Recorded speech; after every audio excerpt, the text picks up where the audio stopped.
大业99年冬，长乐侯府大厅，我闺女儿也算是你们的母亲，你们怎么能这么对她？你们这么做不是在逼死她吗？我可怜的闺女儿。她算我们哪门子的母亲？别把她身份抬得太高。就是，我们这么做也是为她好，她下半辈子也不用守活寡呀。放屁！林默躺在地上，睁开了眼，看着头顶的屋顶发呆。他不是被一棍子打死了吗？怎么会这么吵？入耳传来熟悉的争吵内容。林默转头一看，身体一僵。这一幕不是发生在流放的前一天吗？怎么回事？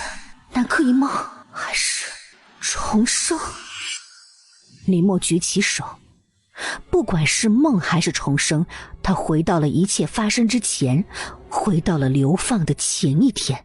这一天他因为不同意嫁到安平王府去而撞了墙。当时他坚持什么来着？对了，一女不侍二夫。林默缓缓地从地上坐起来，伸手摸了下自己的额头，满手是血。既然重来一次，这辈子我绝不会重蹈覆辙。我要让欺过我、辱过我的人全部付出代价。他的笑声让原本吵闹不堪的大厅安静下来。嬷嬷，你这孩子，你怎么能寻短见？你差点吓死娘了，你知不知道？姐，这就是他娘和他弟。流放刚开始，在争抢食物时被长乐侯沈家人推出去做了替死鬼，他们被人活生生的打死时，他被人抓着，任凭他如何嘶吼求情，最后也只能眼睁睁地看着他们被打死。重活一世，这辈子我一定要好好的护着他们。哟，不装死了？嘿，我都说他装死，你们偏不信。刚才一脚踩下去，他肯定早醒了，也不用在这儿浪费时间。林默闻声看去，自己上辈子之所以会死，全是拜他所赐，是他一棍送自己重生了。林默松开他娘，缓缓站起来，环顾了一眼大厅里他名义上这些便宜的好大儿、好大儿媳们。哼，我嫁。早答应不就没这么多事儿了吗？就是爱折腾。上辈子的今天，这一幕也发生过。起因是一道旨意，让沈家嫁一女给当朝唯一异姓王安平王徐正的长子徐无艳为妻。徐无艳克妻，跟他定过亲的3个姑娘，不是死了就是残了。沈家无适婚的姑娘，最大的姑娘如今不过11岁。经人指点，沈家人便打上了她这个所谓的老太太的主意，理由是她命硬扛得住。其实这也是皇帝的目的，为了羞辱安平王。他林默芳龄20，3年前被沈家老侯爷强娶进府里冲洗。只可惜阎王要收的人，就算使出浑身解数，也逃不过一个死字。该死的总是要死的。在拜堂后的第10天，老东西还是死了，而她也成了长乐侯府的老太太，这些人名义上的母亲。好啊，那我不嫁了。说出你的条件。第一，1万两银子。嘿，你想得美，还1万两。好，别太过分，适可而止。第二，打他50大板。林默，你算什么东西？不过是个克夫的扫把星，竟敢要打我！你信不信我弄死你啊？闭嘴！来人，把他拖到院子里去。放开我！你们敢？放开！哎呀！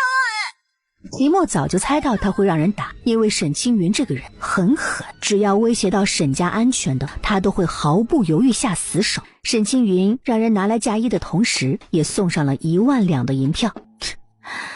来的谁呢？这嫁衣分明就是你娶儿媳时你儿媳穿过的。嫁衣嘛，我一会儿去买新的，毕竟我有钱。出嫁的话，明日午时末我会穿着嫁衣上安平王府的大门，只要那时候你们没被抄家流放。另外我要休夫，只要有了休书，他就和长乐侯府没关系了，抄家流放也与自己无关，也不会牵扯到娘家。你最好别得寸进尺。杀意从眼中一闪而过，休夫若是成了，天下人还不知道要怎么笑话他们长乐侯府。哼，我不嫁了。你闺女虽然才11岁，嫁过去之后让世子养上几年再同房就行了。你还不用多花钱养你闺女。林墨，你该喊我母亲，我的好大儿。毕竟我可是你爹明媒正娶的妻子，连名带姓喊我名字是不孝。你想让我去找御史良了吗？众人倒抽一口气，这还是那个胆小怕事的林默吗？面对狰狞的沈家人，林默脸上没有半点惧色。有机会重活一世，他不会再像上辈子那样憋屈的活着，这辈子他要活得肆意自在。长乐侯沈家休想再拿捏自己。御史台一共有3位御史，似乎宋御史是最好讲话的，也是最有孝心的。够了，休书没有，断亲书有。哼，拿来啊！我的手还没有变粗，也没有一道道冻伤的口子，很好。你明日过去。断亲书我现在就要。你们长乐侯府的人没有道德。当初她会嫁给老长乐侯那70多岁的老头子，完全是为了救他爹。可最后呢，他爹死得更快。他爹的死，沈家暗中可出了不少的力呢。现在他没了道德，看谁还能拿捏他。不，这女人不能再留了，她迟早会成祸害。来人，给我把她拿下，直接杖毙，威胁我沈家，找死！沈青云的话一出，长乐侯府的沈家人纷纷叫好，只好早该如此。来人，给我把她拿下，直接杖毙！林默没有动，赶紧动手！你们不把我打死，都是孬种，千万别让我看不起你们。林默的淡定反而让多疑的沈青云犹豫了，他挥手让下人先不要动手，环顾了一眼四周，忽然发现林默的老娘和弟弟不见了。我的好大儿，你倒是打呀！逼死打死继母，这御史一定会摘掉长乐侯这3个字的吧？来，赶紧动手！林默慢慢悠悠地走到上座去坐下，然后给自己倒了杯茶，满足地喝了口。果然没道德之后，心情都变得愉悦了。千万别盯着我看，我若是被吓到了，这一脑袋往墙壁上一撞，哎，你说你们长乐侯府还在不在啊？敢怒不敢言，瞧着就爽。记住你说的话。来人，拿纸笔来。沈青云快速写下了一份断亲书，一式3份，外加1、2、3、4位爷都写上名字，按下拇指印。当我白痴吗？没名字没指印，官府可不承认。沈青云强忍着心中的怒气，看着林默拿过断亲书大大咧咧朝门外走去时，沈青云一脸的阴沉。林默，明日午时，你若没到安平王的王府去，别怪我心狠手辣。你放心，改嫁还能高嫁，这等好事儿没有人会拒绝的。林默挑衅地回头看他一眼，大摇大摆地离去了。沈家老二沈清风上前，大哥，你就让他这么嚣张地踩在我们头上？先忍忍，明日之后再找他算账。林默本想直接离开这吃人的长乐侯府，但想到自己这些年存下来的几两碎银，便转身朝自己住的老破旧小院走去。刚从墙缝里挖出自己存起来的几两银子，头一晕，人却出现在了一个奇怪的地方。不等他想明白，耳旁传来周宇轩嚣张霸道的声音：快，那贱人回了房，都给我进去，狠狠地教训他一顿。周宇轩手撑着腰，一脸的狰狞。呸！一个贱种，也想在我面前摆婆婆的谱，谁给他的脸啊？下人踹开房门，周宇轩气势汹汹地走进来。人呢？大夫人，我不知道。小翠腿一软，直接跪了下去。大夫人，我真的看着老太太走进来了的，真的。此时林默身处空间，刚把一切信息吸收完毕，双眼冷漠地看着空间外的一切。教训我？林默嘴角多了一抹不怀好意。宿主你好，这里是储物空间，使用方法只需要宿主没事多发疯，宿主发疯的越厉害，空间就会越大，功能也就越多哦。哈哈，还有宿主不道德的事情做多了，还有奖励哦。祝宿主大大使用愉快。不道德的事？哼！林默笑了笑，利用空间追上了已朝外面走去的周宇轩，小腿往外一伸，哎呦喂！看着摔倒在地狼狈不堪的周宇轩，林默吐出一口恶气，爽！恭喜宿主获得大力丸1枚。看着出现在自己手中的药丸，林默乐了。嘿，大力丸，空间撑不起我，不道德会有奖励。林默没有任何犹豫，直接把大力丸给吞了。唉，这就是力量的感觉吗？真好，果然做个不道德的人就是爽。瞧着周宇轩满嘴喷粪的样子，林默冷笑，骂吧骂吧，现在多骂一骂，等流放开始，我会让你成为第一个死的人。林默驱使着空间离开。周宇轩这个一直蹉跎欺辱自己，最后杀了自己的女人，他不可能放过。周宇轩，你最好期待我不会被流放，不然的话……林默眼底闪过一抹杀意，长乐侯府100年望族既然要被抄家了，哼，便宜皇帝还不如便宜自己呢。林默先去了周宇轩的私库，左右看了一眼，确定没人之后，从空间里出来。怪不得平日里这般的嚣张跋扈呢，这私房可不少，我就替你收了吧。利用空间，林默把整个长乐侯府所有的私库库房全部都走了一遍，就连粮仓也没放过。搜刮一空之后，这才满意的从后门离开。娘，小弟！幸好他回来了，这一辈子他一定要改变他们早夭的命，也绝不允许再有人欺负他们。姐，林默的小弟林硕一见林默，双眼瞬间发亮。姐，你没事吧？我没事。林默摇头，伸手揉了下他的头发，明明9岁，却长得跟个6岁的孩子差不多，但是一个聪明的孩子。他看懂了自己的眼神，提前拉着娘离开沈家。你额头上的伤，他们太过分了，伤口都不帮你处理一下。小伤，没事的。娘，你拿着，立刻去买3套厚实的棉衣，记住要棉衣，然后把剩下的钱都缝到棉衣里去，不要让人发现了。默默，为什么？娘，你别问那么多，明天你就知道了，快去。在流放的第3天，天降大雪，路上冻死了不少人。他身上虽有断亲书，但不确定会不会被牵连，所以得多做几手准备，有备无患嘛。对了，还有粮食。林默拿着银票，急匆匆地朝着粮店跑去。老板，你店里所有的粮食我全要了，让人套车送我家里去。林默一路买下去，每一种东西都买了许多，钱一下子就撒出了不少。等停手的时候，他手中的1万两已经花得差不多了。想到断亲书，林默直奔户部，掏钱在户籍处上下打点一番，终于上了当，盖上了官印。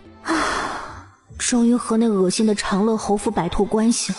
小心翼翼收好断亲书之后，转身离开，而他却不知道自己的一举一动都落入了徐无厌的眼中。长乐侯府的老太太就是她。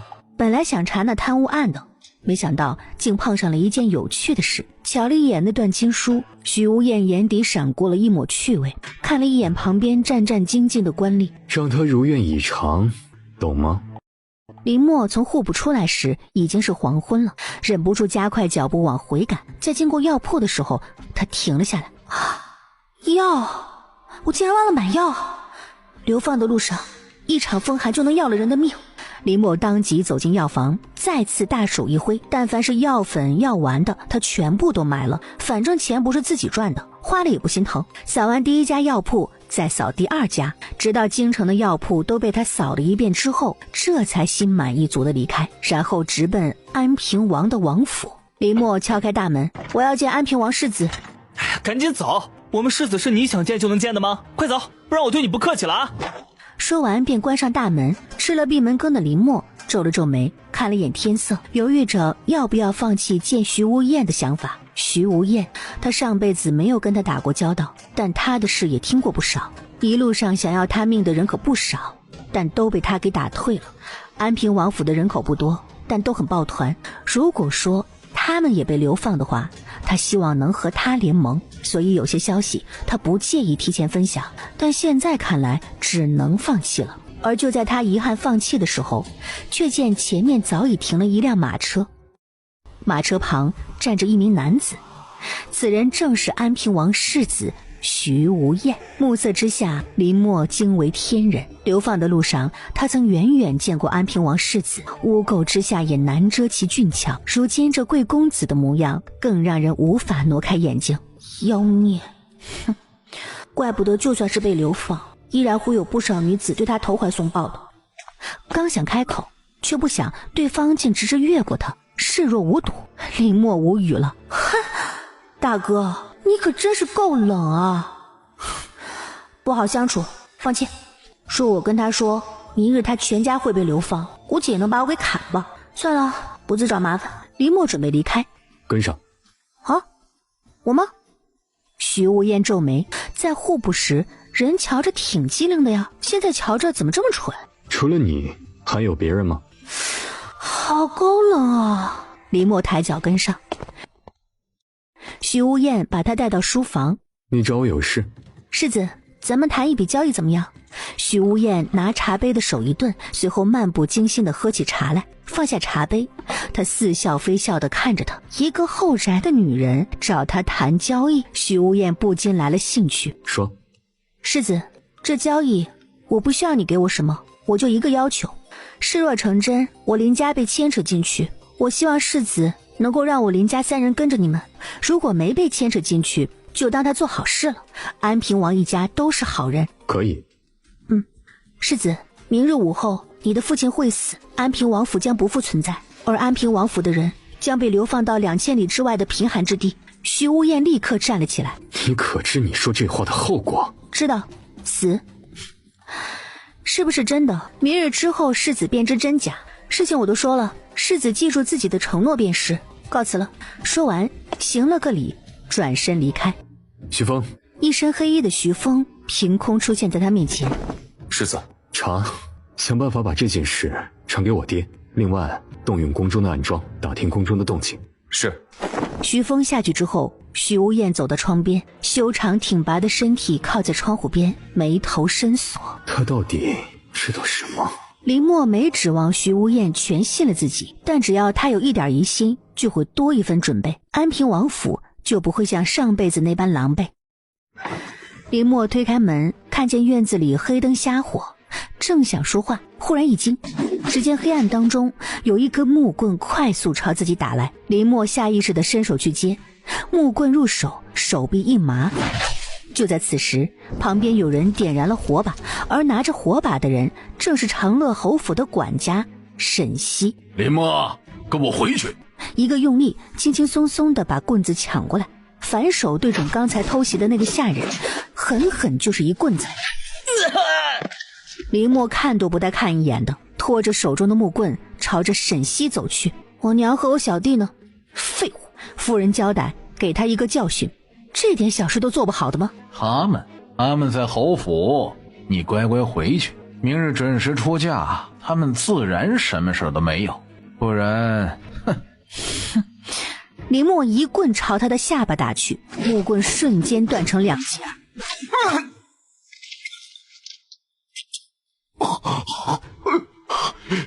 你敢打我？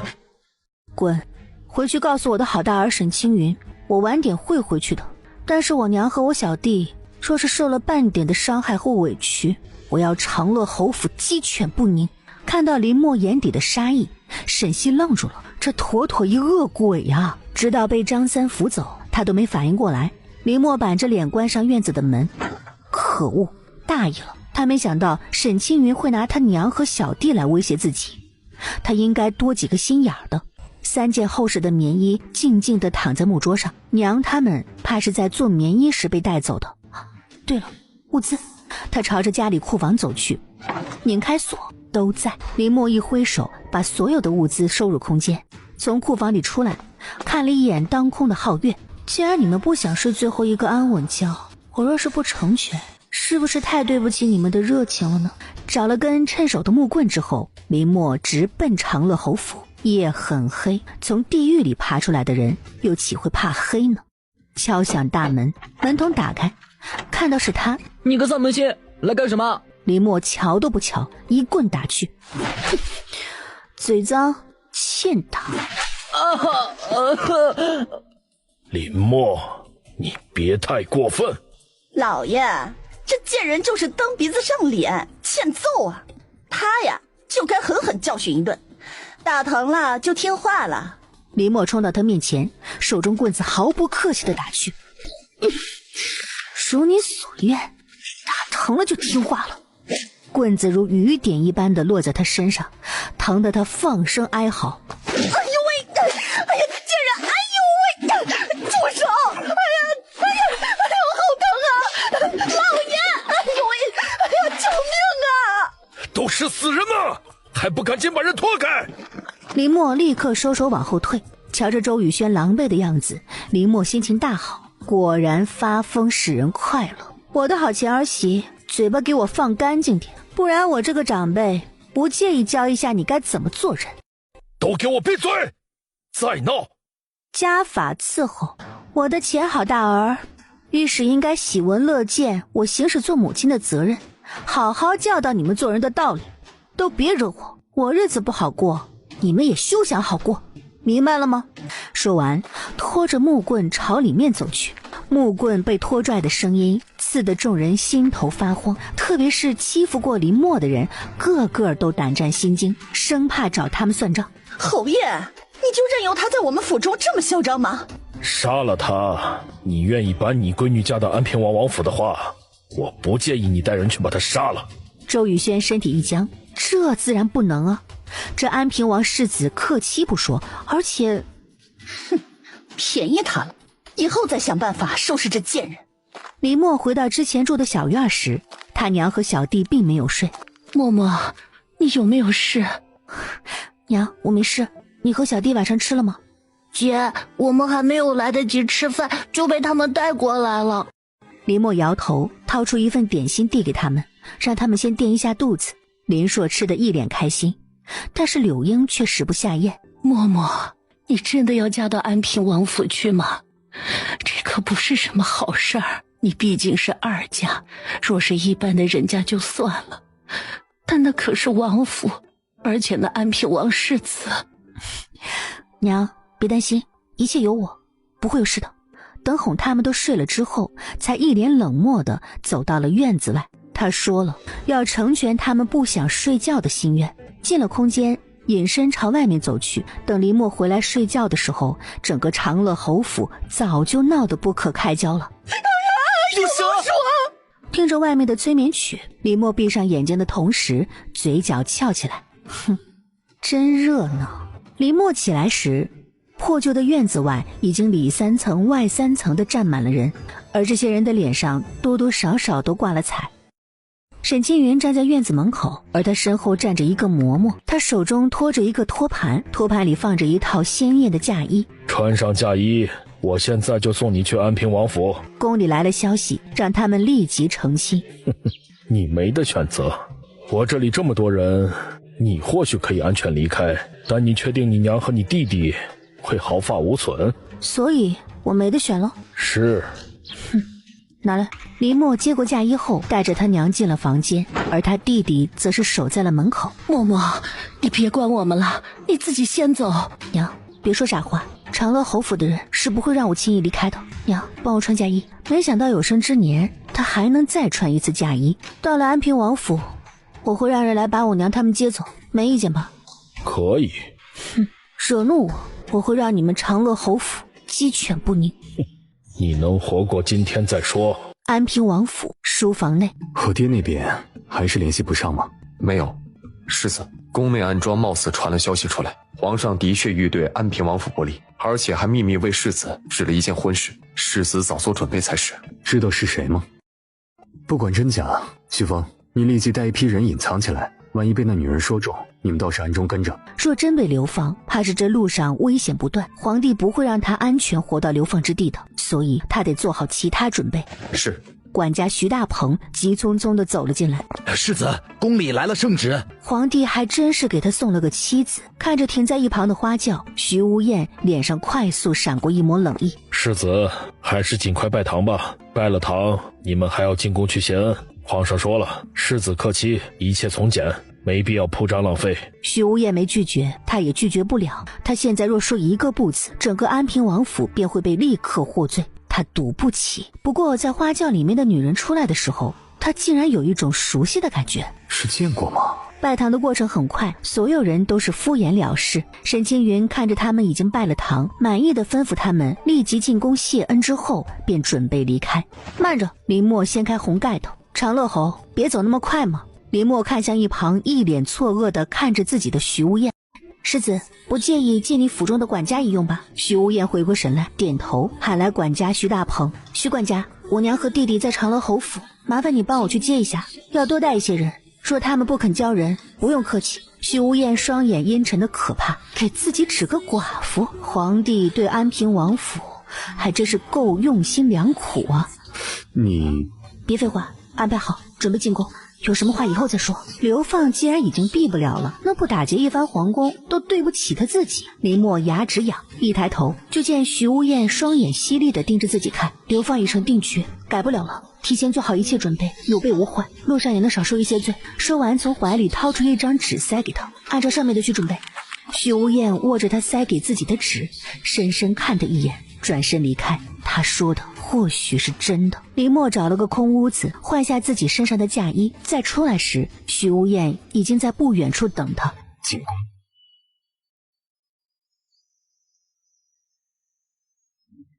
到了皇宫，他们并未见到皇帝，而是在大殿外站了半个时辰。而就在这时候，一个身穿华服的年轻男人脚步匆匆地从他们身旁经过，进入大殿之内。此人是来向皇帝汇报你爹已死的消息。是也。接下来该有人出来让我们出宫了。怎么，不信吗？说我说准了，一会儿帮我个忙。好。他话一落，前面大殿之内，一个年长的公公脚步匆匆地走出来。世子，皇上说了，谢恩不必了。安平王府记得雷霆雨露俱是天恩就行。徐无艳脸一沉，安平王府怕是真的要出事了。谨记皇上教诲，请刘公公替我向皇上转达谢意。好，尽快出宫去吧。刘公公欲言又止的看了一眼徐无艳，叹气准备离开。出宫得快，说不定还能多点时间准备。刘公公，你先别走，能不能告诉我最近的如厕之地在哪？我肚子好疼啊，我忍不了了。一旁的徐无艳皱起眉，刚才还好好的，怎么突然间就肚子疼了呢？刘公公摇头，看来这天都不帮安平王府，给他指了一个方向之后，便转身回大殿复命去了。林默没有任何的耽误，脚步匆忙地朝着前面走去。徐无艳不得已只能跟上。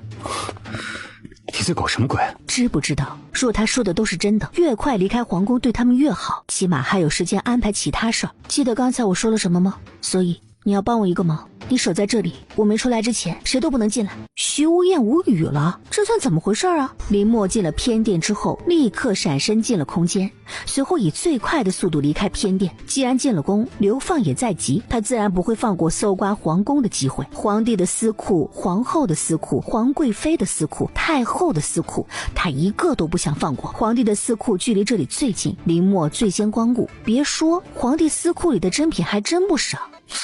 天天哭国库没钱，合着国库的钱都被皇帝给搬到自己的私库了。林默眼底多了一抹嘲讽，手一挥，搬了。从皇帝的私库出来之后，林默直奔下一个目标，一路狂奔，一路收割。凡是路过的宫殿都被他给关照了一番，最后才是皇后的长春宫。林默原本是想搬空了皇后的私库之后马上离开的，但他准备离开时，却见一个身着侍卫服的男人在嬷嬷的掩护之下进了皇后的寝宫。他停了下来，双眼闪过一抹寒冰。这个男人，他就是华成辉也认得。上辈子他就是负责押解自己等人前往流放之地的众多借差之中的一个。一路上他不断的刁难暗害安平王府的一众人，没想到他竟是皇后的人。既然撞上了，自然要上前好好打探一番他们的目的喽。林默驱动空间，悄无声息地进了皇后的寝宫。听着，本宫让你去做借差，今日安平王一家会被流放，你路上找机会弄死他们，记得不要露出马脚。哼，这皇后怎么这么狠毒啊？用最温柔的语气说出最狠毒的话，大抵说的就是他这种人了吧？是。钱正昌低头应是。去吧，你的家人本宫会帮你照顾好的。钱正昌点头，转身离开。容嬷嬷，再安排一个信得过的人进去，让他什么都不用做，潜伏下来，等钱正昌得手后，让他再把钱正昌给解决了，绝不能留半点把柄。另外，钱正昌离京后，吩咐人送他全家上路。一旁的嬷嬷点头，转身出去。钱如云心情正好，坐在镜子前愉悦地打量着自己的容貌，还不时地拿起珠钗在头上比划。躲在空间里的林默摇了摇头，唉，蛇蝎心肠啊，不行，得给他找点事做，不然他一直盯着我们，谁会有好日子过？在他拿下珠钗的时候，伸出手握着他的手狠狠朝自己的脸上戳去，顺势一滑。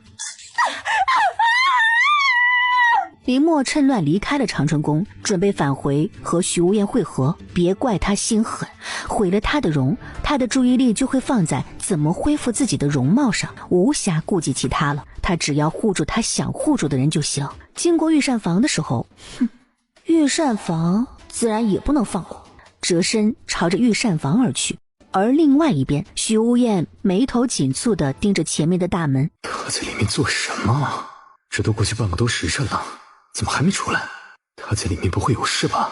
正纠结要不要开口询问，身后却传来不和谐的声音。徐无厌，你这爱好可真特别，怎么这里的味道很好闻？徐无厌转身见到来者是谁，眼底飞快地闪过厌恶。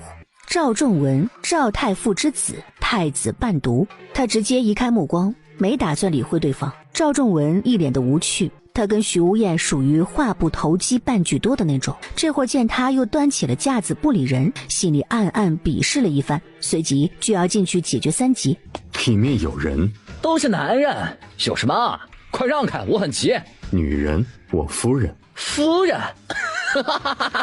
徐无厌，你骗谁呢？女夫人，你娶妻子，我为什么不知道？为什么要你知道？有秘密啊！赵仲文双眼炙热地看向徐无厌身后的门，他一直守在这不让进去，这里肯定有秘密，他一定要挖徐无厌的秘密出来。趁徐无厌不备，赵仲文一个箭步窜了过去，伸手就想去推门。徐无厌一沉脸，手一个格挡拦下了他。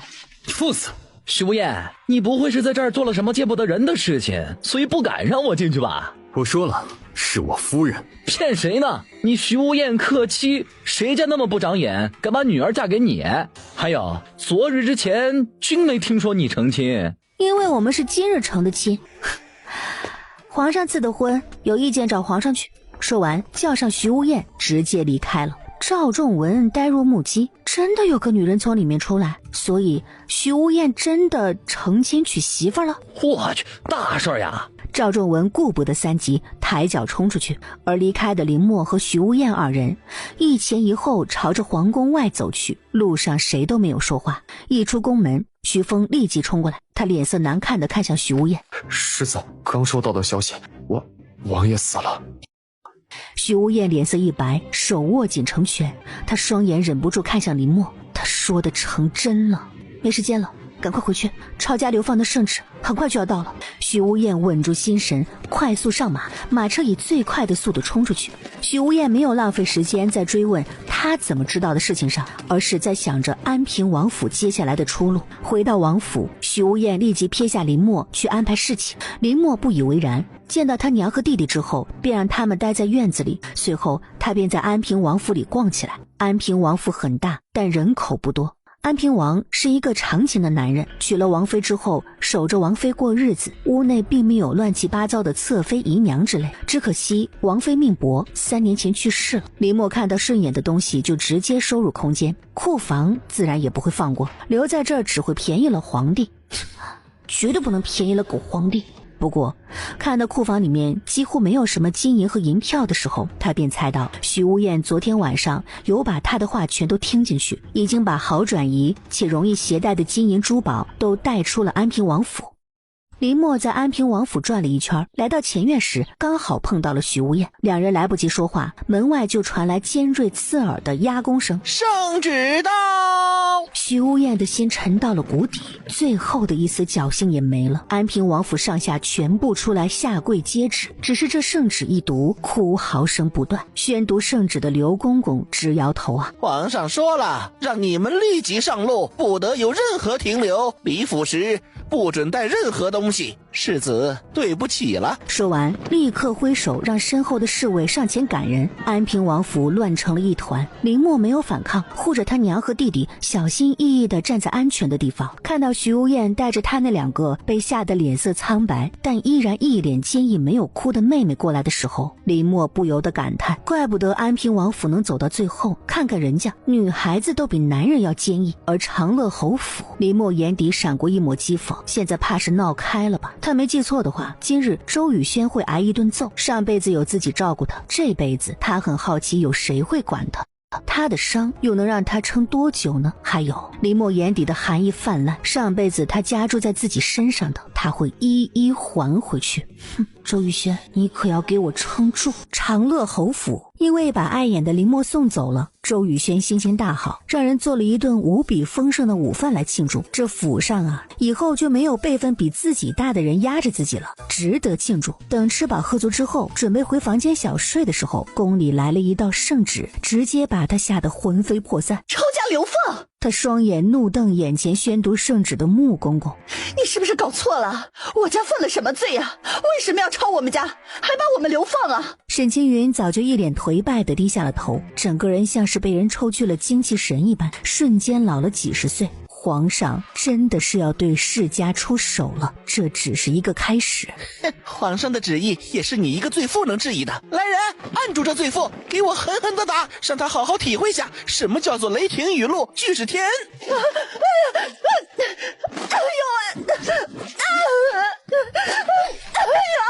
周雨轩被侍卫按着，又是一顿板子。若不是沈青云求情，会被打得更惨。就算这样，他的臀部也被打得皮开肉绽。当沈家上百口人被赶出长乐侯府的时候，他们身上基本上没有带什么财物，被人押解着朝着京城外走去。沈家不少女眷哭出声来。与此同时，京城不同的地方也传来哭天喊地的哭声，而且这些哭声在往城门的方向移动。皇帝这次下了狠手，只要有牵扯的，不管深浅，一律抄家流放。一时之间，朝廷上下人心惶惶，生怕自己就是下一个被抄家流放的对象。而就在一个个抄家流放的圣旨送出去之后，皇宫也乱成了一团。先是御膳房的存粮和做好的饭菜不翼而飞，后是宫中各贵人的私库被洗劫一空。皇帝大怒，下令封闭宫门，定要抓到这小偷。此时的林默正护着他娘和弟弟，跟在安平王府众人身后，一步一步朝京城外走去。柳英被吓得脸上没有半点血色，这会儿她半个身子倚靠在林默的身上，靠着林默的搀扶，一步步地往京城外走去。她紧紧抓着林默的手臂，眼底里写满了对未来的彷徨与恐惧。相反，紧跟着他们的林硕双眼坚毅，不见半点的惧色。在踏出城门的那一刻，柳英的眼泪终于忍不住掉下来。都怪娘没本事，若你没嫁给安平王世子，你也不会受牵连被流放。留在长乐侯府虽苦，但好歹不会被流放啊。娘，你觉得我待在长乐侯府就能逃得过去吗？难道不是吗？当然不是，长乐侯府也被抄家流放了。沈家人哭闹的样子可真丑，真以为哭闹一下就能改变事实吗？天真啊！林默叹息，他都努力改变现状，试图避开这场祸事了，但最后还是一样的避不开。柳英顺着他的双眼朝身后看去，看到长乐侯府沈家众人的时候，他沉默了。娘，你别怕，只要我们一家人在一起，去哪儿都可以。我长大了，我可以保护娘和姐姐。好，靠你啦，弟弟。他的弟弟关键时刻很靠得住。就在此时，徐无艳停下来等他们。徐无艳朝柳英点了点头。岳母。柳英受宠若惊，连忙点头。说实话，这安平王的世子绝对称得上是人中龙凤，若不是他克妻，这桩亲事怎么也落不到自己闺女身上。所以对于这个女婿，他没什么好挑的，唯一可挑的就是怕他克死自己闺女。林默知道他不是来跟自己闲话家常的，让他娘和弟弟先走一步，而他俩在后。他知道徐无艳找自己的目的，说白了就是怀疑自己，但这事儿他早已想好了说辞。世子，我之所以知道这一切，既是因为一场梦，今天发生的一切我都在梦中见过。你在梦里见过？林默知道自己没有打消他的疑虑，但他不打算多说。世子，还记得之前跟你说的要求吗？徐无厌眼底闪过一抹深沉，因为一个梦，他做了这么多准备，还与长乐侯府脱离关系，他身上有很多的谜团让人看不透。但目前来看，他对安平王府没有恶意，那就行了。你娘和弟弟也是我的亲人，我自然会护着他们。别忘了，你我现在是夫妻，夫妻一体。徐无厌深深看了他一眼之后，大步朝前走去。林默愣了一下，他怎么就忘了这事儿呢？傍晚的时候，他们走到京城外的风雨亭，此时的风雨亭已经有不少人在等着。看到他们被流放的亲人出现时，纷纷迎上去，哭着抱上自己的亲人。过了风雨亭，就正式踏上流放之路了。越往北走越荒凉，所以有亲人被流放的话，一般都是在风雨亭这里等。借差到这里的时候，都会停2盏茶的功夫，让被流放的人与亲人告别，而亲人也会趁这个机会送衣服或者银子，希望他们在流放的路上不用过得那么苦。要知道，流放路上大人一日就2个窝窝头，小孩就1个，若遇事耽搁了，窝窝头都不一定有。若没钱打点或者是买吃的，怕是活不到流放之地。林默没兴趣看别人哭得肝肠寸断，双眼扫过密密麻麻的人头，最后在一个角落发现了那一大群借差，钱正昌正在其中。另外一个皇后的人会是谁呢？林默现在看谁都觉得像，他有些惋惜没跟上容嬷嬷，不然就会知道这隐藏在暗中的人是谁了。他现在和徐无厌是一条船上的人，这在暗中像是毒蛇一般盯着他们的人不得不防。林默放下心中的隐忧，朝四周看去，都是一些熟面孔。被流放的人还是上辈子的那些，不对，好像多了几家。上辈子明明没有这几家的，为什么这辈子多了他们呢？怕是因为我的选择不同，多了一些变故。不等林默细想，忽然前方的动静吸引了他的注意，他弟弟林硕被人推倒在地，紧接着刺耳的尖锐声音响起来：都怪你姐，你姐就是个扫把星，要不是你姐这个扫把星嫁给我表哥，安平王府不会出事儿，我们韩家也不会被牵连，都怪她，不准你说我姐不是扫把星，她就是，哼，他就是个扫把星，废物！你敢打我吗？我告诉你，你敢碰我一下，我立即让我表哥赶你们离开。是吗？林默缓缓走了过来，手忍不住搓揉起来。说起来，他今天似乎还没发疯呢，毕竟发疯使人快乐。扫把星，不要脸！我们被你害死了，滚！上辈子安平王府的众人成了他们韩家发泄怒火的对象，这辈子他改变了命运，嫁入了安平王府，所以自己就成了他们发泄怒火的对象吗？哼，很好。他抬手毫不客气的一巴掌甩过去，这一巴掌直接把韩玲珑给打懵了，同时也吸引了附近人的注意力。韩于龙的母亲韩大夫人一见自己闺女被打了，立即撇下自己的亲人，急匆匆的走过来。哎呀，龙儿，你怎么了？你是泼妇吗？竟然对一个孩子出手，你还要不要脸？林默挥了一下自己打疼了的右手，哼，我什么都要，就是不要脸。要脸受气，为什么要？我什么都要，就是不要脸。你个泼妇！这位夫人，对不起，是我没教好闺女儿，我替她向您道歉，您别生气啊。说句道歉就行了，他可是当众打了我闺女一巴掌，我也不是不讲理的人，诚心道歉。行，跪下向我闺女磕头，这事儿啊就这样算了。柳英脸上的血色瞬间褪尽，林默翻了个白眼，还当自己是官夫人，在这摆谱子呢。这位夫人，你别生气，我下跪替她道歉可以吗？娘，不许道歉。对，娘，为什么要道歉？明明是他先侮辱我姐，敬人者人恒敬之，辱人者人恒辱之。哎呦，你们对方是大户人家，现在得罪了他们，若是在路上他们对自己母女3人使绊子可怎么办呢？娘，一切由我，下跪磕头认错。哼，没错，敢打我闺女，你信不信我让我的好外甥休了你这个扫把星？扫把星，哼，我扫你娘！林默忍不住了，一个箭步上前，4两拨千斤，直接送他一个过肩摔。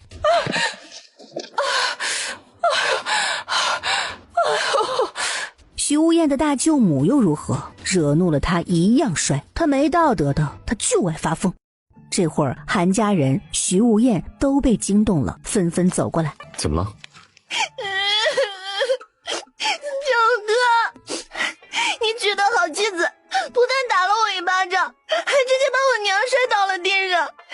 你可得为我们做主啊！韩家人怒了，纷纷怒瞪林默，指责他对长辈不敬。而韩大夫人趁机哎呦哎呦地喊起来，一副被摔得很惨的样子。韩家老太爷，也就是徐无艳的外祖韩老爷子走出来，胡闹！刚开始就窝里斗起来了吗？啊，像话吗？你既已改嫁给吴燕，那就是自家人，他是吴燕的长辈，自然也是你的长辈。你这样对你的长辈没半点规矩，吴燕，像这样没规矩的媳妇，你该好好管教了，免得丢了你安平王府的脸。爷爷，你为什么不让表哥休了他？他就是个扫把星，是他害了我们。他不是扫把星，韩玉龙道歉。表哥竟然让他道歉，韩玉龙红了眼眶。娘，表哥就为了那个女人凶我。吴燕，你这是什么态度啊？你为了一个外人就这么对你表妹？她是我的妻，不是扫把星，更不是外人。爹，你说句公道话。外祖，我夫人不会无缘无故打人的，这其中必有原因。做人不能偏信偏疑。当事人林默眼底带着一抹诧异，他没想到徐无艳会站在自己这边，所以找他合作算是找对了，起码他人品不错。不过韩家人在他面前摆长辈的谱子，哼！林默嘴角勾起一抹嘲讽，就你们也配？好啦，长辈是事实，长辈做的再不对，他也不能动手，这是孝道。外祖，好了，你若要护着他，以后与我们韩家保持距离，我韩家要不起这样的外孙媳妇。走！他抬脚朝前面韩家阵营走去。韩玉龙不满，但爷爷发话了，他也不敢再做什么，只是临走前狠狠地瞪了一眼林默，这一巴掌之仇他是记住了。哼，一个扫把星，你这般护着，以后可别后悔。韩大夫人说完，拉起自己的闺女朝前面走去。没事吧？因为我得罪了你娘的外家，值吗？无所谓值不值，你我既已拜堂，那就是夫妻，我自然得护你。姑爷，对不起，都怪默默冲动，给你惹麻烦了，对不起啊。哎呀，娘，他娘怎么动不动的就给人道歉呢？岳母，你不用跟我道歉，夫人她没做错事。他这便宜夫人虽然接触的不多，但这性情是那种人不犯我，我不犯人的。就他大舅母和表妹一口一句一个扫把星，这谁能忍得了？柳英叹气的点点头，忍不住开口训自己闺女，让她以和为贵。林默直接来个左耳朵进右耳朵出，你说你的，我想我的。徐无艳的两个妹妹徐宪瑜和徐梦贤走了过来，两人年纪一个16，一个14，这时看向林默的眼神都带着一抹敌意。徐宪瑜看向了徐无艳，大哥，准备出发了，外祖他们在前面，我们过去和他们在一起。她是你们的嫂子，喊人。徐宪瑜年纪稍大，藏得住心思。嫂子，大哥是他。外人说什么你们都信，你大哥我说什么你们都不信，是吗？我再告诉你们一次，我们被抄家流放与你嫂子无关，相反，还是我们连累了他跟着被流放，懂吗？可大舅母他们都说是因为他。他们说的话别信，以后离他们远点。林默了然，韩家想和徐家撇清关系，韩家还没有放弃，还想着起复，想踏着徐家众人起复。徐宪瑜若有所思地看了自己大哥一眼，随后再次认真地朝林默行了个礼。嫂子，之前是我们唐突了。姐！林默看向徐宪瑜，这倒是个聪明的，无妨。而此时借差已经挥着鞭子驱赶他们上路。徐宪瑜再次开口，让大哥过去和韩家队伍一起。不用过去，我们自己走自己的。徐宪瑜错愕，想问什么，但已经来不及问了。借差已经催他们上路了。等到驿站，借差说休息的时候，这些从没吃过苦头的人个个瘫软在地，发出痛苦的哀嚎声。徐无艳是练武之人，这点路算不得什么，但她的两个妹妹却受不了这个苦。若不是徐无艳扶着他们，早就跟不上队伍了。安顿好他们休息之后，徐无艳抬头，眉头一下子皱起来。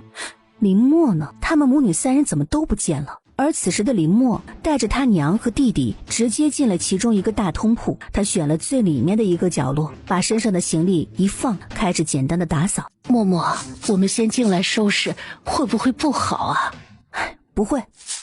林默捡起一旁一个破破烂烂的扫把，动作利落地扫去上面的灰尘。一会儿他们只会后悔，为什么不快点进来占地方？娘，弟弟，记住了，以后我们每到一个落脚的地方，先站休息的地方，其他的迟点再说。走了一天的路，晚上一定要好好休息。所以休息的地方很重要，特别是这1000多人的流放队伍，休息的地方算得上是僧多粥少，抢不到地方的人只能在外面坐着熬一宿，连躺一下都不行。走了一天，这滋味自己想吧。知道了。柳英还想说什么，但看到自己闺女和儿子的样子，所有的话都化作了一声长叹，一切都是命啊。此时那些没有经验的人得了借差的提示后，纷纷冲进来占地方。有人看到林默母女3人收拾出来的干净地方的时候，忍不住感慨，竟然有人先进来了。沈家人进来的比较晚，进来的时候这里已经被人占满了。沈青云脸色一沉，扫了一眼，立刻带着人往别的大通铺赶去。只可惜不管他到哪里都住满了人。同样没有抢到地方的还有韩家人和徐无艳他们，不过韩家不是没有抢到，而是韩家人太多了，他们占到的地方太小，不够用。他们的目光盯上了林默，毕竟林默母女3人占了一大块地。沈青云带着人扶着周雨轩走到了林默跟前。既然收拾干净了，这块地我就要了，你可以另外找地方睡觉了。看着一脸理所当然的沈青云，林默气笑了，你好大的脸呐，你以为你谁啊？要做梦你给我滚远点！被踹倒在地的沈青云满脸涨红，愤怒地从地上站起来。林默，你别不知好歹！我告诉你，我是给你机会，只要你让出地，我就原谅你。之后我沈家也愿意护着你母女3人到流放之地。哼，不然我告诉你，没有我沈家护着你们，你们到不了流放之地。哼，我真的是信你全家呀！护着，跟他沈家扯上关系，他们怕是到不了流放之地了。懒得废话，林默拿起扫把直接动手，滚，给我滚！好，你狠！被打得嗷嗷叫唤的沈青云等人忍不住狼狈地往外冲出去。他们冲出去的时候还不断地咒骂着林默，林默看都不看他们。没抢到屋内位置的沈家人今晚够他们喝一壶的了。他如果没记错的话，上辈子的今晚会下大暴雨，上辈子是他母女3人淋了雨，这次该沈家人尝尝这淋雨的滋味了。林默让林硕把徐无艳他们给带进来，而他弯腰去看下面的炕口，想看看炕还能不能用。大冬天的加上下雨会变得更冷，没烧炕外加没有被子，这种天气很容易生病的。虽然他空间里面有被子，但现在不好直接拿出来，幸好炕还能用。林默很满意，起身时看到他娘泪眼汪汪地看着自己。娘，怎么了？默默在长乐侯府的这3年是吃了多少苦啊，辛苦你了。林默汗颜，他娘该不会是误会什么了吧？哎呀，算了，懒得跟他解释，自己会的东西可多了，一解释怕他自己会不小心暴露重生的秘密。哎呀，娘别担心，我没事的。这时候徐无艳带着徐家众人挤了进来，徐家3个主子外加2个嬷嬷1个管家5个侍卫，一共11人。林默上前得了徐无艳的许可之后，立刻安排起来5个侍卫负责去找今晚的柴火、吃的，还有蓑衣草。尤其是柴火和蓑衣草，林默让他们尽管多找，越多越好。而管家和嬷嬷则是帮忙做鞋，2个嬷嬷是没意见的，毕竟他们会。但材料呢？负责照顾徐献瑜的秦嬷嬷站了出来。世子妃，已经被抄家流放了，再这样喊不过是让人笑话，别喊了。少夫人，做鞋子简单，但巧妇难为无米之炊，没东西不好做。林默拿起一旁角落的一个小包袱，那是在风雨亭他趁没有人注意时从空间里拿出来的。那这里面有一些皮子和一些鞋底，你们按我说的去做。说完，他说出了自己的要求，因为接下来都是雨雪天气，很容易弄湿鞋子和裤子。若是一直穿着湿透的鞋子走路，不但会冻坏脚，很有可能会得风寒。流放路上得了风寒，很容易丧命的，所以皮子和鞋底都是他特意挑选出来的。鞋底的最底层是木的，有2个齿垫高，防止弄湿鞋子。皮子呢，则是防水的，用这种防水的皮子做鞋面会多一层保护。而这鞋面他准备让它们做长一点，能够包到小腿上。这样一来，就算是雨再大，也不会因为雨水飞溅弄湿裤脚。秦嬷嬷2人的女工都是非常厉害的，林默一说立即懂了。虽然他们怀疑他为什么要做这种奇怪的鞋子，但是他是主子，主子说了他们做便是。而管家徐大鹏则是给他们打下手帮忙。分好工之后，3人立即忙碌起来。看到正一脸茫然站在一边的徐家姐妹时，林默刚想说话，韩大夫人来了。你们都起来，这位置我们要了。林默气乐了，赶走了一批又来一批，还都是一副施舍的样子。咱就说这无耻不要脸的人怎么还扎堆往上凑呢？滚！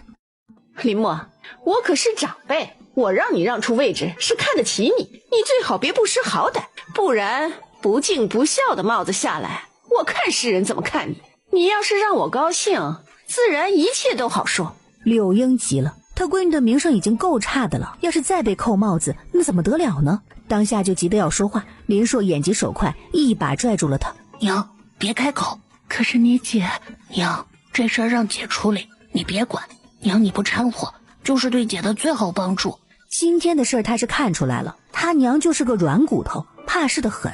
别人凶一点他就道歉认错。柳英沉默了，他这是被儿女嫌弃了吗？不是，他做错什么了呀？他只是不想默默的名声更坏，他担心默默。果然这改嫁妇怕了呀。他得意洋洋地看向林默，我告诉你，你让出这个位置就证明你孝顺，这孝顺的人我们韩家人自然接纳，在路上我们也会照顾你一样，不然啊，没了我韩家的照顾，你怕是还没有到半路就死在了流放的途中了，明白了吗？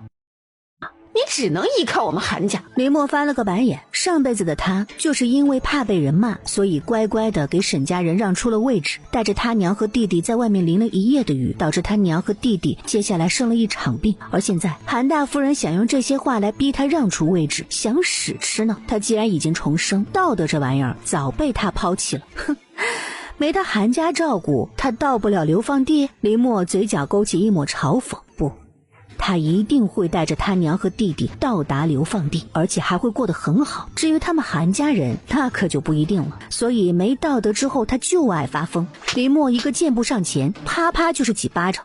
哼，清醒了吗？还没睡呢就做梦，果然脑子不行。韩大夫人脸一下子涨红，狰狞气愤地盯着林默。你居然敢打我！你什么你啊？没学会说话就不要来这里丢人现眼。你泼妇，不可理喻！看到徐无艳一副没有看到的样子，他更加气愤。你给我等着！接着气冲冲的离去。一旁没说话的韩云龙愤怒的看向徐无艳：表哥，你太过分了，谁任由他欺负我娘？你变了，你不是我表哥。说完红着眼眶朝韩大夫人追去。到底谁更不可理喻啊？没再管这些，林默准备去帮忙弄鞋子。刚坐下来，徐梦贤就指责地瞪着他：你太过分了，她是我们的大舅母，你这样对她，让我外祖一家怎么看我们？所以呢，你是想让我把我站的位置让给他们，然后好成全你所谓的孝顺？徐梦贤被怼得说不出话来。有何不可？她是我大舅母，是长辈，得孝敬。我们是小辈，让着点怎么了？你就是一个无情无义而且黑心肝的人。又来一个脑抽的。林默眼底多了一抹冷意，手往外一指：没人拦着你尽孝，你可以自己出去给他们找个落脚的地方，但这个地方是我占的，也是我打扫干净的，没有理由让你拿去尽孝。既然这么看不起我这个无情无义又黑心肝的人，那你也没这个必要留在这里碍眼。走啊，去和你有情有义的人待在一块儿去。你赶我走？对啊，赶紧走。怎么想我们送你吗？好，走就走，反正我也不想和你待在一起啊。徐梦贤气冲冲地朝外走去。小贤，别孩子气，回来跟你嫂子道歉。这妹妹真的是被宠坏了，好赖不分啊。她就没想过让出了这一块地方，他们自己今晚睡哪？徐无艳眼底闪过一抹深色，外祖的意思，她要不要告诉他们呢？徐梦贤被气得要吐血了，他停下来，一脸不可置信地看向徐无艳。大大哥，明明是他自私自利黑心肠，我说他一下而已，你却叫我向他道歉，你还是我大哥吗？不，你不是，我大哥不是这样的人，我大哥是个不会不管自己外祖一家的人。说完转身就朝外走去，他要和外祖他们在一起，他才不要和这些自私自利的人待在一起呢。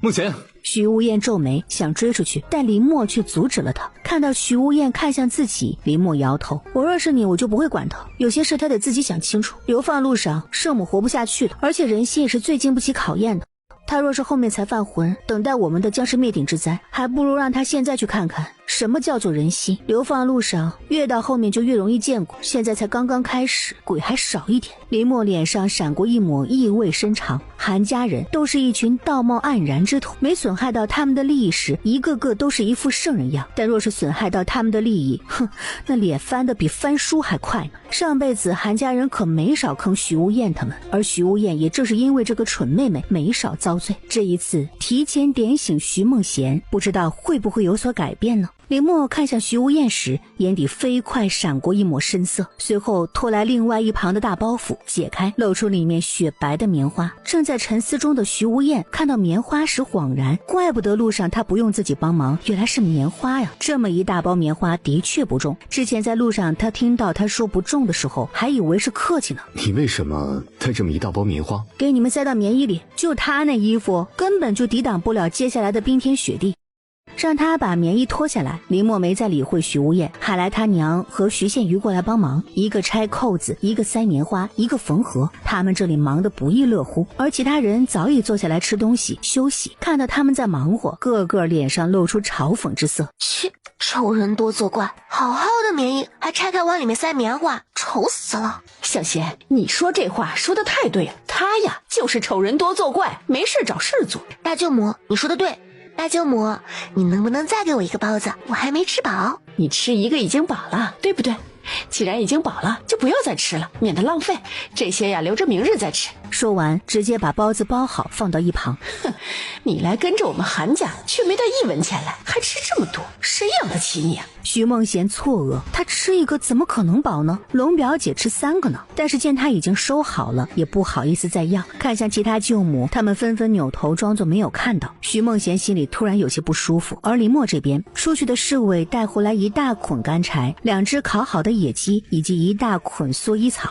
林默留够他们今晚烧炕的柴火后，便把多余的柴火和2只野鸡给借差送去了。见一众借差看着自己，林默解释：天气太冷了，不烧炕睡很容易感冒的。我看了看天色，怕是今晚会变天，为了不让各位爷冻着，所以我让人多收拾了一些柴火，给你们送过来一些。这2只野鸡呢，也是刚刚烤好的，孝敬各位差爷下酒。说完，帮他们把炕烧起来之后才离开。而他还没回到他们的落脚地方，徐梦贤就冲了过来，指着他鼻子破口大骂：你这个女人是不是有病？我都还没吃上一口，你竟把柴火和野鸡给他们，那是徐庆他们打回来的，你没权利这么做。你去把东西要回来，听到没有？白痴！林默送他一个大白眼，他这么做是有自己的理由，没必要跟他解释。徐梦贤气死了，他家侍卫打的野味，自己没吃到就算了，现在还被这个女人骂白痴。你太可恶了！说完了吗？说完就滚开，别在这里碍路。哟，好大的威风啊！欺负了我这个大舅母不算，现在还欺负上小姑子了。这天底下所有的媳妇儿中，你这是独一份儿，还拿夫家的吃食来讨好别的男人，要脸吗？另外，他们不过是一群小吏，他们配吃吗？讨好别的男人，坏他名声。他若不发疯，他就不姓林了。林默抡拳，直接就冲上去了。砰的一声，林默一拳揍向韩大夫人的脸。韩大夫人踉跄地往后退了2步，同时发出杀猪一般的尖叫声。这尖叫声惊动了很多人。借差老魏从一旁的屋内走出来，脸上带着不愉。吵吵闹闹的，不知道安静，想讨打是不是？没有，差爷，我不敢。是这位韩大夫人，她不满我拿2只烧鸡孝敬你们，还说你们不配吃。明明差爷负责押送我们，一路上将会很辛苦，吃点好都怎么了？我们不应该孝敬差爷吗？我看不惯他把自己还当官府夫人，一副高高在上的样子，所以忍不住揍了他一拳，想让他嘴巴干净一点。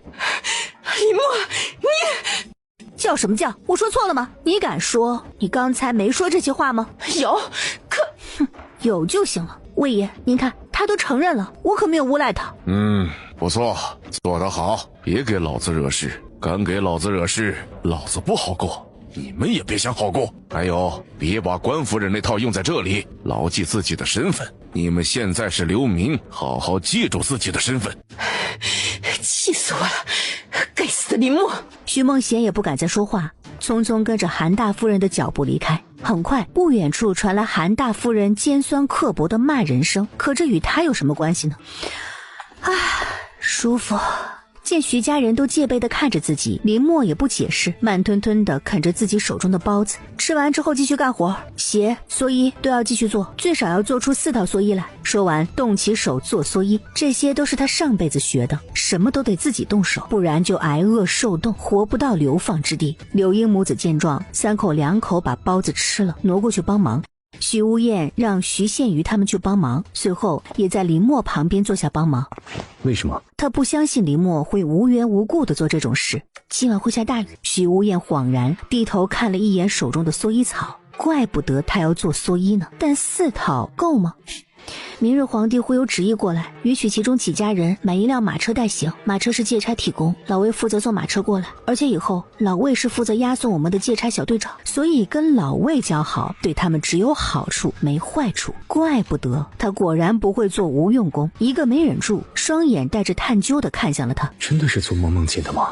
徐无艳，我们是一条绳上的蚂蚱，所以没必要对他防备，他若出了事，自己也跑不了。知道了。你们还让不让人休息了？弄得吵死人了，安静行吗？再吵别怪我不客气。再说一次，你要对谁不客气？众人纷纷闭嘴，不再敢说话了。徐无艳从不是个好惹的，见徐无艳重新坐下，还是有人忍不住嘀咕：走了半天累得半死，好好的不休息，做这些没用的东西有什么用？就是他们不休息，咱们还要休息呢。算了，徐无艳能打，别惹他们，自己睡自己的就行。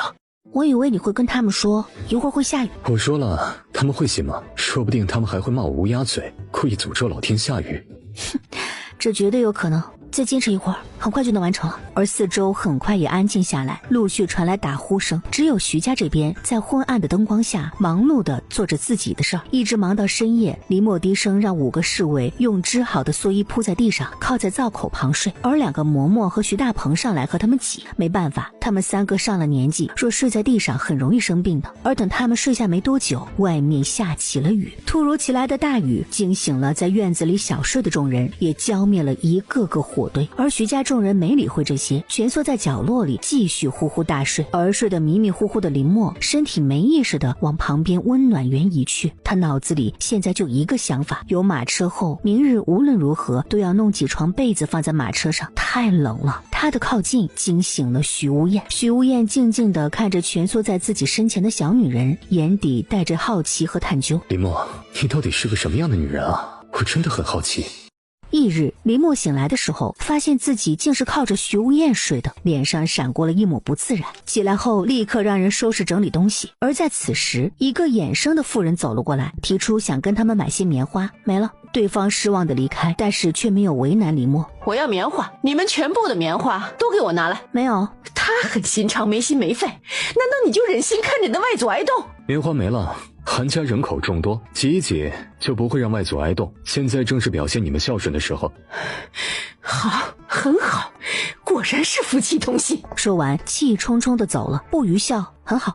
为什么这眼神看着我？怕你愚孝。流放路上死得最快的有3种人：同情心泛滥的圣母、愚忠愚孝和不懂变通的人。徐无艳一愣，这是什么说法？而就在这时候，外面传来老魏的声音，让一家出来一个人，他有话说。来了。看到徐无艳要出去，他连忙摇头：我去。好。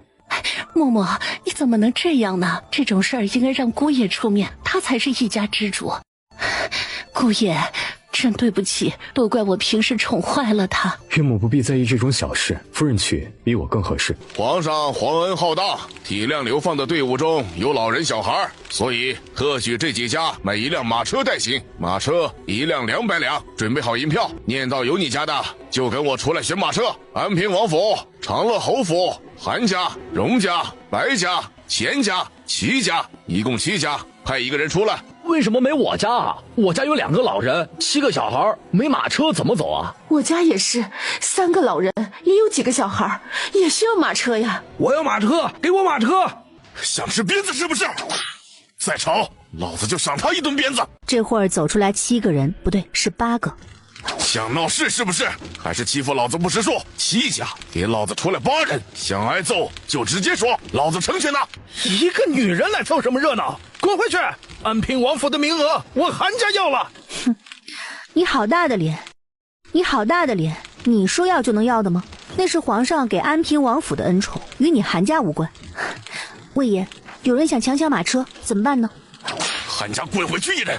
再惹老子生气，你韩家的马车老子不给了！该死的，一个小小的借差竟然敢打他，韩玉书只能往后退。这个贱人，害他被打，有他好果子吃的时候。林默瞧都不瞧他，跟上老魏朝驿站外走去。如上辈子一般，马车有好的也有差的，有些马车不是马老的不行，就是车厢破破烂烂，只有2辆马车在正常范围之内。一到门口，其他人争先恐后的朝好的马车冲去，而林默始终站在老魏的身后，一副以老魏为首的样子，因为老魏不许哄抢。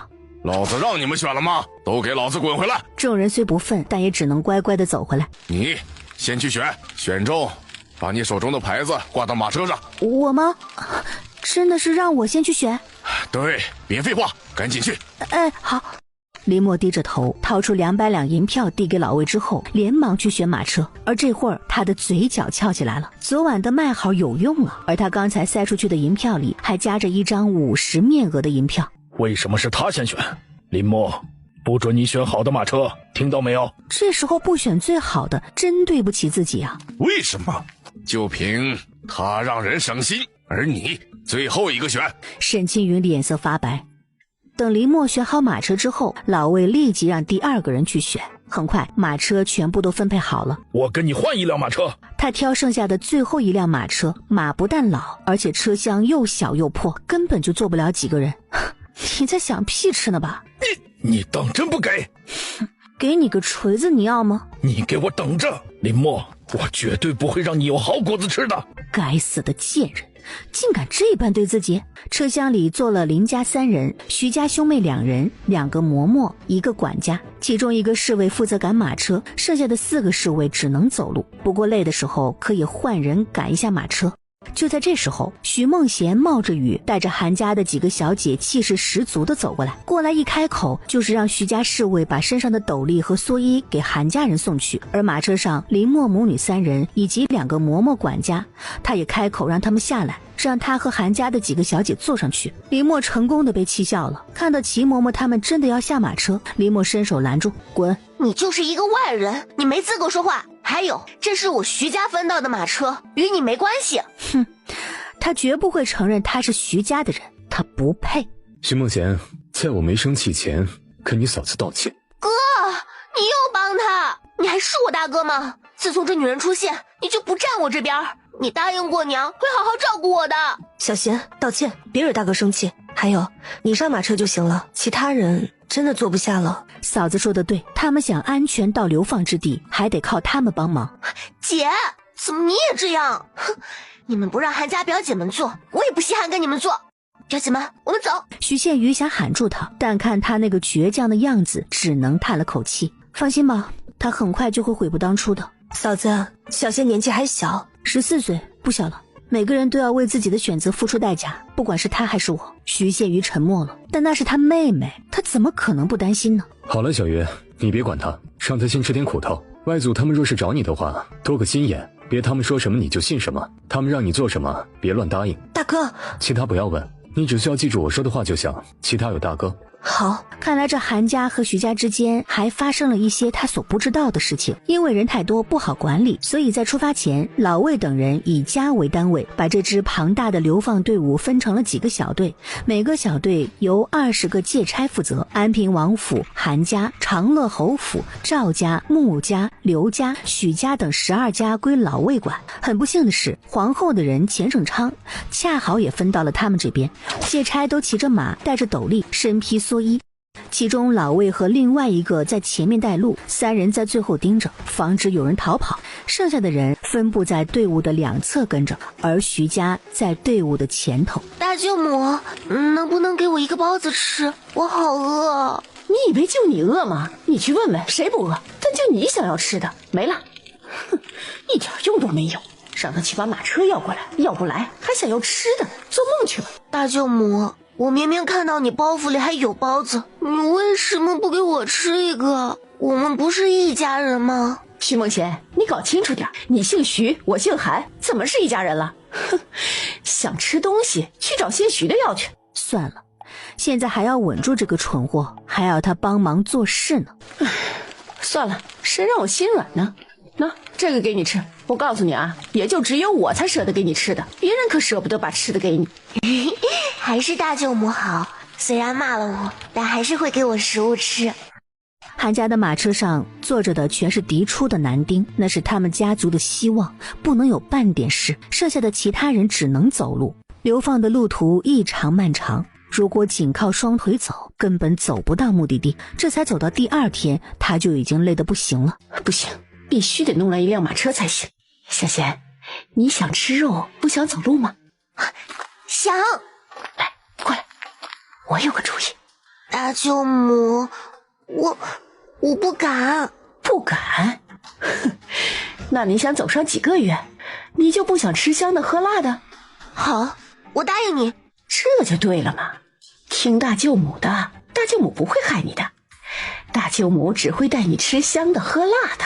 一会儿就在前面歇脚，半个时辰后继续赶路，都记住了吗？你们要是错过赶路的时间，一律按逃犯处理。而他在经过徐家马车时扫了眼，这才第2天，这钱正昌不会是想现在就动手吧？等停下来休息的时候，林默走到徐无艳身旁，你小心一点。徐无艳一愣，正想问他什么意思的时候，林默却朝前面的树林走去。我去找些吃的。熟的包子他空间里多的是，但不好拿出来，毕竟包袱有限，若一直有源源不断的包子拿出来，该会有人怀疑了。姐，我陪你去。林默摇头，让他陪着柳英，他自己去找。开玩笑，让他们跟着，自己怎么从空间里拿东西啊？我和你一起去，你一个人不安全。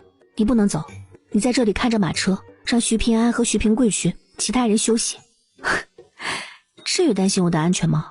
林默嘴角轻勾，捡起一根被雨水淋湿的木棍，双手一用力，咔嚓一声，婴儿手臂粗的木棍直接断成2截。徐无艳沉默了，他似乎娶了个了不得的媳妇儿啊！这木棍虽然他也能折断，但做不到这么轻松。所以我这会是吃软饭了。生了个火堆，就算是冒着浓烟，好歹也能有些暖意。没了人打扰自己，林默随意的在山林里走着，寻了一个没人的地方，闪身进了空间。进了空间之后，林默拿了些吃的，大口大口的吃起来。等吃饱喝足之后，他满足的打了个饱嗝。空间里吃的喝的都不少，但怎么带出去给他娘他们吃，林默有些发愁。挑挑选选，最后选了几个大红薯，确定四周没人之后，出了空间，然后把红薯用地上的雨水一浸，再拿起来。很好，林默很满意，这看起来像是刚挖出来的。回去做一个红薯汤，再加上包子，可以饱餐一顿。但快到集合地，看到在附近东张西望的某人时，他脸一沉，哼，守在这儿不会是来找自己麻烦的吧？有事吗？哼，吃饱了撑的，不会找个地方休息吗？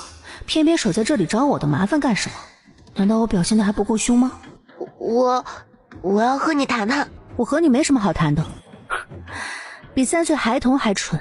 你确定我能跟你谈得出什么来？你才是傻子，有种你跟我到那边去谈。看林默盯着自己，他眼底闪过一抹不自然。我不想被我大哥知道我找你。哼，你敢跟我去吗？都怪你这个恶毒的女人，离间我和我哥我姐的关系，害他们不理我。你就是个恶毒的女人，我讨厌你。说完了吗？说完我走了。白痴。看着染了一身泥巴的徐梦贤，麻烦。他伸手把徐梦贤从地上拉起来。原本我衣服就湿了，又湿又冷的，现在你又推倒我，害我衣服上全都是泥。你果然是个恶妇。你不抓我谁会推你啊？还有，衣服湿有时间不会想办法生火烤干吗？跑来这跟我拉扯，脑子摆明就是有病。谁让你走？他忍不住伸手去擦脸，这一擦才发现自己把泥擦到了脸上。我要洗脸，你要陪我去洗干净，听到没有？快点，那边有个水坑，去那儿。徐梦贤往旁边一指，连忙走过去，走了2步，见他没跟上，回过头吼他：你快点，你敢不陪着我去，我就告诉我大哥，你打我推我。见水坑的确不远，便跟着走了过去。看到他蹲下去洗了脸，林默停住脚步：你快点，快要出发了。你别推我。徐梦贤声音有些紧张，林默皱眉，不对劲儿。哼的一声，林默头一疼，人晕了。韩风，他不会死了吧？没有，只是被打晕而已。他大概会昏迷1个时辰左右就会醒来，时间差不多了。翟小姐，我们快点回去吧，再不回去要引起怀疑了。徐梦贤匆匆看了一眼躺在湿地上的林默，连忙跟上韩风快步离开。林默，你别怪我，要怪就怪你自己，谁让你无情无义？你要是对外祖他们好一点，就没这么多事儿。而徐无厌这边，在徐平安和徐平贵回来之后，不见林默踪影时，眉头直接皱起来。在山林里，你们碰到夫人没有？没有。姐夫，我去找我姐。林硕，回来，你别乱跑，我去找你姐，你在这里待着。此时钱正昌刚好喊道：都起来，准备下，继续赶路。徐无厌脸直接沉了下去，没时间了。他看向徐大鹏，徐大鹏点头，起身朝前面走去。你们在这待着，别乱跑，我尽快回来。而徐大鹏这边找到老魏，立即拿钱开路，表示他家少爷拉肚子，再等一会儿。老魏掂了一下钱袋的重量，1杯茶的功夫。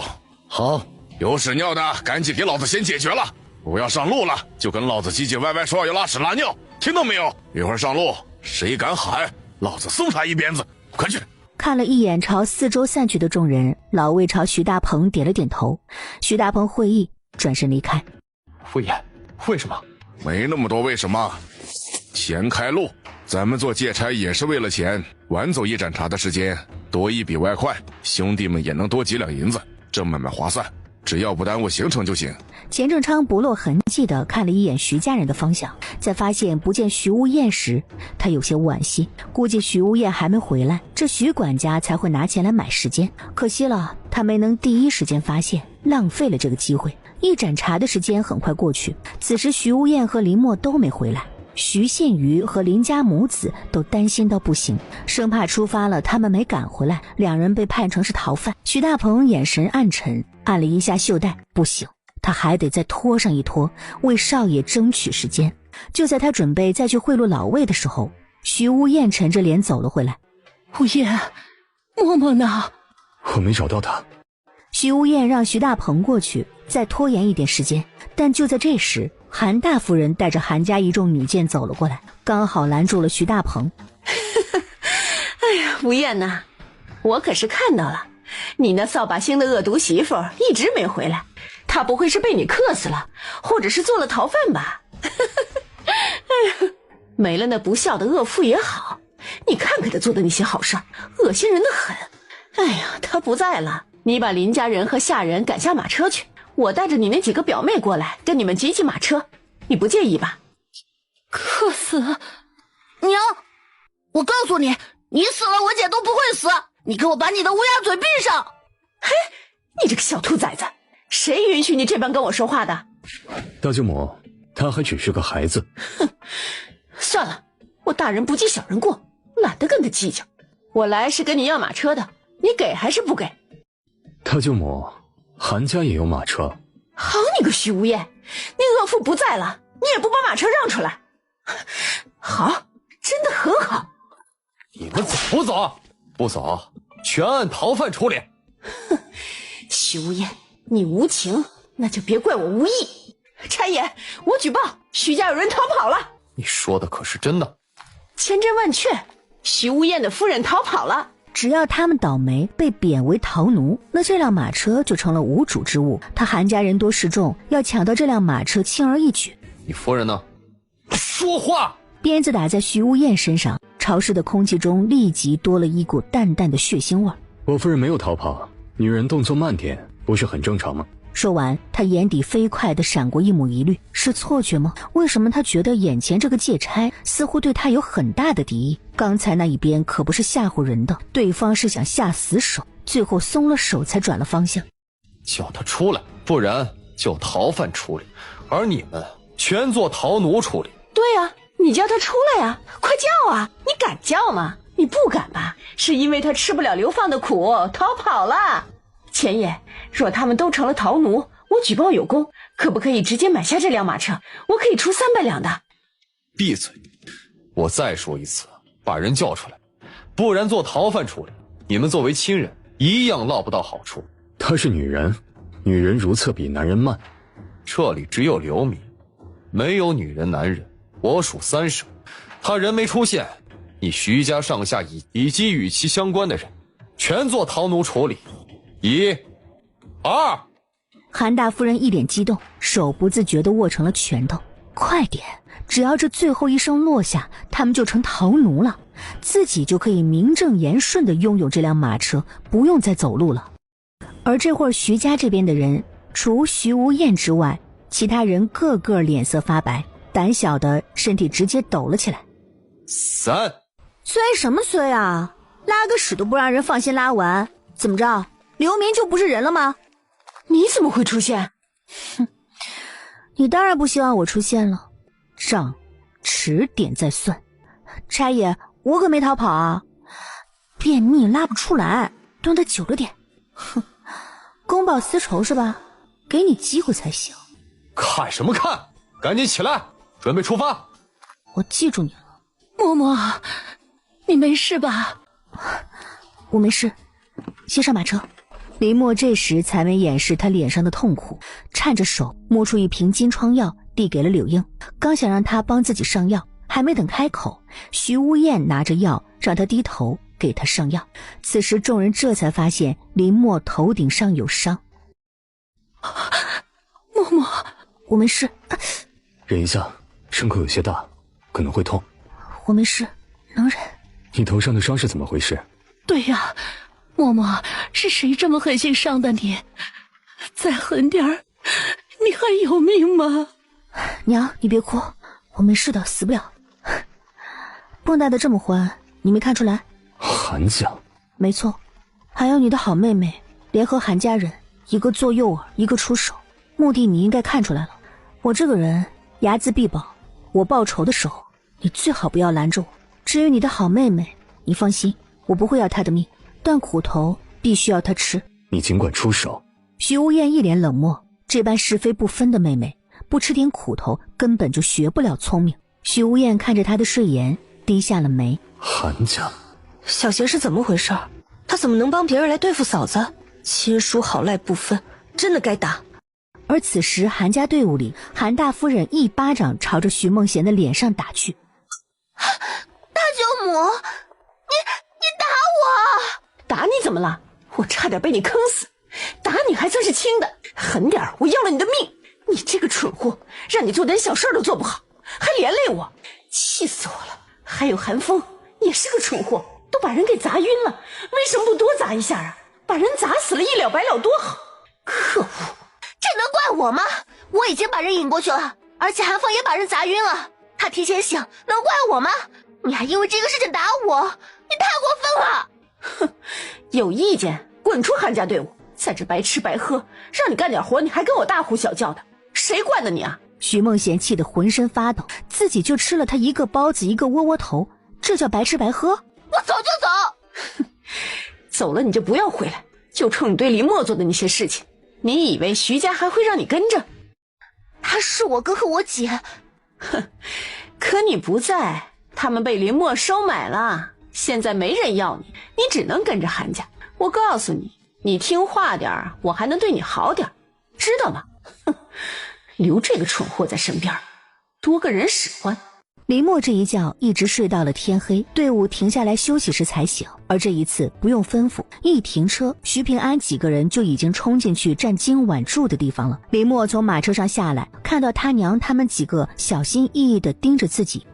我没事。头顶处传来的刺痛再次提醒林默，流放路上绝对不能心软，心软的下场脑袋开瓢啊！这个教训必须牢记。他让徐平安今晚就睡在马车上，防止有人偷换马车。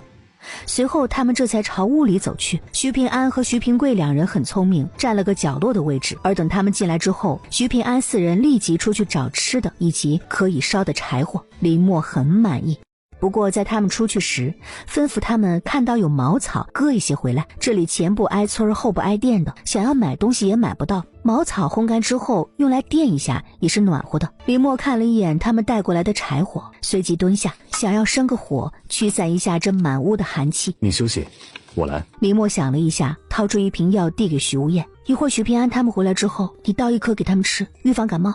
好。我出去走一走。不行，你头上有伤，不能乱走。我没事，我去看一看能不能找到什么吃的。火堆烧起来了，你们谁的鞋子湿了赶紧烘干。还有娘，你们有时间的话，我的包袱里面有布料，拿出来做一些厚实的袜子和手套。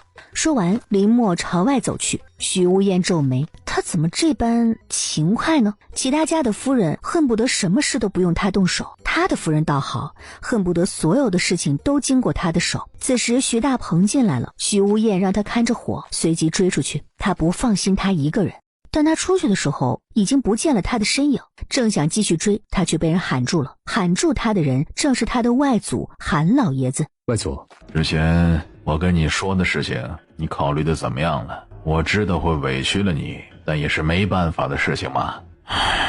现在两家能保全一家是一家，韩家没事儿，自然也会护住你们兄妹3个。如果我们两家都倒了，就真的要完了。外祖，你可知道你的建议会让我兄妹3人置身万劫不复之地？那时候我们已经死了，你又如何护几个死人呢？一旦按他的意思写下所谓的认罪书，他们兄妹3人必死无疑，而且还会连累所有与安平王府走近的人。这么说你不愿了？你觉得我是想让你送死？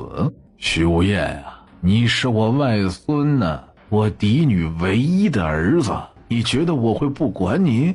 外祖，人心难测，无中生有的东西我不愿，我更不愿我爹死了还要背负骂名以及连累他人。说完行了个礼，转身出去。这可把韩老爷子给气得半死，反了，这孽障根本就不把自己放眼里啊。爹，韩玉书从一旁走过来，我都说了这小子天生反骨，根本就不会听我们的。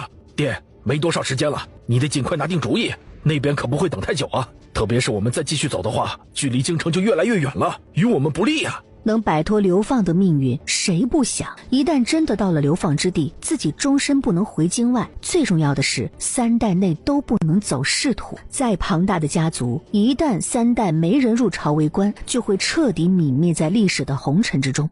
哦，你有什么想法呀？韩玉书心中一喜，他知道他爹心动了，凑到他耳朵旁，韩玉书小声地说：“林默不是故意要偷听的。”他出去转了个圈，确定没有人注意到自己，就进了空间。本打算是把韩家所有人的银子洗劫一空的，却不想意外的见到了韩家父子在一旁嘀咕：“闭着人说话，十有八九都是在打什么坏主意。”现在他终于知道上辈子为什么韩家和徐家会闹翻了，拿徐家做垫脚石，让徐家写下莫须有的认罪书，认罪书上面还要写出同党。这种事亏他们做得出来，闹翻断绝往来这都是轻的，换他现在的暴脾气，他能直接动手弄死他们。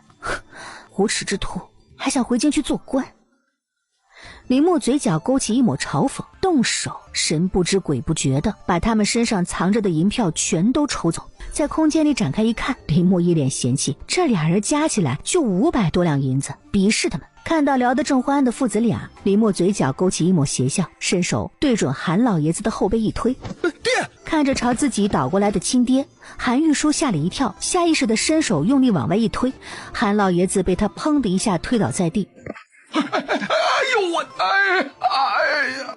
爹，我不是故意的。你死，你推我！看了一眼闹成一团的韩家父子，林默没再浪费时间，直接朝着韩家大本营走去，一路搜刮银子银票，他全部都笑纳了。看到独自一人在擦火炕的徐梦贤，他一点都不同情，甚至觉得他活该。从韩家这里转了一圈之后，他也去了沈家那边转了一圈，转完之后这才笑眯眯的朝着驿站外走去。又是收获满满的一天呢，不道德之后心情果然愉快，以后不道德的事情我一定要多做，把惹了我的人一个一个的全都给收拾了。想到周宇轩，林默心情更好了。按照上辈子的轨迹，他今晚会来找自己麻烦，但他现在有伤，不想浪费精力在对付他身上，所以刚才自己在他的伤口上加了一些料。今晚他应该能睡个安稳觉了。在空间里给自己熬了一个人参鸡汤喝了之后，林默这才满足地走出了空间。为了打掩护，他抱着一把湿漉漉的柴火走回去，远远的就看到有人在驿馆门口张望，没等他看清楚，对方已经朝他冲过来，等近了才发现是徐无厌。哎，你出来干什么呀？吃饱喝足睡觉休息不香吗？干嘛想不开跑出来吹冷风？太吵了，出来透透气，进去吧。说完接过他抱着的柴火，转身朝驿站走去。到了驿站门口，听到里面传出来的熟悉的尖叫声，很好，起作用了。哎呦喂，哎呀呀，疼！哎呦喂，哎呀，痒啊，好痒啊，要痒死我了！哎呀！沈青云见情况不对，看到他臀部已经被鲜血浸透了，他还要去抓，连忙喊来2个儿子一起按住他的手脚。忍着，别抓了，再抓你会死的。老爷，我好痒啊，而且还好疼啊！放开我！你放开我！我要抓痒！哎呦喂！救命啊！救命啊！沈青云脸色很难看，他不明白他夫人怎么忽然间会变成这个样子。好什么好？把他嘴巴给我堵上！再吵老子睡觉，老子一鞭子抽死他！又疼又痒是吧？这种情况老子见多了，直接一桶冰水泼去，什么感觉都没有。若撑不住，往山坳里一抬一扔，完事儿。什么玩意儿？都被流放了，还矫情什么？老魏骂骂咧咧地走回他们借差的房间，够狠！果然，能做借差的人都是狠人。他同情地朝周宇轩看去，看着可真惨呢。林默眼底飞快地闪过一抹幸灾乐祸。哼！林默一脸的愉悦，抬头就看到徐无厌正打量自己。怎么，不能开心吗？能，晚饭已经做好了，就等你开吃了。林默拿了一个包子，剩下的让他们分了吃。若不是不想引起他们的怀疑，他包子都不想吃。你吃这么少？伤口疼，没什么胃口。我先帮你上药。哎，不急的，你先吃吧。徐梦贤隔着人群，呆呆地看着温馨的徐家这边，眼底闪过一抹酸涩和后悔。他真傻。徐梦贤看了一眼，低下了头。若是再看，大舅母又要讥讽自己了。没有办法了，要不是老魏说的法子。沈青云见2个儿子同意了，直接把他抬到了水井旁，自己则是转身打起了一桶水，对准周宇轩的伤口直接冲下去，紧接着又是一桶。夫人，你好点了吗？冷，哎呀，好冷啊！下雪了，原来下雪了，怪不得昨晚我越睡越冷啊！天啊，这么冷，接下来怎么走？我去领窝窝头。趁着没人注意，林默撕给他们一人一小块肉干，快吃！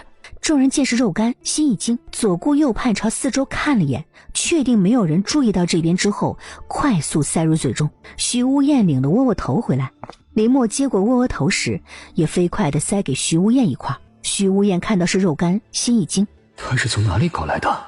看到徐平贵等人合着嘴，但嘴却在动的样子，便知道他们也有份儿。谁也不许说出去。魏爷呀，太冷了，快撑不住了。等到附近的镇上，能不能让我们去买些御寒的衣物啊？这里距离最近的一个镇还有2天路程，你以为这是京城？你想去买就能买，冷也得给老子撑着。那附近的村落呢？找村民换，老子呢？这里的村子，你觉得他们有钱，有东西跟你们换？说不定他们用来御寒的衣物里面塞的就是柳絮。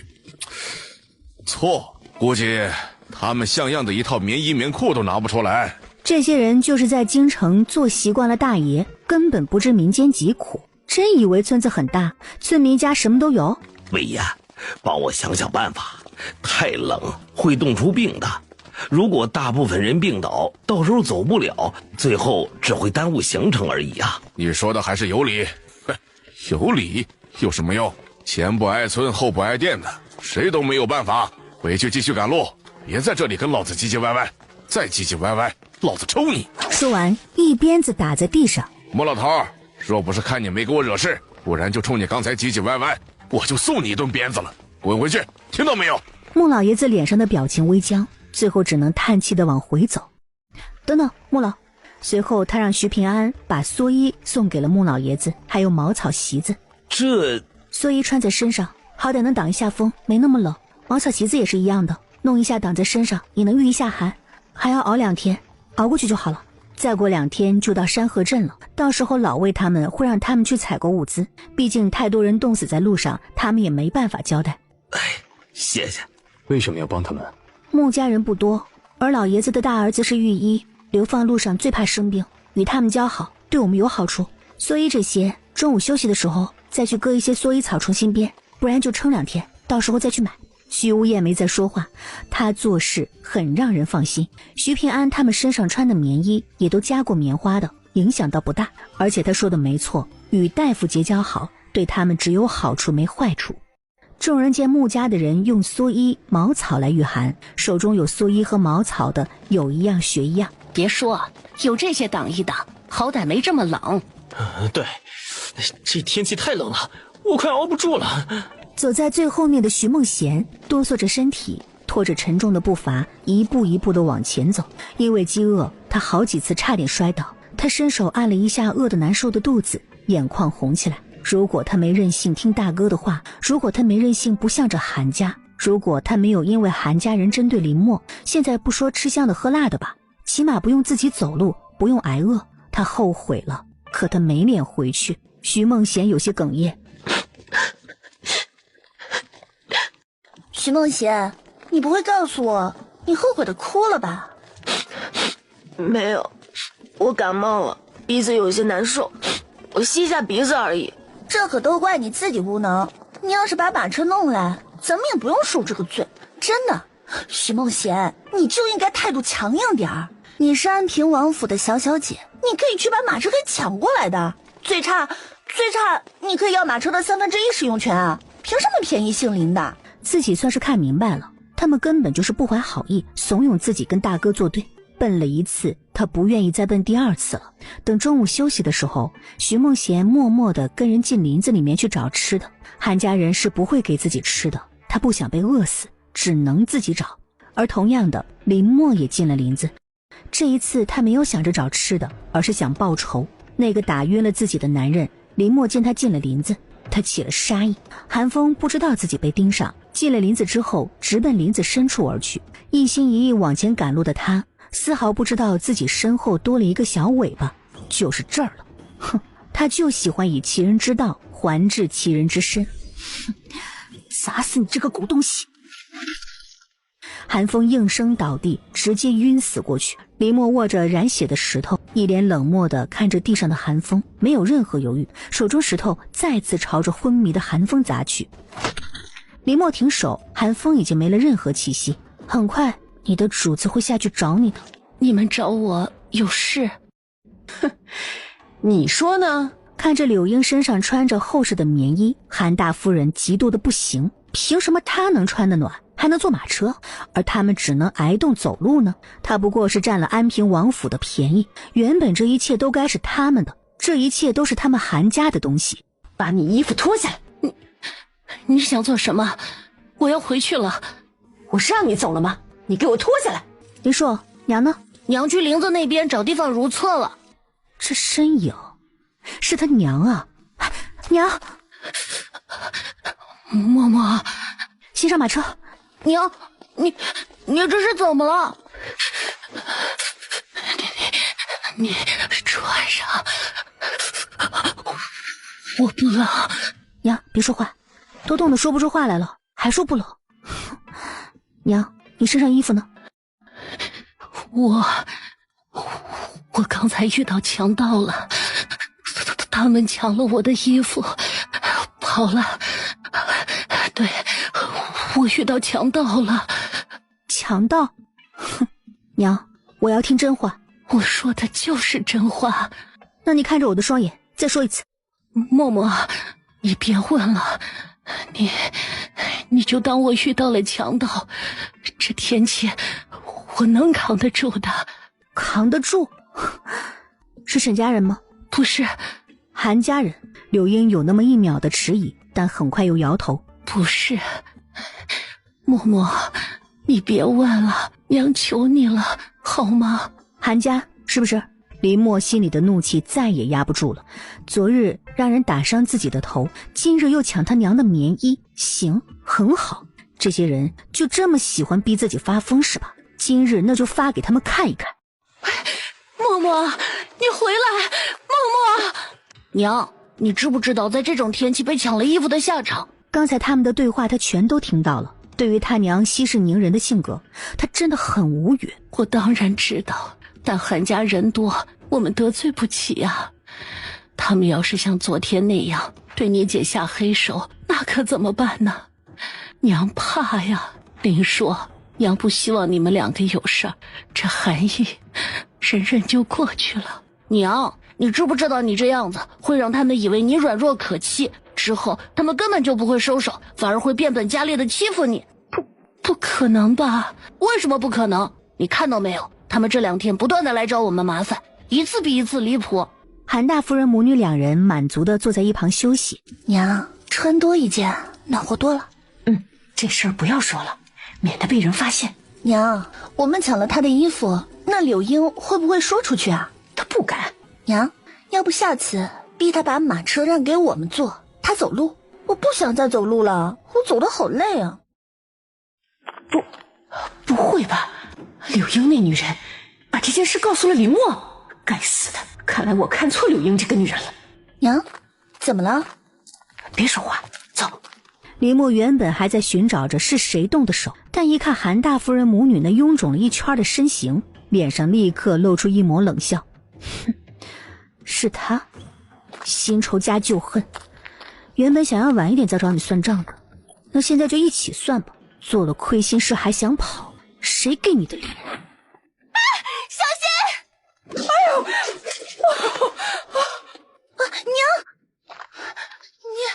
你别过来啊！娘，他来了！动手！把这个贱人给我乱棍打死！谁敢动我夫人试试？你没事吧？林默摇了摇头。徐无厌，你眼瞎呀？他能有什么事儿啊？有事的是我被他用木棍砸到了腰，我现在腰都挺不起来了。那也是你活该。你好，很好，娶了媳妇你就忘了所有的亲戚。徐无厌，你厉害！表哥，你太让人失望了，你为什么会变成这样啊？我都快不认识你了。表哥，你清醒下，别被他蒙骗了。交出来。交什么？你想要我这个舅母的命吗？来，你拿去啊！女人的事，男人不适合出面，我自己来。我不怕你对我耍无赖，真的，我更喜欢你耍无赖，因为对付无赖不需要讲方法。快拦住他！现场一下子就乱了。林默一把举起他，然后狠狠地把他砸到雪地里。我的天哪，这恶妇竟然把他娘给举起来了！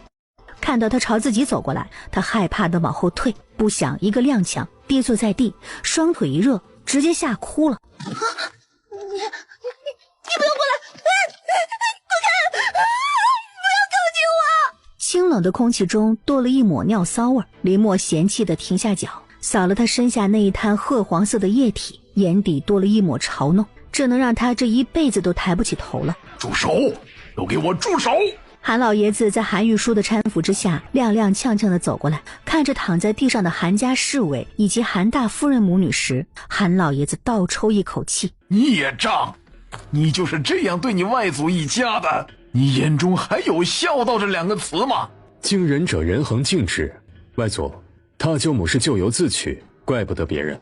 他之前不顾亲戚情谊，直接告发他徐家，自己已经放过他一次了。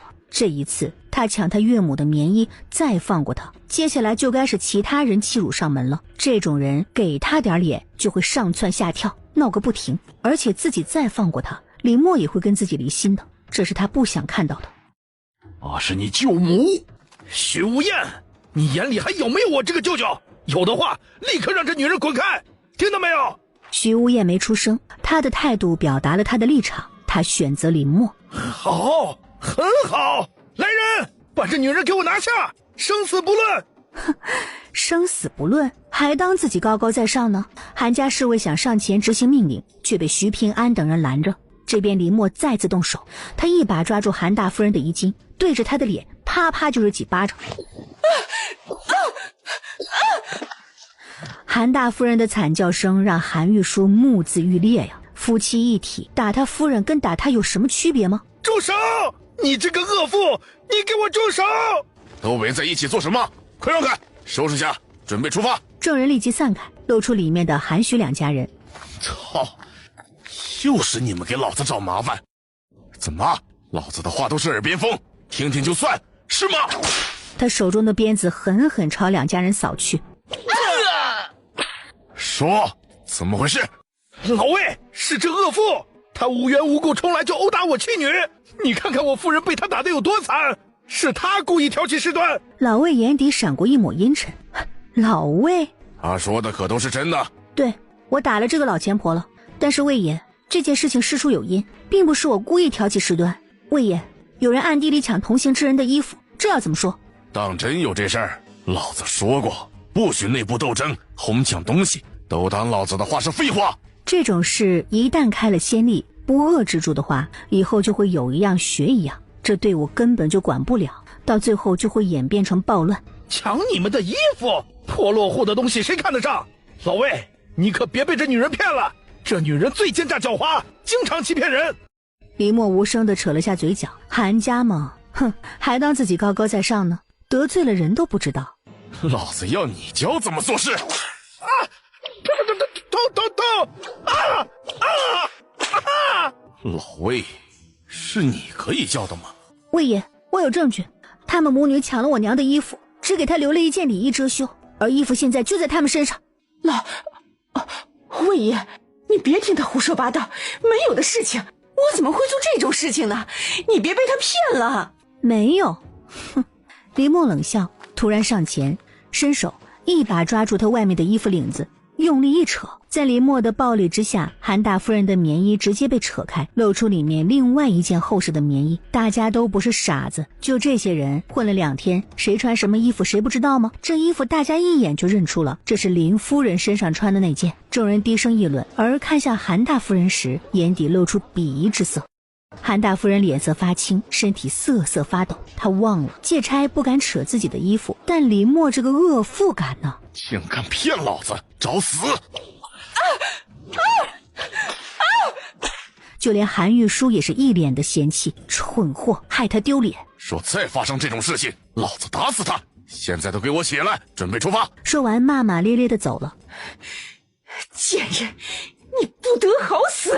林默冷笑，自己不得好死之前会先送他下地狱的。他也没客气，直接动手去扒衣服。你干嘛？你住手！你说我要不要把你的里衣也给扒了？贱人，你敢！韩大夫人暴喝，扬起手朝着林默的脸打去。林默眼底快速闪过一抹暗光，双手敏捷地抓住他要打人的手，一个用力，咔嚓一声，疼！韩大夫人疼得惨叫，不但脸色发白，身体也跟着哆嗦。她想开口骂人，但剧烈的疼痛让她差点没晕过去，根本就没力气说话。最后只能双眼愤怒地盯着林默，这贱人打断了自己的手啊！他不愿意把我娘的棉衣还给我，还想打我，我就轻轻扭了一下他的手，他就叫得跟杀猪一样。你们说，就我这个样子，我能把他怎样啊？他就是装的。你才是装的，你全家都是装的。林默，你放屁！你扭断了我的手！说着，韩夫人又继续嚎叫。继续？怎么要我帮你脱吗？我自己来。林默嫌弃地接过衣服，摊开抖了几下，这才离开。贱人，你别走！来人，抓住那个贱人！他把我手给打断了。对于身后韩家的动静，林默一点都不放在心上，没人会管他们。借差更是不屑，韩家人到目前为止依然把自己当大爷，根本不把这些借差放在眼里，不认清自己的身份，他们有的是苦头吃。是不是觉得我太狠了？是他咎由自取。人不犯我，我不犯人；人若犯我，我加倍还之。徐无厌看着他的身影，嘴角轻勾，这样刚刚好。你给我闭嘴！这蠢货就是活该，做什么不好，专挑蠢事做。我还不是因为太冷太累，你一直在马车里坐着，不觉得有什么？你考虑过我们走路的人吗？哼，谁让你是个女的？还有，就你矫情。他的那些妾室也都是走路的，还自己背着孩子呢，他们都没有吭一声，可见是他自己矫情。那你自己下去走走看啊！我是爷们儿。你们够了，想窝里斗是吗？哎呀，爹，咱们得想想办法呀！再这样下去，不等到流放之地，咱们韩家的人就全都死光了。还有徐无厌和他娶的恶妇，就是养不熟的白眼狼，咱们就该和他们划清关系。哼，等没了他韩家庇护，看其他人怎么吞了他们。就他们那点人，想活着到流放之地，妄想！闭嘴！以前觉得这个大儿媳妇是个聪明的，现在看来也是蠢货一个。玉书，按你之前说的做。韩玉书心头一喜，猛点头。好的，爹。做干净点儿，别被人抓了把柄。为了韩家，他只能对不起自己闺女了。韩大夫人暗喜，老爷子出手必一招毙命。到住的地方时，天色早已暗了许久，外面已是厚厚的一层雪。这一次他们没有这么幸运的像昨晚有驿站住，这一晚所有人都挤在破庙里熬过了这个冰冷的寒夜。到第二天起来的时候，不少人咳嗽流鼻涕，天气太冷，体质差的人根本扛不住。柳英也因为昨日没穿衣服，这会儿起来之后也头晕眼花加鼻塞。李默皱眉，还是中了招啊！昨天给他吃了抵御风寒的药丸，也没有多大用。这会儿徐无厌也领了窝窝头回来，同时也带回一个消息，前方雪崩，大雪挡住了路，他们估计要在这里等到路通。怎么会这样？上辈子并没有雪崩，难道是因为自己重生，一些事情改变了吗？那老魏他们怎么说？他去看过路了，过不了，但从这里往西走2个时辰，有一个白马镇。他的意思是赶马车去采购东西，一家让一个人去。林默双眼一亮，他可以借这个机会把空间里的东西拿出来了。你要买什么？我给你带回来。不，我要去镇上。你会赶马车吗？不会。一家一个人，我去了你就不能去了。我可以代表林家。许无厌一愣，无奈地笑了。消息一出，众人沸腾，很快现场吵得跟菜市场差不多。再吵，老子赏你们顿鞭子！给你们一盏茶时间，商量要买什么，然后准备钱。还有，一家就只能去一个人，都明白了吗？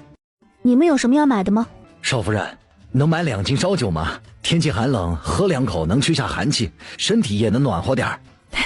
行，我给你们一人带1囊烧酒。多谢少夫人。钱呢？我的钱呢？我的钱也不见了。哎呀，我的钱！沈家和韩家方向陆续传来钱不见了的尖叫声，这才发现钱不见，这心得多大呀！哼，没钱买不到物资，我看你们要怎么办。老魏黑着脸出来，这群王八蛋没一个省心的，商量个事儿而已，吵得比菜市场还热闹。都当老子的话是耳边风，左耳进右耳出是不是？说怎么回事？今日说不给老子说出个所以然来，就你们刚才吵闹的样子，老子立即取消让你们出去买东西的计划。众人一脸埋怨的看了眼韩沈2家，都怪他们，若是因为他们害得自己等人不能够外出买东西，绝对不会让他们好过。魏爷，我沈家所有人的银子均不见了，我怀疑这里有小偷。我韩家的也是，我们放在身上包袱里的银子银票全不见了。你们2家的银子都不见了，这么巧？老魏，你这是什么眼神？你怀疑我们说假话？难道不是？哼，都当老子是傻子吗？哪个小偷这么厉害，能把你们所有人的钱都偷走？而且偷的都是你们2家人的钱，还一个都不落。最重要的是都没被发现。说吧，你们自己告诉我是谁？谁有这么大的本事？哼，我呀，我就是那个厉害的小偷。可惜了，不能站出来承认。老魏的话让韩玉书和沈青云2人脸憋得通红，但是却一点都没有反驳之力。老魏说的没错呀，但就是这么巧，他们的银子就是不见了。老魏，我说的是真的，我们身上的银子真的都不见了。别跟我找借口，你们自己把银子弄不见了，是你们的事情，与我没关系。而且我怀疑你们根本就没钱，所以就装钱被偷。你们既然没钱，那就不要出去买东西了，就老实待在这儿，别浪费大家的时间。商量好的就出来，准备出发。韩玉书一脸的铁青，说这次不去采购，还不知道要挨冻多久呢。还有吃的，早就已经没了，一天2个窝窝头根本就撑不住啊！到底谁偷了他们钱呢？韩玉书四处打量，看谁都像小偷。可恶！韩玉书把所有的韩家人都叫了过来，也不废话，让他们把身上的钱以及值钱的东西都拿出来，却遭到了不少女眷的拒绝。抄家的时候，他们虽被赶了出来，没有机会去收拾东西，但他们身上多多少少都带有一些首饰，这也能值不少钱呢。现在家族遭了难，正是需要大家齐心协力共度难关的时候，不拿就逐出家族，家族不要这种无情无义的人。另外，等家族起复了，这些借用了的钱会加倍还你们。韩玉龙不情愿，他身上就一个金钗还值点钱了，若拿出来，他身上就没一样像样的首饰了。爹，表哥他们的钱没被偷，要不去找表哥借点？你有本事你去借呀！徐无艳对他们有了防备，根本就不会帮他们韩家。他若有心，早就送钱过来了。毕竟韩家遭偷的消息早就传遍整个队伍。哎，爹，可以让他去要，他吃我们家的，用我们家的，让他去跟表哥要1000两，不过分吧？我不去，我不去，你不去也得去，不然我韩家不养你，听到了没有？徐梦贤红了双眼，身体也跟着抖起来。他已经没再吃他们家东西了，好吗？小龙，你给我闭嘴！小贤，你不用管你表姐，你放心待在韩家，我们有一口吃的，就有你一口吃的。你不想去要，就不要为难自己。大舅还是和以前一样的好。韩玉书朝他笑了笑，随后就去收东西了。韩玉书匆忙地把这些抢来的首饰直接往布袋里面一塞，急匆匆地朝着自家马车跑去。韩大夫人捂着自己的手臂，跌跌撞撞地跟上去。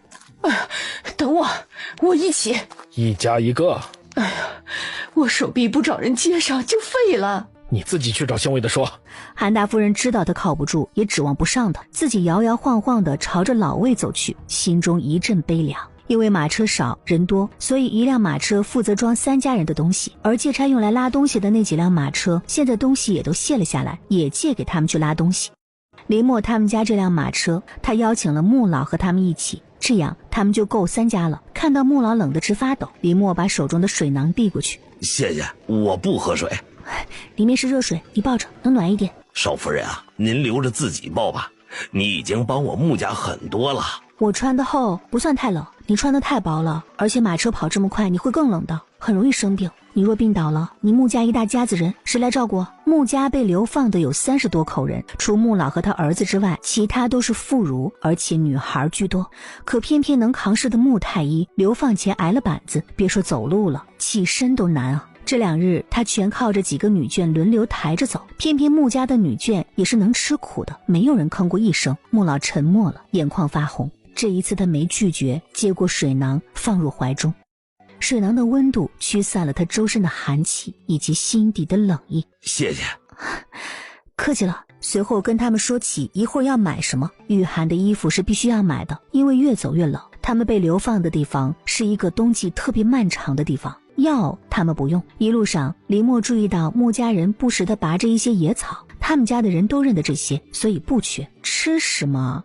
他们没有马车，有伤患，除了主劳动力要抬人之外，剩下的都是一些半大不小的孩子，根本就拿不了什么东西。所以他建议买面粉，虽然面粉比较贵，穆家孩子都懂得哪些野菜能吃，到时候采一大把野菜，2碗面粉一起煮糊糊，再加一些盐，总能让他们都吃饱。而且不容易感到饥饿。若是米的话，2碗米熬成粥，要够30多人吃，那得很稀才行。喝稀粥，撒2泡尿就饿了。而且2碗米饭的重量比2碗面粉的重量要重多了。另外，林默还看出来了，他们的手头并不宽裕，接下来还要走漫长的6个月，能省1文钱是1文钱。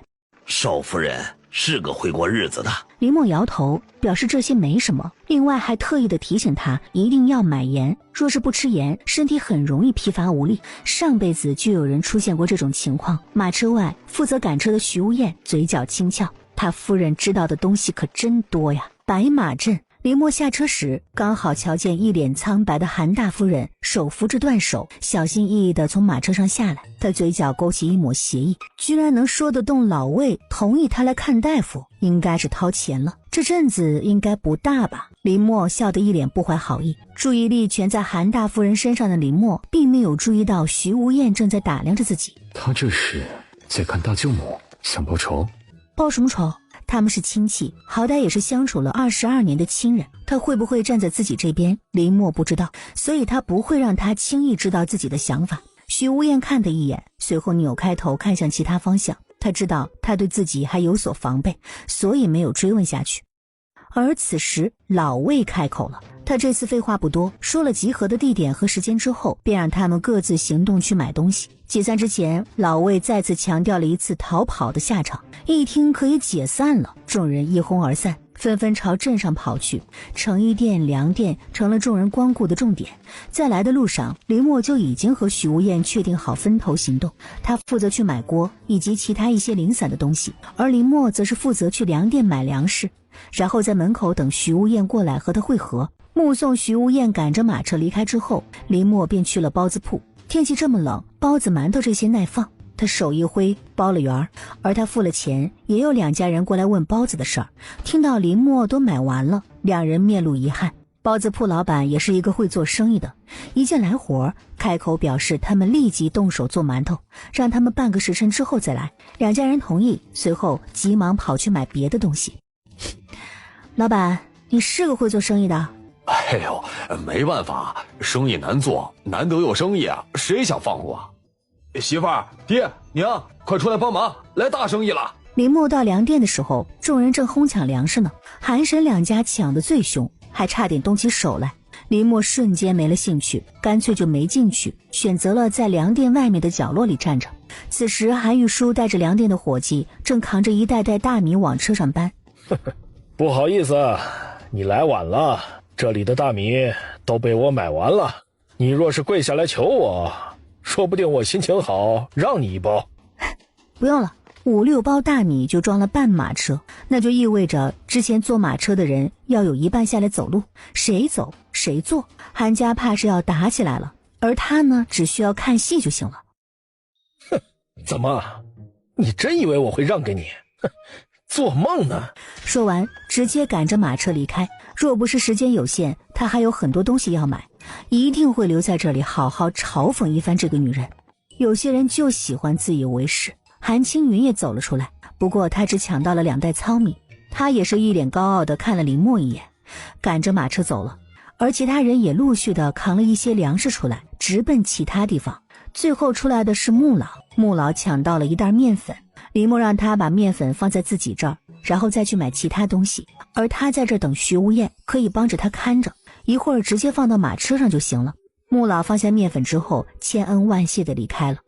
林默把穆老的面粉挪了一下位置，趁没人注意的时候，悄悄地从空间里拿出1袋大米和面粉混在其中，很好，事实上够了。而酒嘛，林默想了一下，从空间里拿出几个酒囊，里面装满了好酒，这还不够。他再拎出来1坛酒，放在了一旁的地上。看着这一堆东西，林默很满意。对了，肉。林默又从空间里拿出1包肉干放在一起，结实的布料、棉花也拿出一堆。看着这忽然变成小山似的物资，林默有点心虚了，左右张望了一下，确定没人注意到自己这边之后，这才松了口气。对面大街上，几个看着流里流气的男人正手持着木棍，气势汹汹地朝他这边走来。林默缓缓站直身，这些人怕是冲他来的，而为首的人正是这白马镇的一霸赖三。我问你，你是不是林默？是谁让你们来的？是谁不重要，重要的是你是林默就行。兄弟们，看来今日这5两银子很好赚，动手，然后咱们吃香喝辣的去。什么意思啊？双倍，把让你们来的人打断1条腿，这银子就是你们的了。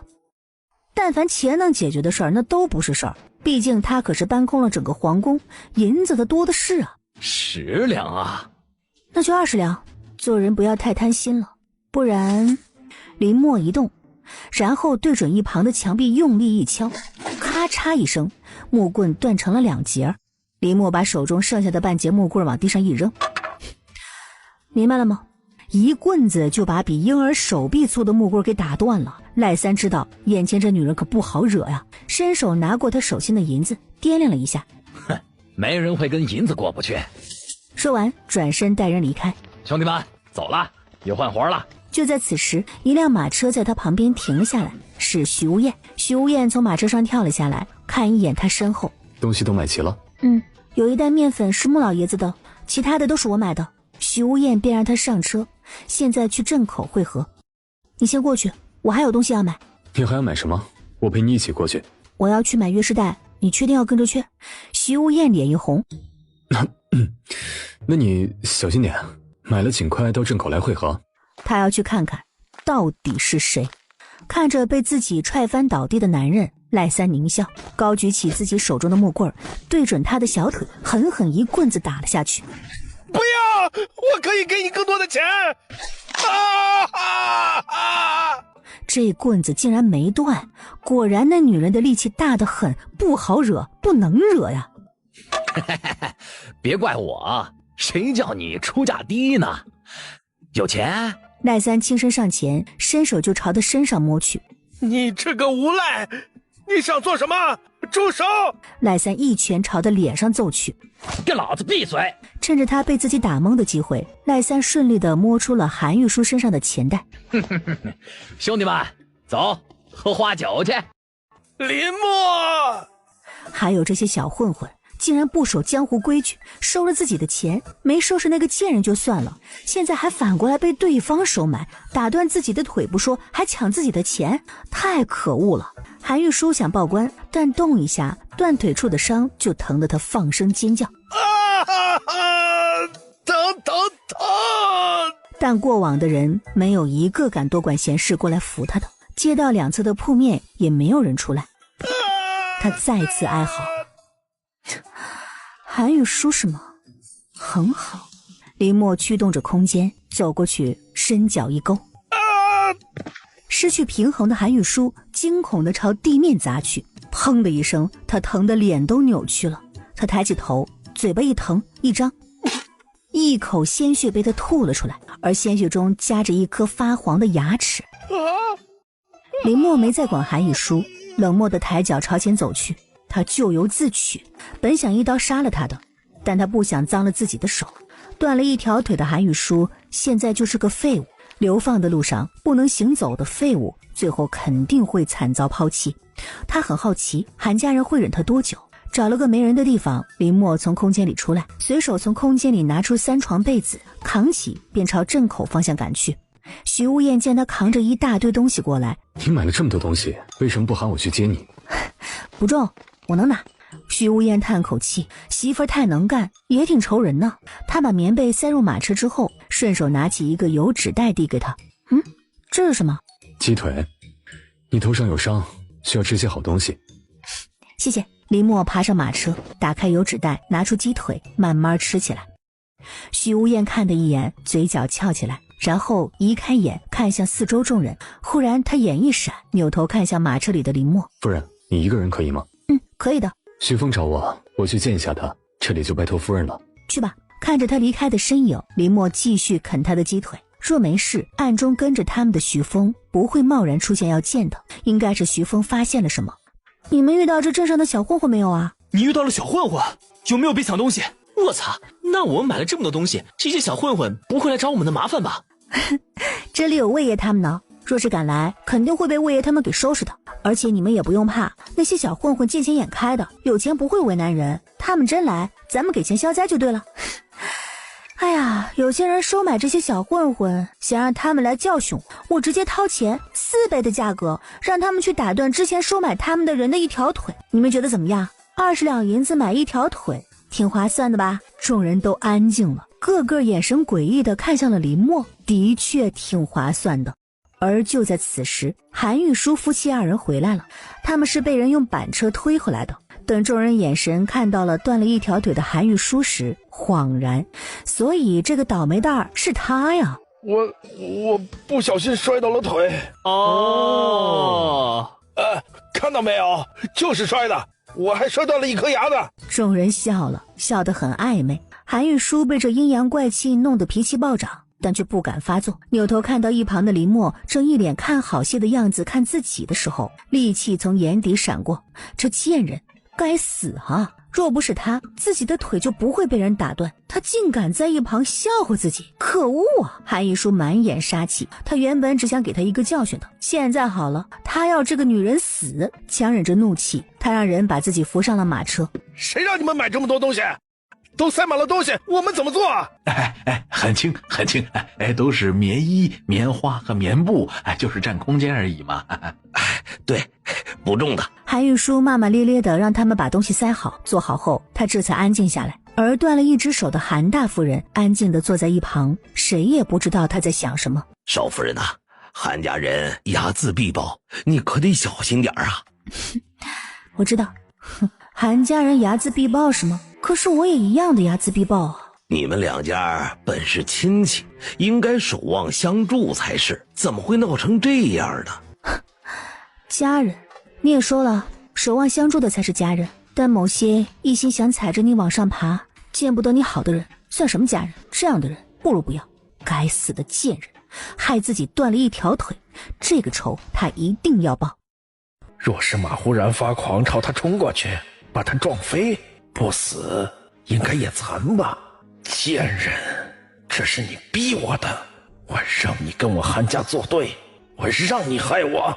韩玉书手中的马鞭恶狠狠地打在马背上，马吃痛长嘶的同时，拖着沉甸甸的车厢飞快地朝林默的方向冲去。小心！林默的反应很快，但还是迟了。看到冲到自己面前的马车，林默心一沉，韩玉书这是要自己的命啊！有那么一瞬间，林默害怕了，他害怕死亡，害怕自己不能护着他娘和弟弟到流放之地，害怕自己之前所做的一切都付诸东流。就在马车即将撞上他的一瞬间，林默大脑里快速地回放起自己上辈子所经历的一切。我不能就这么放弃了，我已经在努力改变，谁都不能阻拦我改变命运。林默猛地抬头，手握成拳，快且狠地朝马的胸部狠狠揍了过去。一匹马也想要他的命？休想！我命由我不由天。先是砰的一声，然后咔嚓一下子，林默的拳头与马相碰，发出清脆的骨折声响。这一刻，所有人都安静了，就连正好回来看到这一幕，正朝他飞奔而去的徐无艳，心也跟着凉了半截儿。他的手因为恐惧不自然地抖了起来。马会不会把他踹飞啊？被踹飞了，他会不会有事呢？不，林默绝不能有事。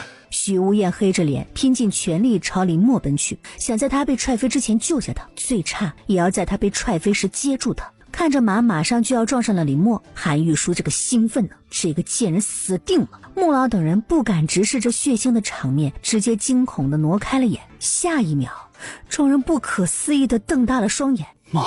马飞了！我操！马竟被他一拳揍飞了！马重重地砸在了地上，马车也因为马倒地直接被带翻了。原本坐在马车里的韩玉书夫妻两人尖叫着从马车里滚了出来。而与此同时，徐无艳也冲到了林默身边，他伸手抓住林默的双肩，一脸的紧张。你有没有事？看到他不自然地颤抖着的手，顿时心疼了起来，小心翼翼地拉起他的手，看着他变得红肿的手背。我帮你检查一下骨头，可能有些疼，忍着点。我没事，骨头应该也没事。林默缩回手，许无艳动作一僵，低下头，他对自己的防备很深。这女人的力气好大呀，竟然一拳头就揍飞了一匹马，不对，是揍死了一匹马。许无艳转身，大步朝着韩玉书走去。无艳，快送舅舅去找大夫，舅舅的腿肯定又错位了，好疼啊！许无艳居高临下的看着韩玉书，眼底都是寒意。他真的不顾念一丝一毫的亲情。林默是他的妻，他就这样赶着马车朝他冲过去，分明就是想撞死他，好狠啊！许无艳，我是你舅舅，你……他话没说完，许无艳一脚踩在他的断腿上，用力，疼得他放声尖叫。畜生，松开你的腿！这是对你的惩罚，谁都不准送他去看大夫，敢就是跟我作对。许无艳，我是你舅舅，你这么对我，对得起你娘吗？若不是因为我娘，你现在脖子已经被我扭断了。这是最后一次，若再有下次，我会亲手扭断你的脖子。对不起，让你受委屈了，废了一条腿，可以吗？林默双眼轻闪，正想说话，不想这会儿老魏他们回来了，看到侧翻的马车以及死了的马。该死的，你们这些人就不能给老子安静一会儿？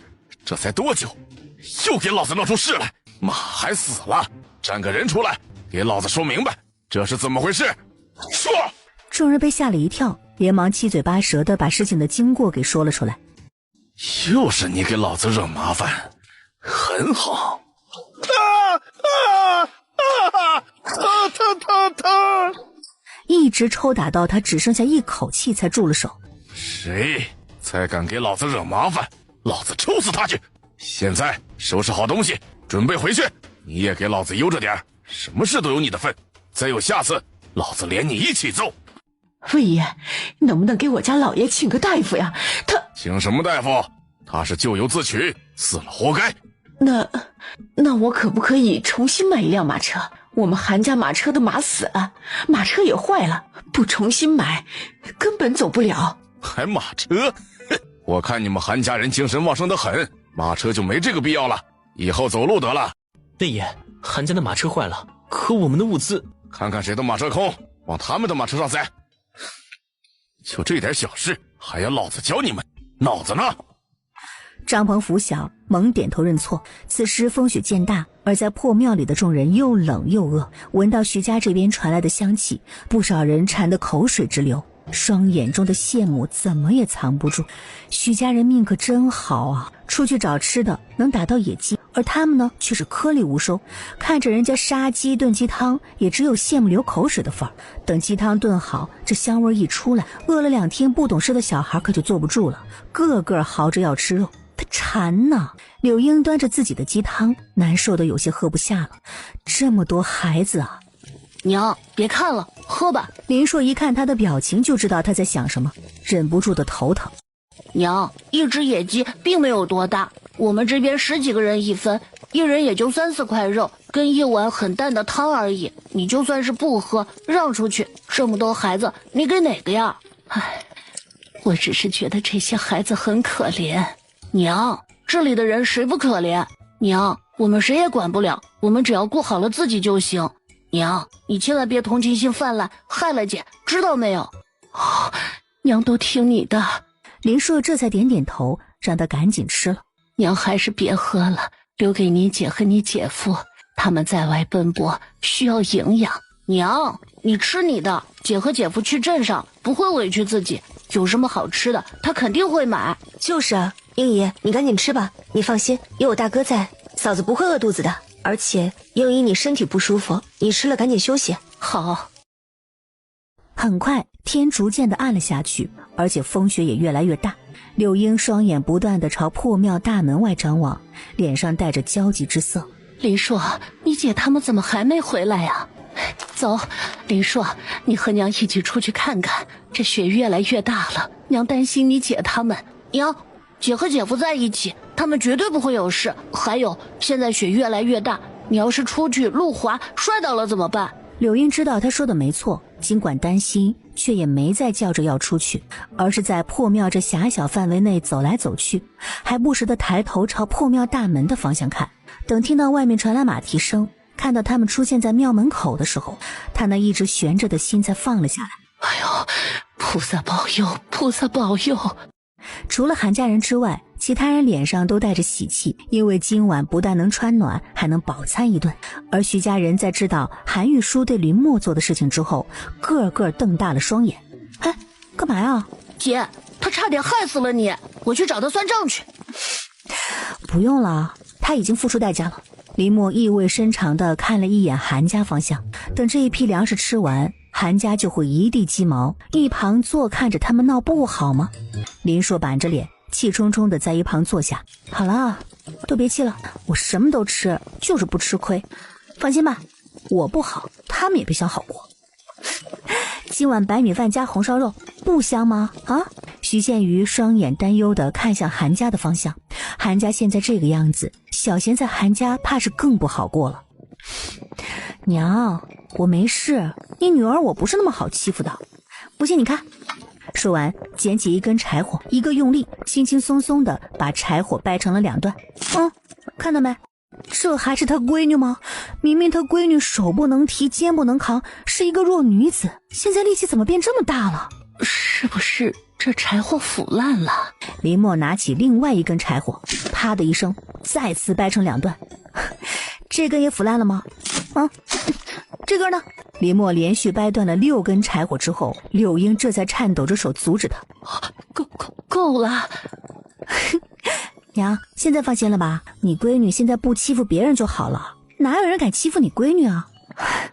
好了，都跟你们说了，我不是吃亏的主儿，很快你们就能看戏了。这可是他为韩家人准备的大礼。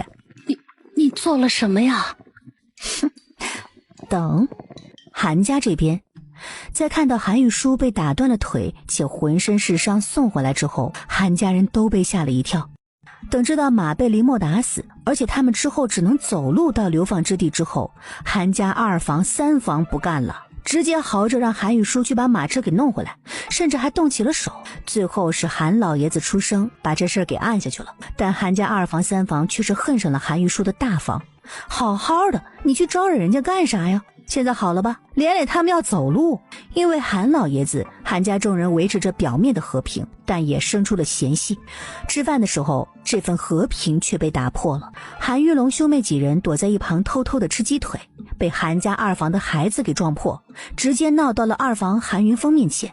韩云峰一听不干了，钱他们也出了，但是你大房的儿女吃香喝辣，他们却只能一碗白粥填填肚子，就连棉衣也是这样的。大房人人都有棉衣，而他们2房和3房却只有粗布和棉花，要棉衣自己做。韩云峰忍不住了，冲过去就要把韩玉书剩下的钱拿出来平分。你胡说什么？我家孩子哪里吃香喝辣了？钱我都拿来买米和棉衣棉花了，原本是还剩下一些，但都被抢走了，没有了。都这个时候了还骗我？你闺女韩玉龙他们一人一个鸡腿，偷偷的躲起来吃，你敢说不是你买的？而我们2家的孩子呢，什么都没有。韩玉书，你这是人做的事情吗？什么？玉龙他们吃鸡腿？这怎么可能啊？还在装？不是你偷偷给他们买的？难道是天上掉下来的吗？我没买。韩云峰，你在干什么？住手！住手！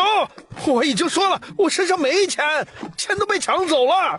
哼，你说没钱，那你自己看，这是什么？他把手从韩玉书身上抽出来，同时还掏出了一张银票，银票的面额是50。韩玉书瞪大了双眼，眼底带着不可思议，他身上怎么会有银票呢？这银票不是我的。不是你的。你想告诉我这是别人塞到你怀里陷害你的？韩玉书，你要脸吗？别人塞你的，那为什么就没别人塞给我呢？这银票分明就是你偷偷藏起来的钱，被我们抓到了，就在这里。我没有，这银票真的不是我的。你以为我信你？我打死你个满口谎言的伪君子！韩玉书的儿女一见他们爹吃亏了，立刻冲上去帮忙，而韩云峰的儿女见状也跟着上去帮忙。放开我爹！住手！你们这2个孽子，都给我住手！韩家再次乱成一团，吵闹声把借差都给惊动了。老魏一看，又是韩家人在闹事儿，手中的鞭子再次无情地挥向他们。打累了之后，直接把他们赶出了破庙。妈的，既然这么热血沸腾，那都给老子滚出去，吹吹冷风，冷静下。看着破庙外哭哭啼啼的韩家人，林默心情这个好啊！都说了，他睚眦必报的嘛。韩玉书怀里的银票是他偷偷放进去的，原本想放10两银子的，但银子太扎眼，很容易被发现。而银票的面额50两是最小的，说实话，他挺心疼的。50两银子可以买不少吃的了。还有，韩于龙姐弟吃的鸡腿也是他偷偷放在韩于龙身边的，这可是导火索，没他，韩家2房3房的人是闹不起来的。瞧，连锁反应，这韩家人最后不都被赶出去吹冷风了吗？这一壶够他们喝的了。看他们多惨啊，今晚得吹1晚的冷风呢，这还不够解气的吗？好了，睡觉吧。说不定明天雪就停了，就能离开这儿了。但林默的愿望却落空了，因为接下来连续3天大雪，寸步难行。众人只能窝在破庙里烤火发呆，但也因为这样，也给了众人足够多的时间做棉衣。考虑到天气越来越冷，林默带着秦嬷嬷几人，不但给每人多做了一双鞋，还做了棉坎肩，再冷的天气也能扛上一扛。终于做完了，累死了。而一旁还在忙的徐宪瑜忍不住加快动作，脸上多了一抹不自在。他为什么会不自在，林默知道，但他全当没看到，脱掉自己身上的棉衣，把棉坎肩穿在里面，再穿上棉衣，果然暖了许多。跟他们说了一声之后，林默站起来朝外面走去。见他离开，徐宪瑜松了口气。大小姐，其实你不用怕少夫人的，少夫人是个善良的人，少夫人聪慧，她怎么会看不出来你这件是给二小姐做的？就连你偷偷省下一个包子拿去给二小姐吃，她也是看到装作没看到，还多塞给你一个让你吃饱。我知道嫂子是个好人，但小贤之前做出那些事儿，还伤害了嫂子，我却偷偷拿东西给小贤，我心虚，觉得对不起嫂子。大小姐，你这么想就错了，你和二小姐是嫡亲姐妹，你照顾她是人之常情，少夫人根本就不会生气。其实二小姐若是知道错了，认认真真回来向少夫人认错，少夫人说不定会原谅她的。大小姐，你应该好好劝劝下二小姐。好，秦嬷嬷，我去找小贤，若嫂子他们回来了问起我，就说我上茅房了，你帮我打下掩护。林默出了破庙，看着外面茫茫的大雪，眉头直接皱起来，路都被雪给掩埋了。这种情况下，别说马车难走，就算是人也难走。雪地里行走不但慢，而且容易出事儿。而此时外出打猎的徐无厌等人回来了。你怎么出来了？太没冷，你不该出来。我穿了棉坎肩的，不冷。前面路况怎么样了？走不了，积雪很厚，连续的雪崩把路给堵死了，恐怕得动手挖才行。等雪融的话，不知要等到什么时候。上面下了命令，要我们尽快赶到目的地。时间要到了，恐怕老魏会让人去把路挖通，方便通过。可路上的雪这么厚，这雪不知道还会下多久，一直待在这里也不是办法。老魏不敢赌的，如果一直待在这儿，耽误了到达的时间，他们也讨不了好，所以他们只能选择冒险上路。死几个人对他们来说无关紧要，最重要的是能按时到达。这也是为什么谈流放色变，因为死在流放路上的人不计其数。如果是这样，我们得做好准备才行。徐无厌点头，两人低声商量起来。而徐宪瑜这边找到冷得直哆嗦的徐梦贤，看他那惨样，徐宪瑜心疼的不行。小贤，你要不要跟我回去，然后向大哥嫂子道歉，好不好？他们会原谅你的。姐，我没脸见他们。嫂子被寒风砸破了头，差点出事儿，而大哥他们也因为这个差点被当逃奴处理，是自己差点害了他们，现在自己哪有脸去求他们原谅呢？你就是个倔的，我都说了，你诚心道歉，嫂子会原谅你的，你为什么就不相信我呀？徐梦贤低着头不说话，徐宪瑜被他这副要死不活的样子给气到了。徐梦贤，我真的要被你气死，你爱倔就继续倔，反正吃苦受罪的是你自己，我不管你了。说完转身离开了。徐梦贤红了眼眶，双手紧抱着自己的双膝，自己做错了事，这是他自己该承受的，有些事做错了不是一句道歉就能够消的。徐梦贤，你姐又给你拿什么好东西来了？哼，你以为我没看到吗？我告诉你，我看到了，是一件坎肩，是不是？所以你要抢是吗？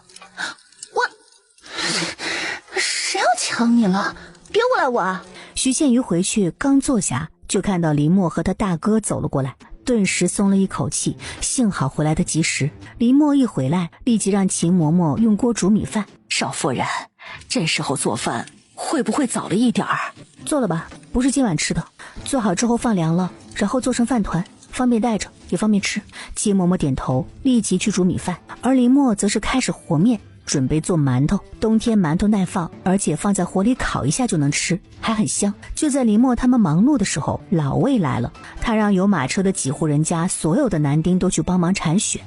这话一出，顿时多了几道抗议声，要求所有人一起去铲雪，因为路不只有他们走。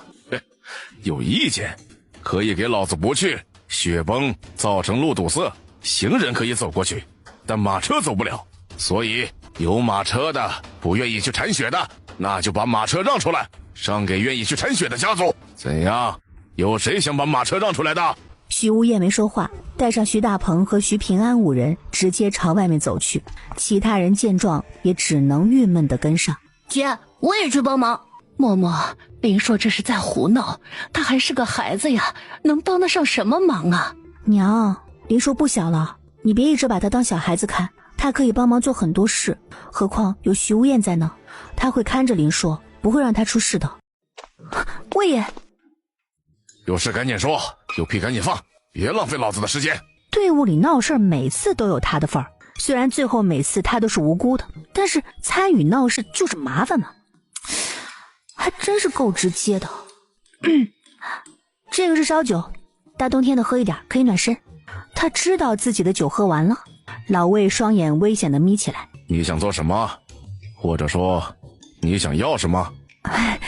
你想多了，我没想着讨好你，这酒很便宜的，我知道魏爷你爱喝2口。原本这酒呢，我是想留着给徐平安他们喝，驱寒用的，但是见魏爷你这2日不时地伸手取你的酒囊，知道你的酒瘾犯了，所以我这才送你一些，目的肯定是有的，不求魏爷路上多关照，就求魏爷不要为难我们就行。老魏看他一眼，伸手拿过他手里的酒囊，转身朝前面走去。有酒不喝，对不起肚子里的酒虫啊！烧酒便宜得很，大不了给钱了。流放路上，只要不给他惹事儿，他谁都不会为难。这是烧酒？这根本就不是烧酒啊！这个酒比他以前喝过的酒都要来的醇香，这更像是汾酒啊！白马镇这么小的一个镇，怎么会有这么好的酒？老魏摇头，他被坑了。后面的林默漫不经心地看着他的背影，嘴角轻勾。宫廷供酒，爱酒之人可拒绝不了这味儿啊！所以从他接过酒囊开始，他就已经踏进了他铺设好的陷阱里。徐无厌这边到了雪崩的地方之后，这才发现路被堵得很厉害。这条路过去，入目所见的20丈内全是白雪，而左侧的山上也是厚厚的积雪。徐无厌就怕这边路上的积雪刚清完，山上的积雪又滚落下来，那他们可就白干了。为什么还不开始干活？干活，快点！其他人怕被借差打，二话不说，立即挥舞起手中的木板，用力地把雪往2边刨。徐无厌不动，他的人也跟着不动。老子让你干活，你站在这发什么呆啊？徐无厌伸手抓住鞭子，双眼冷漠地看向钱正昌。什么都不清楚，盲目干有什么用？现在清出路来，山上的积雪又滑下来，造成雪崩，再次把路给埋了，那岂不是白做了？这与老子有什么关系？你现在给老子干活去！钱正昌想抽回被徐无厌抓住的鞭子，看到纹丝不动的鞭子，钱正昌阴冷着脸说：你想袭借差？别拿吓唬别人的那套吓唬我啊，没用的。怎么要打架？要打赶紧打，老子给你们做裁判，不打都给老子干活去，再在这里闹事，看老子怎么收拾他。还有，都给老子安分守己点，谁敢惹事，别怪老子不客气。这山上的积雪太厚，若不清掉，只怕我们前脚清理出这路，后脚这山上的雪又滚了下来，重新把这路给埋了。老魏扭头朝山上看，别说，徐无厌说的还真有几分可能。哼，魏哥，别听他的，山上的积雪怎么清理？这得需要多少人手，多少时间？根本没必要清理山上的积雪，只要清了这路上的积雪，我们尽快通过这段路就行。老魏觉得钱正昌说的方法也不错，山上的积雪不好清，费人费力气费时间，道路清好了，快点通过就行了。正要开口，就见徐无厌弯起腰捡起地上的石头，一下子就愣住了。他想做什么？不等自己问出口，却见徐无厌掂了一下手中小石头的重量，然后一个用力朝山上砸去。老魏懵了，这安平王的世子在干什么呢？下一秒，轰隆隆声响起，小石头击中的那一块雪直接往下滑落，雪滑落下来的场面相当的震撼。老魏张了张嘴，却什么话也说不出来了。看到了没有？这上面的积雪，只要有点动静，就会向下滑落。清空这道路很简单，但经过时，马车肯定会有动静传出，就怕是这声音会把山上的积雪震落，到时候怎么办？那怎么办？若真要清这山上的积雪，你知道要花多少人、多少时间吗？就这些娇生惯养的人，你觉得他们吃得了这个苦？若经过时真的发生雪崩，我就只能说听天由命，就看谁的命不好被活埋。让我试试。没人。没关系，我不需要你给人，我以及我徐家这几个侍卫就行。好，若有办法，他也不会这么快舍弃人。路途遥远，若一路死着过去，到目的地的时候人不多，他也会有麻烦。你真让他折腾？不然呢？拿这么多人的命来赌，试试，说不定他真的有办法呢。你若不放心，可跟着上去看看。山顶没人，他若搞出别的事，你盯着我也放心。放心，山顶上若发生了什么事，我不会知道。钱正昌心一跳，不知为何，他总感觉老魏似乎把自己给看透了。好，我上去看看他搞什么花样。这是个机会，若在这时候就能除掉徐无厌，他也可以提前回去了。主子，不能再往前了，上面的积雪很厚，再继续下大雪，雪就会朝下面滚去，形成雪崩。徐无厌点头，他盯着山顶上的积雪，若有所思。不是交给你吗？还不快点动手解决？你不说话，没人把你当哑巴。主子，平安，你下去找魏爷，让他带人撤到安全的地方。徐平安迟疑了一下，点头朝山下走去。看着厚厚的白雪，钱正昌眼底闪过一抹杀意。若是从这里把他推下去，许无厌必死无疑。从山顶往下看，入眼之处全是白茫茫的一片，山上怪石嶙峋，陡峭得很，树木很稀少，大雪覆盖之下依稀可见。许无厌只看了一眼，便开始滚雪球。徐平贵等人不解，但不会说话，在一旁帮忙。徐无厌，魏哥让你上来，是让你想办法解决积雪的问题，而不是让你上来玩雪球的。哼，怎么，你滚个雪球就能把眼前的危机给解决？徐无厌根本就不理他，继续滚自己的雪球，而雪球在他的手中变得越来越大，跟着变大的还有钱正昌的脾气，他很想一鞭子甩过去。该死的徐无厌，无视自己的存在啊！好了，注意安全。话一落，他直接把雪球推下了山。钱正昌冷笑，一个雪球再大又能造成什么危险呢？他不会是想靠这样一个雪球就能解决这一带雪崩的危机吧？笑话！钱正昌正想开口讽刺，不想雪球滚落的瞬间发出了轰隆隆的声音，大地似乎为之震动，山顶上的积雪也跟着滑落。这吓得他脸色大变，试图伸手不让自己继续往下滑落，但是却无用，身体依然不受控制的跟着积雪往下滑。完了，难道要被活埋了吗？身体往下滑落的钱正昌一脸的绝望，他命休矣。就在他以为自己要被积雪卷袭吞噬的时候，忽然他的手被人抓住，身体停止了向下滑动。他猛地抬头，是徐无厌。忍一下。等山顶上的雪没有再向下滑落，安全之后，徐无厌这才松开自己的手脚。松了一口气之后，一跃而起，随后双眼看向朝下面滚去的雪球。雪球滚得很快，积雪全跟着雪球落下，而越滚雪球就变得越大，就如同一个庞然大物。徐平贵等人惊悚，这么大的雪球，若人被卷入其中，怕是会没命的。躺在原地喘息的钱正昌也看到了这一幕，倒抽一口气，刚才若是没被抓住，怕是也会被卷入雪球之中，九死一生啊！九死一生，现在就是机会，对不住了。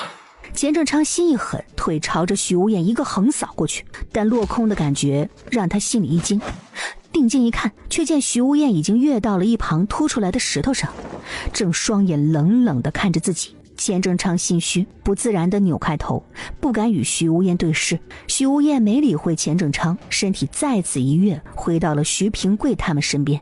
下山。徐无厌带着徐平贵他们几人快速朝山下走去。至于钱正昌，刚才自己并不想救他，但若他就这样死了，老魏那边怕是会找自己的麻烦。世子不愧是读书人，点子真管用。这一滚，山上的积雪就不足为惧了，而且因为滚落，这路上的积雪也被带走了一些，也让大家的工作量少了一些。魏爷还是喊我徐无厌吧。从背叛流放开始，安平王世子就已经没有了。干活。说完，带着徐平贵等人加入了清扫积雪的队伍。老魏心情很好，挑眉：聪明人。钱正昌，你这是怎么了？怎么一身狼狈？别告诉我你差点被雪埋了。没有，我摔了一下而已，没事就好。第二天，风雪稍微小了一些，老魏一起来就骂骂咧咧地赶着他们出发，趁着风雪小时不走，难道趁着风雪大的时候才走吗？众人没意见，在破庙待着是冷，走也是冷，所以只能往前走。往前走，说不定下一个住的地方能好一点呢。但在临出发时，韩家这边又出了一些小状况，没了马车，加上韩玉书有伤，韩家人闹得很凶。但老魏出马，没人敢吭声。队伍终于再次出发了。这一次林默学聪明了，在出发时加了一些木炭到捡来的破锅里，然后端上马车。冰冷的马车因为有这些炭火，瞬间暖了许多。雪地行走不但人走得慢，马车也走得慢。为了减轻马车的重量，马车上就坐了几个女人，还有林硕和徐大鹏。徐大鹏赶车，原本林硕要下来跟他们一起走，但被许无厌拒绝了。他还是个孩子，多他一个重不了多少。所有人都低着头，冒着风雪，一脸沉重地往前走，谁都没说话，也没有说话的欲望，说话会消耗他们的体力。队伍中不时有人摔倒，但很快又从地上爬了起来。林默一直看着外面的情况，在经过他们昨日清理的这一段路时，他特意朝山上看了一眼。许无厌见他朝自己看来，林默把装着热酒的酒囊朝他抛去，接着喝几口暖暖身体。好。温热辛辣的酒沿着喉咙顺流而下，瞬间让冰冷的身体变得暖和起来。这酒好像是贡酒。许无厌摇头，觉得自己想多了，怎么可能是贡酒呢？再喝了一口，便递给徐平安他们，让他们也喝一口暖身子。等中午休息时，饿狠了累狠了的众人纷纷拿出吃食，快速地啃了起来。但林默这边却没有着急吃，而是支起了火，烧起热水。等烧好水之后，他们这才拿出昨晚准备好的饭团，就着开水慢慢吃起来。林默吃饱喝足之后，这才和他娘他们去找地方方便。而他刚离开，韩老爷子就来了。要喝热水吗？见他点头，许无厌动手给他倒了一碗。徐家就算身陷囹圄，但也能够把日子过好。无厌啊，你还认不认我这个外祖啊？你是我娘的爹，自然是我外祖。无厌，我看你们的马车都没人坐，你外祖我一把老骨头了，受不了风寒呐，走不了几步路，所以我能不能带你那几个表弟过来坐马车呀？说完，手就按着身体的各处，说这儿疼那疼。外祖，这不可以，我们毕竟是两家人，而且这马车也不是没人坐，只是马在雪地里拉不了那么多人，所以我们才轮流坐。毕竟这马若是累坏了，接下来的路程我们就得全部走路了。所以你就忍心看着你外祖我冻死累死在这冰天雪地里？不会。既然不会，那你就把马车让出来，我立即让你表弟他们过来呀。外祖，你还是别折腾他们来了，这马车我不会让给你们。外祖，你若是觉得累，可以让你儿子背你，或者让你韩家的侍卫背你。其他家族的长者没马车的，都是儿子背着走，或者是下人背。我想我那3个舅舅的孝心不比其他人的少，应该愿意背你的。孽障啊！你这个不孝的东西，马车你给几个下人坐，也不给你外祖坐是吗？好啊，很好啊，你可真是够孝顺的。外祖请原谅，我不能跟几个舅舅抢孝顺你的机会。很快队伍里就传遍了许无厌狼心狗肺，连自己外祖都不管不顾的流言。林默回来之后，自然没错过这些人的议论纷纷。许无厌这是拒绝了他外祖吗？他还真是不在乎别人的目光，可惜还是有些不够狠。若换了自己，必定要和他们划清关系，撕破脸也无所谓。这种想踩着你尸体往上爬的亲人，不要也罢。嬷嬷，姑爷，娘，这个事儿你当作不知道就行，不要管那么多。嬷嬷，那是无厌的外祖，其实让他坐马车没什么。娘，你知道你在说什么吗？让他上来就意味着我们都要下马车，让给他和他们韩家人。你以为这只是他一个人来做而已吗？韩家人自私，在他们眼里，除了他家男儿之外，其他人都不配坐马车。看个第一天就知道了。韩家嫡系男子全在马车上坐着，其他的全是走路，就算只有2、3岁的女孩子也逃不过走路的命。若是同意那老东西坐，接下来他就会得寸进尺，逼他们让出马车。不让就是不孝，还不如一开始就不管。许无厌就是看透了这一点，所以才欲口拒绝的。柳英张了张嘴，最后什么话都没说出来。娘，收起你那泛滥的同情心。我跟你说，同情心在流放路上是最要不得的，而且人心最难满足，你懂吗？娘，我就问你，没有马车，就靠2条腿一直走，你觉得我们能走到流放之地吗？而且林默眼底闪过一抹阴暗，再继续往前走2天，就会进入到九泉镇的地界。而过了九泉镇，接下来连续10天的路程，一路上都不会有任何人烟。上辈子他娘和弟弟都是在那一段路丧的命，而且也是从那里开始，队伍里什么妖魔鬼怪都有，为了活下去什么事都做得出来。不能，所以娘，不要管别人，我们能活下去已经不容易了，我们管不了别人，管好自己就行。见他点头，林默这才松了口气。他为什么把自己和徐无厌绑在一起呢？目的就是徐家的马车，有马车他们活下去的几率很大。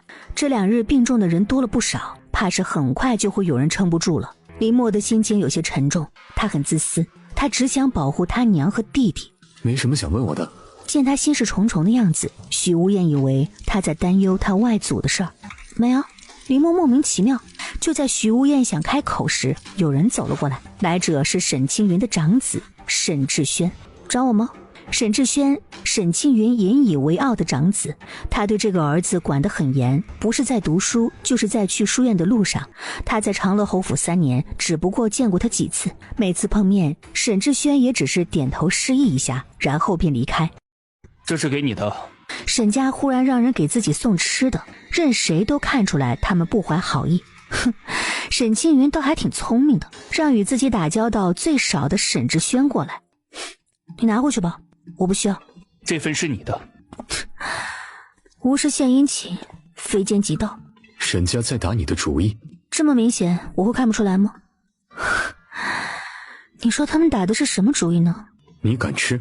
我没这么馋，喊来秦嬷嬷，让她直接给送回去了。接下来2日，沈家人一到休息吃东西时，就会让人送来一个馒头。林默一律不要，直接拒绝。而沈志轩每次来也很有意思，他来送，他拒绝，他就会拿着离开。这一夜，他们到了九泉镇外的驿站，也就在这一天，半路上直接倒下了几人，倒下的人没有再醒过来，尸体也是往山谷一抛，便继续赶路，任由家眷如何哭闹，借差都没有停下，让他们挖坑埋尸。后面的路程，众人的心情都很沉重，这份沉重一直蔓延到驿站，这才淡去一些。这几天都是在破庙或者野外扎营，看到火炕，所有人的脸上都露出了喜悦，今晚都可以好好的睡一觉了。林默和徐宪瑜他们从马车上搬棉被等行李到屋内，马车对他们来说是目前最重要的物资，不能出任何问题，所以林默留了一条棉被在马车上，打算晚上让徐平安睡在车上守着马车。而就在他们忙碌时，韩云峰悄无声息地离开了驿站，朝驿站外的小树林走去。林默整理好东西之后，也朝驿站外走去。几天没吃肉，他要拿些肉出来给他们吃。虽然今天终于雪停了，但天气还是很冷，吃些肉，肚子里有油水才能御寒嘛。所以林默出去转了一圈之后，就提着2只杀好的鸡回来。命真好，出去就能打到野味，又能吃上肉了。对呀，每次出去都不落空，这运气好的真让人羡慕。算了吧，谁让咱们不够狠心肠呢？没办法，谁让你们不够我心狠，不像我有本事，所以你们也只能看着我吃肉。对了，你们知道我是怎么杀鸡的吗？咔嚓咔嚓2声，骨头断裂的声音传来。瞧，我杀鸡就这么简单。你们说，我要是掰断一个人的脖子，需要用多大的力气呢？会不会像掰断鸡脖子一样的简单？有谁想试试吗？看着被掰断脖子的鸡，再加上林默的话，众人吓得脸色大变，随后争先恐后的朝外面冲去。胆子这么小还敢来惹自己，吓死也活该。怕我吗？不怕，但有些吓人。就这样掰断鸡脖子，挺血腥恰吓人的，但是莫名的吧，觉得他和他们家少爷非常的相配。少爷命格克气，少夫人彪悍，刚好可以压住少爷的命格。遇到少夫人后，少爷不客气了，太好了。秦嬷嬷又乐了起来。少爷和少夫人成亲已经过了7天了，少夫人还好好的，看来少夫人就是少爷命定的妻子。大师说，少爷找到命定的妻子，克妻的命格就会破掉，夫妻2人会恩爱到老。等到了流放之地，他们肯定很快就会有孩子，以后他可以帮着带小少爷或者小小姐了。怎么觉得秦嬷嬷笑得有点怪呢？2只野鸡，林默做了红烧，香味一出来，不少人朝厨房探头，看到林默之后，立即偃旗息鼓地离开了。力大无穷的女人，谁敢惹啊？做好之后，林默先盛出1碗，剩下的就让秦嬷嬷分别舀到他们每个人的碗上。随后他便端着鸡肉走出去。此时老魏等人也正在吃饭。我来给各位爷加个菜，别嫌少，尝个味儿。说完，放下装着鸡肉的碗，转身离开。魏爷，你这是让我给你装热水？哼，跟他装傻是吧？酒，那天的酒还有没有？有，给我装满。这女人故意的，故意用美酒来勾引他的酒虫。这几天他一直试图让自己忘记那酒的味道，但是越想忘就忘不掉。酒虫像是无所不在似的，朝他四肢百骸乱窜，难受得很啊。酒啊，多的是。魏爷，你等着，我这就去给你装。说完，转身朝马车的方向走去。而转身的瞬间，他眼底闪过一抹暗光，成了。林默去得快，回来的也快。老魏接过酒囊之后，嘟囔了2句，便慢吞吞地回去喝酒吃饭。林默这才朝着厨房走去，刚好看到钱正昌正阴沉着脸盯着自己。林默挑眉，要不要告诉他，他所忠心的人在他出京城的时候就派人杀了他妻儿，而他自己完成任务之后也会落得一个身死的下场。算了，就他那眼神，关我屁事。钱正昌阴沉着脸，这女人很怪异。他缓缓地朝厨房的方向看去，他要不要？看到徐无艳他们从大门外走进来，钱正昌眼一闪，随即转身离开。这姓钱的想对我夫人出手，他不能再留。站那做什么呢？吃饭了，今晚有鸡肉吃，给你们留了。本来想烤狍子肉给你尝尝的，现在看来只能明日了。不用明日，一会儿烤熟了，明日路上做干粮。一旁不少人都露出了羡慕之色。爹，韩云峰回来没有？还没有。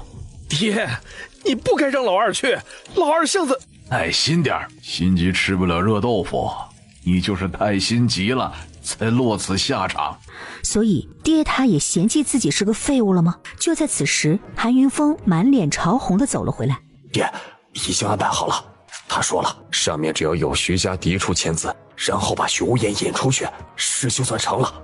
徐无艳，不要怪外祖心狠，是你先抛弃了韩家的。云峰啊，这事儿你不要和任何人说，你先去吃点东西，休息一下，剩下的事情交给我。韩云峰点头，顺利的话，明日他们韩家就能结束这该死的流放，重新恢复之前的生活。爹，下一步怎么办？我先想想。韩老爷子坐在原地冥思苦想，过了好一会儿，才喊人去把徐梦贤请来。孩子啊，你辛苦了。外祖不用了，我吃过窝窝头了。哎呀，吃吧，一个窝窝头啊，怎么能够吃得饱啊？这些日子辛苦你了啊，也委屈你了。韩老爷子看着他吃馒头，不时跟他聊着以前的事儿，这也让徐梦贤脸上露出久违的笑。哎，小贤啊，你能帮外公一个忙吗？林默和徐无艳在厨房里烤着狍子，两人有一句没一句的聊着天，直到狍子烤熟。烤熟之后，徐无艳动手切了一条狍子腿给林默吃，然后才动手把剩下的狍子肉切成一块一块的，然后用油纸包起来。接下来2日不用为肉发愁了。笑。天色不早了，你赶紧吃，吃完了早点回去休息，明日还要赶路。能与你同甘共苦的女人都值得好好珍惜。两人轻手轻脚爬上床，且轻轻地拉过被子盖在自己身上，温暖的被窝让林默舒服地叹了一声。若可以，真想整个冬天都窝在炕上不下地了，只可惜这只能想想。林默的一举一动全都落在徐无艳的眼里，孩子气啊。累了一天，他缓缓闭上眼睛，而就在他要睡着的时候，徐无艳忽然猛地睁开双眼，手快速地往前一抓，人快速的从床上跃起来。半夜3更不睡觉，鬼鬼祟祟摸来这里，想做什么？表少爷，是老太爷让我来的，疼，好疼啊！你先放开我有话要跟你说。怎么了？啊，没什么，抄掉一个半夜摸过来的贼。韩大山瞪大了双眼。既然是贼，揍一顿扔出去就得了呗，别脏了自己的手。夫人你睡吧，我把人给扔出去。在徐无厌带着人出去之后，林默睁开眼，韩家人要行动了吗？姐，莫是韩家人，不是贼，姐夫跟他出去会不会有事儿？我知道，你睡你的，这种事不是你能管的。好，韩家一天不闹事就不开心是吗？韩玉书夫妻的下场还不能让他们安静吗？偏要逼我再杀几个人才能安抚。嫂子，我陪你出去看看。不用，别乱跑，老实待在这睡觉，知道吗？直到徐宪宇点头，才朝外走去。大哥和嫂子千万不要有事才是。院子里空无一人，林默皱起眉，看向虚掩的大门。他和韩家人出了驿站了。林默朝马车走去，发现徐平安不在马车里，看来徐无厌是带着徐平安出去的，没傻到自己一个人去。林默放下心来，想了一下，林默这才折返回去睡觉。他之前听到韩家父子的计划，就是逼徐无厌签字。签字意味着什么呢？徐无厌很清楚，他不会傻到签字的。他们两人的武功不用担心。林默回去之后，看到徐宪瑜还没有睡，示意他赶紧睡，不用担心。徐宪瑜看了一眼大门的方向，闭上了眼睛睡觉。林默躲在被窝里想了一会儿事儿，随后也迷迷糊糊的睡了。不知睡了多久，门忽然被人推开，紧接着是急促的脚步声以及抱怨声。哎，我说你进出开门关门时，你能不能小点声啊？吵死人了！哎呀，谁这么缺德呀？开门不关，想冻死人吗？关门呐，冷死人了！平安，出了什么事？你怎么会伤得这么重？平安，你这是怎么了？少夫人，少爷出事了，少爷中了陷阱，被人砍了一刀，滚下了山坡，现在生死不知。什么？少爷怎么会受伤啊？都给我住口，不许说话！他掏出伤药，让徐平贵他们先把徐平安扶到炕上，然后给他包扎伤口。难道韩家人想用武力逼迫徐无厌吗？整晚都是你们徐家人进进出出，现在还吵吵闹闹个不停。哎，我说你们能不能安静点啊？你们不困，我们困呐！就是，吵死了！安静点行吗？刚才谁说让安静一点的？屋内瞬间安静了，众人可没忘记他一拳揍死一匹马的事儿。哼，怂货！他不是跟韩家人出去了吗？为什么会出事呢？你身上的伤又是怎么回事？徐平安缓了一口气，这才缓缓道来。原来徐无厌跟韩大山出去之后，韩大山告诉徐无厌，徐梦贤和另外一个侍卫韩平悄悄去了镇上，到现在还没回来。韩老爷子怕他们出事，让他过来告诉徐无厌这个事儿。至于要不要去找人，全凭徐无厌做主。徐无厌当即就黑了脸，徐梦贤这个蠢货呀！表少爷，表儿小姐已经出去了2个时辰，按时间来算，这会儿她该回来了。但是现在也没有见人回来，要不要叫人出来一起去找？他为什么要去镇上？大晚上偷溜去镇上，徐梦贤虽蠢，但没那么大的胆子。这背后怕是与韩家脱不了关系。表小姐是为了老太爷，老太爷感染了风寒，有些发热。表小姐自告奋勇去买药，老太爷劝她不要去，她不听，老太爷只能派韩平护送她去买药。借口？韩家这么多侍卫，需要他一个小丫头去买药？徐梦贤这个笨蛋被耍了，这一趟他得走，不然韩家人不会放过徐梦贤这个笨蛋的。毕竟是自己的亲妹妹，虽然蠢得要把她给气死了，但不能不管。徐无厌看了一眼身后的房门，他没有惊动屋内林默等人，只是把马车里睡觉的徐平安叫了出来。随后两人直奔九泉镇而去。两人还没到九泉镇，远远的他们就看到了徐梦贤，他瘦小的身体在寒风中吃力地扶着韩平，狼狈地往回走，而他的右手一直拿着2包药。啊，哥，你怎么来了？徐梦贤看到徐无厌，满脸的兴奋。徐平安上前扶住了韩平。徐无厌看了一眼昏迷不醒的韩平，板着脸看向徐梦贤：怎么回事？你胆子肥了是吗？人生地不熟，而且大晚上的还到处乱跑，你这样很容易出事。你有考虑过后果吗？这是我敲遍了九泉镇所有药铺才买到的治疗风寒的药，你拿着。徐无厌一松手，任由药掉在了地上。哼，这是你千辛万苦为外祖弄来的，代表着你的孝心。你给我做什么？哥，谁说这药是给外祖的？不是嫂子染上了风寒吗？这是我去给嫂子买的。你是说这药是你为你嫂子买的。不对劲，危险！徐无厌身体瞬间紧绷，伸手一把抓住正想说话的徐梦贤，把他往自己这边用力一拉，然后一脚朝昏迷不醒的韩平踹去。徐平安一惊，下意识的手一松，身体后退的同时往旁边一侧。下一秒他手臂一疼，这才发现韩平手持匕首攻击自己。若不是刚才见主子忽然攻击韩平，他本能的松手躲避。韩平的这一匕首刺到的就不是手臂，而是胸口了。韩平因为攻击徐平安，错过了最佳躲避时机，直接被徐无厌踹飞。他向后面倒飞了几步，稳住身体。一旁的徐梦贤早已被吓呆了。韩平不是身受重伤昏迷不醒的吗？这怎么突然间就醒了？而且他怎么还想杀徐平安呢？这到底是怎么回事？杀！徐无厌双眼冰冷地看着韩平。徐平安看了一眼自己手臂上的伤，点头就要冲上去。就在此时，从两侧冲出了10几个黑衣人，举刀就朝他们冲了过来。看着这些凶神恶煞的黑衣人，徐梦贤脸上的血色瞬间褪去。他被骗了，韩家人骗了自己，他们利用自己引出大哥，他们想对大哥不利。主子小心！看到黑衣人出现，徐平安不得不放弃韩平，护在徐无厌前面。徐无厌双眼危险地眯起来，韩家到底在打什么主意呢？看着朝他直奔而来的黑衣人，徐无厌侧头：徐梦贤，一会儿我让你跑，你就一直往前跑，回到驿站你就安全了，记住了。哥，那你呢？徐无厌没有回答他的问题，因为黑衣人已经攻到了这儿。他身体往旁边一侧一躲，一个空手夺白刃，从其中一个黑衣人手中抢过了刀，一个反挥，把黑衣人逼退的同时喝道：快跑！手中的刀再次挥出，他也迎了上去。他和徐平安两人把所有的黑衣人都给拦下了。徐梦贤的双眼被眼泪给迷住了，他难受地看了一眼被黑衣人包围住的大哥，哭着转身朝前方黑暗跑去。他在这只能拖累大哥，他要回去找人救大哥。放开我！表小姐，我不想伤害你，所以你不想受伤就别挣扎了。我呸！别像我这假惺惺，今晚这一切你们是冲着我大哥来的，而且这一切都是我外祖的意思，对不对？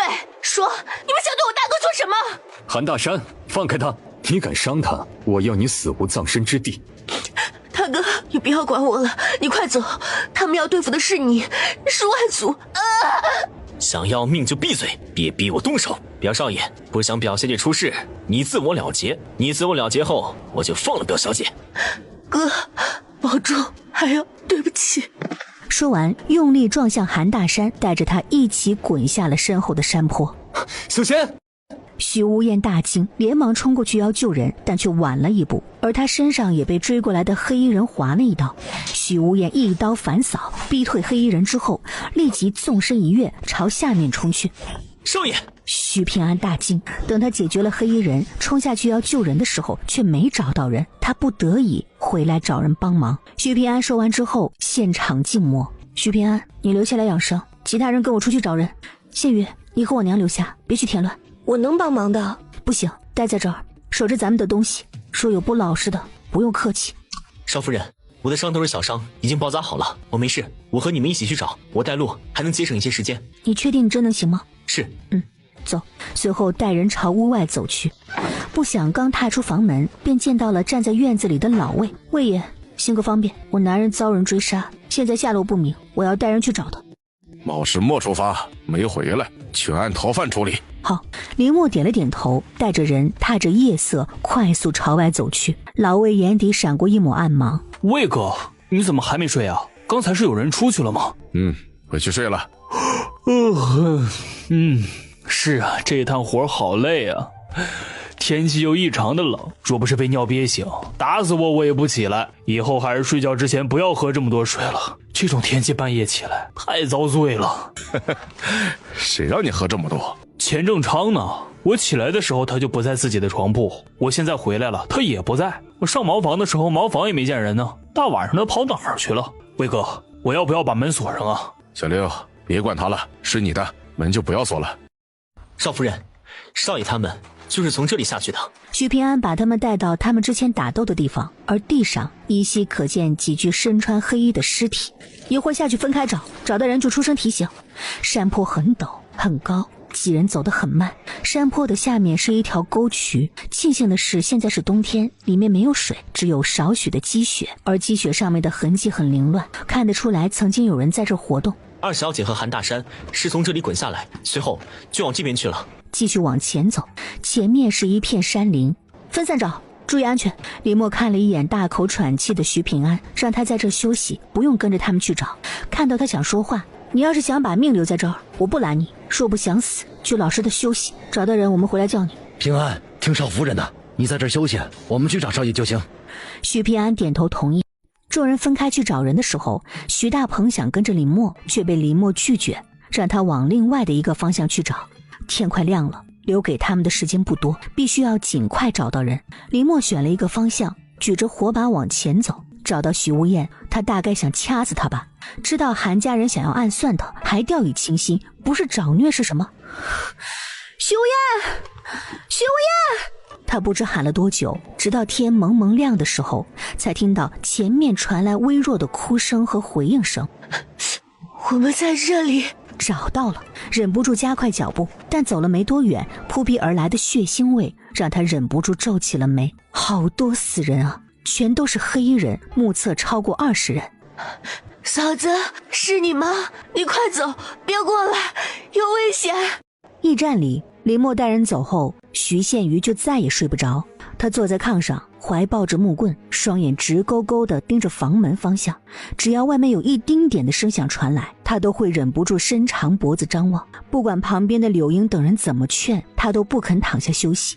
娘，你别劝小玉姐了，现在姐夫和他妹妹都不知道是什么情况，小玉姐睡不着很正常，你赶紧睡，我陪着小玉姐等就行。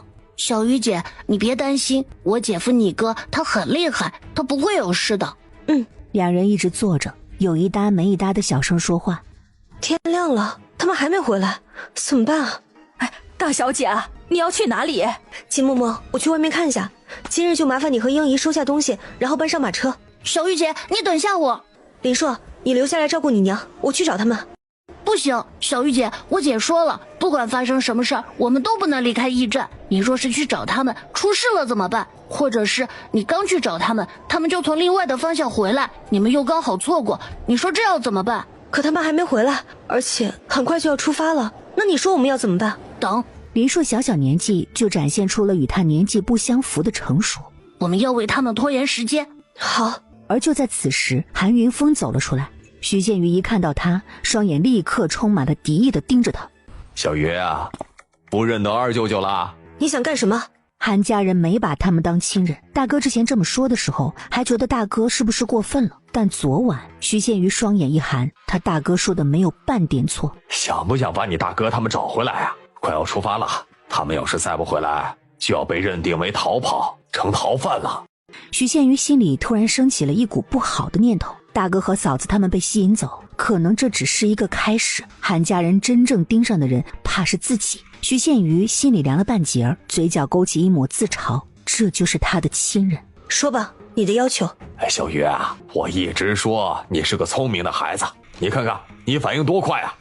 只要你在上面写上你的名字，盖上你的拇指印，我立即让我韩家的人出去帮你找人，多我韩家的人帮你找，很快就能找到他们。这是认罪书，小玉姐你可不能乱签。小王八犊子，这与你有什么关系？滚！再多管闲事，我让人弄死你！你们曾经也想让我大哥签字，但我大哥拒绝了，对不对？哼，没错，他就是个脑子不会转弯的，签了韩家没事儿，自然会保住你们三个。毕竟你们三个是我亲姐的孩子，我还能不管你们？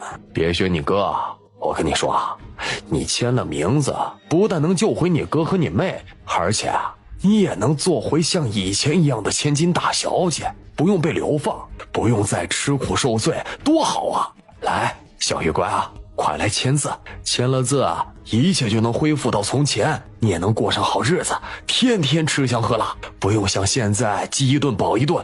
你想穿绫罗绸缎，二舅舅给你买；你想要韩翠阁的首饰，我也给你买。所以昨晚发生的一切都是你们计划好的，先是哄我妹出去，再骗我哥他出去找人，就连我嫂子他们出去找人，也在你们的计划里面，对不对？而你们做这么多，目的就是想我落单，我没说错吧？不然呢？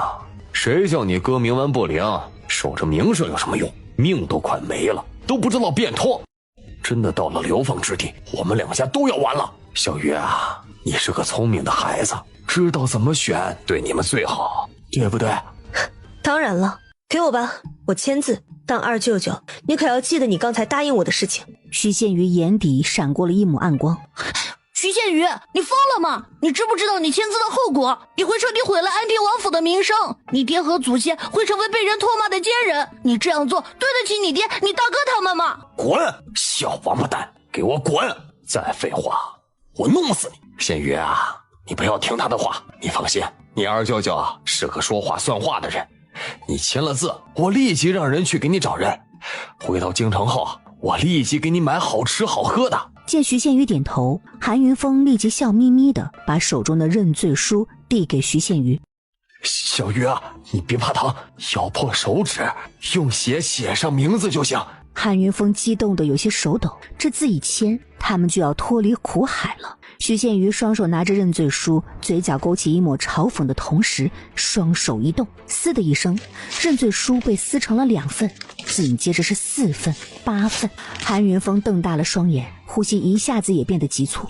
你竟然撕了！对，我大哥不会做的事情，你凭什么觉得我会做？因为我是女流，所以觉得我好糊弄。韩家人欺人太甚，他爹说过，人可以死，但不能没有风骨。他们徐家人不惧死，因为他们问心无愧，让先祖蒙羞的事，他徐宪瑜宁愿死也不愿意做。谁让你撕的？我就只有一份而已。徐宪瑜，谁让你撕了？你找打！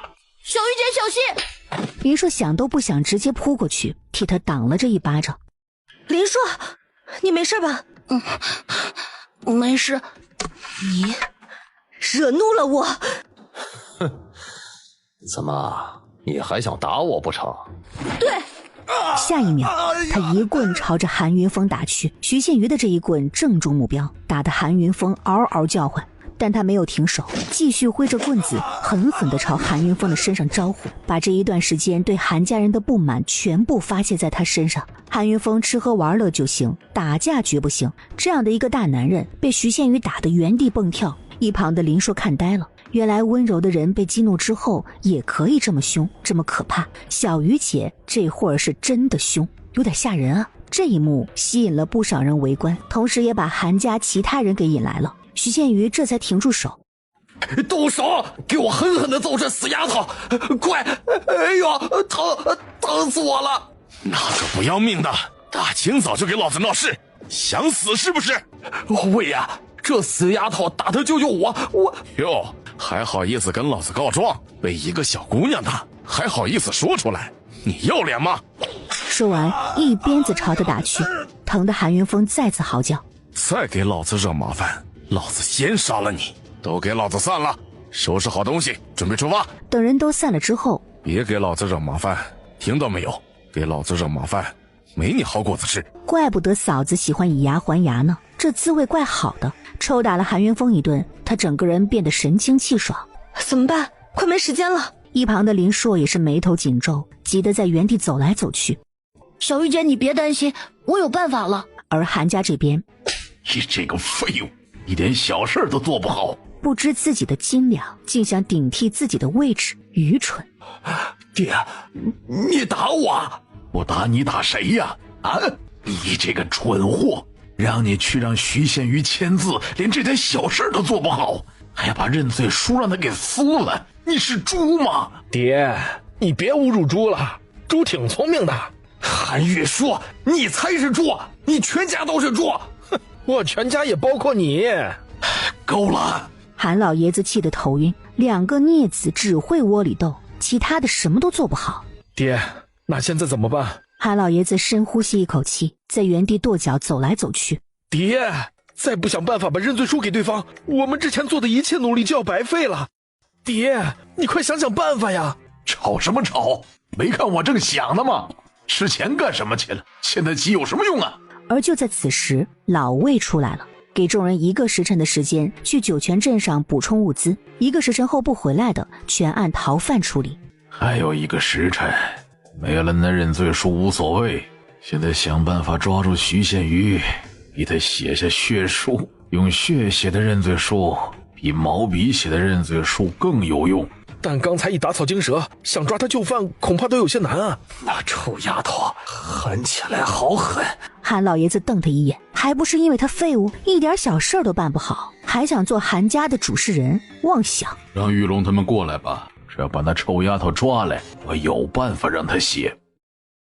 听到老魏说1个时辰后再出发，徐宪瑜松了口气。你做的？林硕点头，也没有隐瞒他，一五一十的说出来。简单一句话，拿钱开路。他找了穆老帮忙，让穆老去贿赂老魏，理由想到镇上采购一些吃的。你为什么不自己去？你刚打了你二舅舅，给他惹了麻烦，他正在气头上。我去的话，10有8九会拒绝。但穆老不一样，穆老他们没惹过麻烦，而且之前借差他们感染了风寒，穆老给过他们药，所以他们会给穆老几分面子。徐宪瑜朝他竖了个大拇指，聪明。没，我姐教的。徐宪瑜羡慕嫂子是个聪明人。小玉姐，我发现韩家人的目标是你，现在他们的诡计失败了，肯定还会想办法逼你就范，所以现在你得藏起来，不让他们找到你。不行，他得躲起来。认罪书是万万不可能写的，这事关徐家100年的清白，他绝对不允许任何人泼脏水。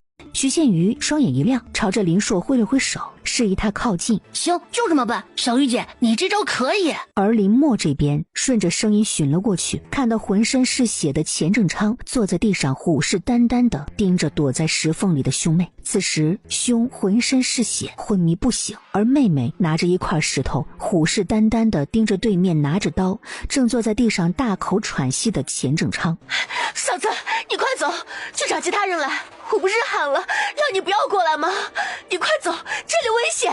刚好徐家人一锅端了。说完摇摇晃晃的用刀支撑着身体缓缓站起来。林默鄙视，就这垂死挣扎的样，还想说是自己，当自己是软柿子很好捏。林默呆住了，看着徐梦贤手举石头，气势十足的朝钱正昌冲去的样子。这徐梦贤吃错药了不成？不怕死？姓钱的，我跟你拼了！他咬着牙，恶狠狠把自己手中的石头朝钱正昌砸去，正中目标。没有防备的钱正昌被砸中之后，身体直接朝着地上倒去，1下2下，我去！徐梦贤，够了，再砸下去，他要死了！我打死人了。还有气没死呢，他更想说死了活该，但是怕徐梦贤会被吓坏，毕竟他年纪小，经历的事情也少。没死啊！嫂子，好吓人啊！吓死人了，我以为我要死了。太好了，嫂子你来了，我好怕。林默身子一僵，他很想把人一巴掌给打飞了。丫的，你抱着我干什么？我跟你很熟吗？可别忘了，你还联合外人砸了我的头，这个仇我记得，我可忍不了。林默嫌弃的一把抓住他的手，把他扯开。嫂子，徐梦贤睫毛挂着眼泪，可怜兮兮的看着他，他想抱抱他，他害怕，想你哥死，就跟我在这浪费时间。哥！徐梦贤如梦初醒，尖叫着爬起来朝石缝冲去，他竟忘了身受重伤的大哥。林默看了一眼满脸是血的钱正昌，这才转身朝徐无艳兄妹走去。徐无艳伤得很重，他身上的伤很多，而伤口上流出来的血浸透了旁边的衣服，这么一看就跟一个死人一般。嫂子，我哥他……别说话。林默打断他，然后蹲下身去查看。他现在一点都不想听徐梦贤的声音，他的声音让自己头大。去那边弄一点干柴过来，烧个火堆，快！林默动手解开徐无艳身上的衣服，准备给她身上的伤上药。衣服解开，露出她精壮的上半身时，林默红了脸。徐无艳，我没想占你便宜，我是想帮你包扎伤口。你一定不要多想。看到他那精壮上半身所展现出来的曲线与肌肉时，不得不感叹，这男人跟女人就是不一样。看看人家身上这结实的肌肉以及迷人的线条，还怪好看的。男人的身体都这样吗？但想到沈青云他们舔着的大肚子，林默撇了下嘴，他错了，肯定不一样的。嫂子，我回来了。刚才在做什么？我竟然看着徐无艳的身体在胡思乱想。要不得。林默深呼吸一口气，让自己冷静下来，扔给徐梦贤一个火折子，让他在旁边升起火堆，而他则是动手给徐无艳包扎伤口。嫂子，对不起啊，我之前那么对你，还帮着外人伤害你，我对不起你。一句对不起就想让我原谅你，会不会想太多啊？说完抬头看了眼天色，心里一沉，完了，过时间了。我知道，没时间了，走。林默没心情安慰他，让他帮忙扶起徐无厌，然后背着他准备离开，却不想这会儿满头是血的钱正昌摇摇晃晃地站起来。没我允许，你们一个都不许走。嫂子，你背着我哥离开，我拦着他。有了之前的经验，徐梦贤现在已经没有之前害怕了。林默抬头看了一眼徐梦贤，嫌弃，明明害怕的浑身发抖，还故作坚强站在自己面前。钱正昌，你的仇人不是我们，你若是想死尽管来，我成全你，但你现在不过是强弩之末，你确定你是我的对手吗？说完伸出一只手拿过徐梦贤手中的石头，一个用力，石头瞬间碎成了几块。徐梦贤瞪大了双眼，一脸的不可思议，他嫂子这么大力气的吗？钱正昌脸色沉了下去，他忘了这女人力大无比。看到了吗，钱正昌，我真要弄死你，轻而易举，想死尽管来。所以你们更该死。钱正昌，你的妻儿已经死了，你不想知道是谁杀了他们吗？你说什么？你该给你家里面去一封信的，钱正昌，你为他卖命，但他却在你出京城的时候让人杀了你全家。你撒谎！你是不是觉得我在骗你啊？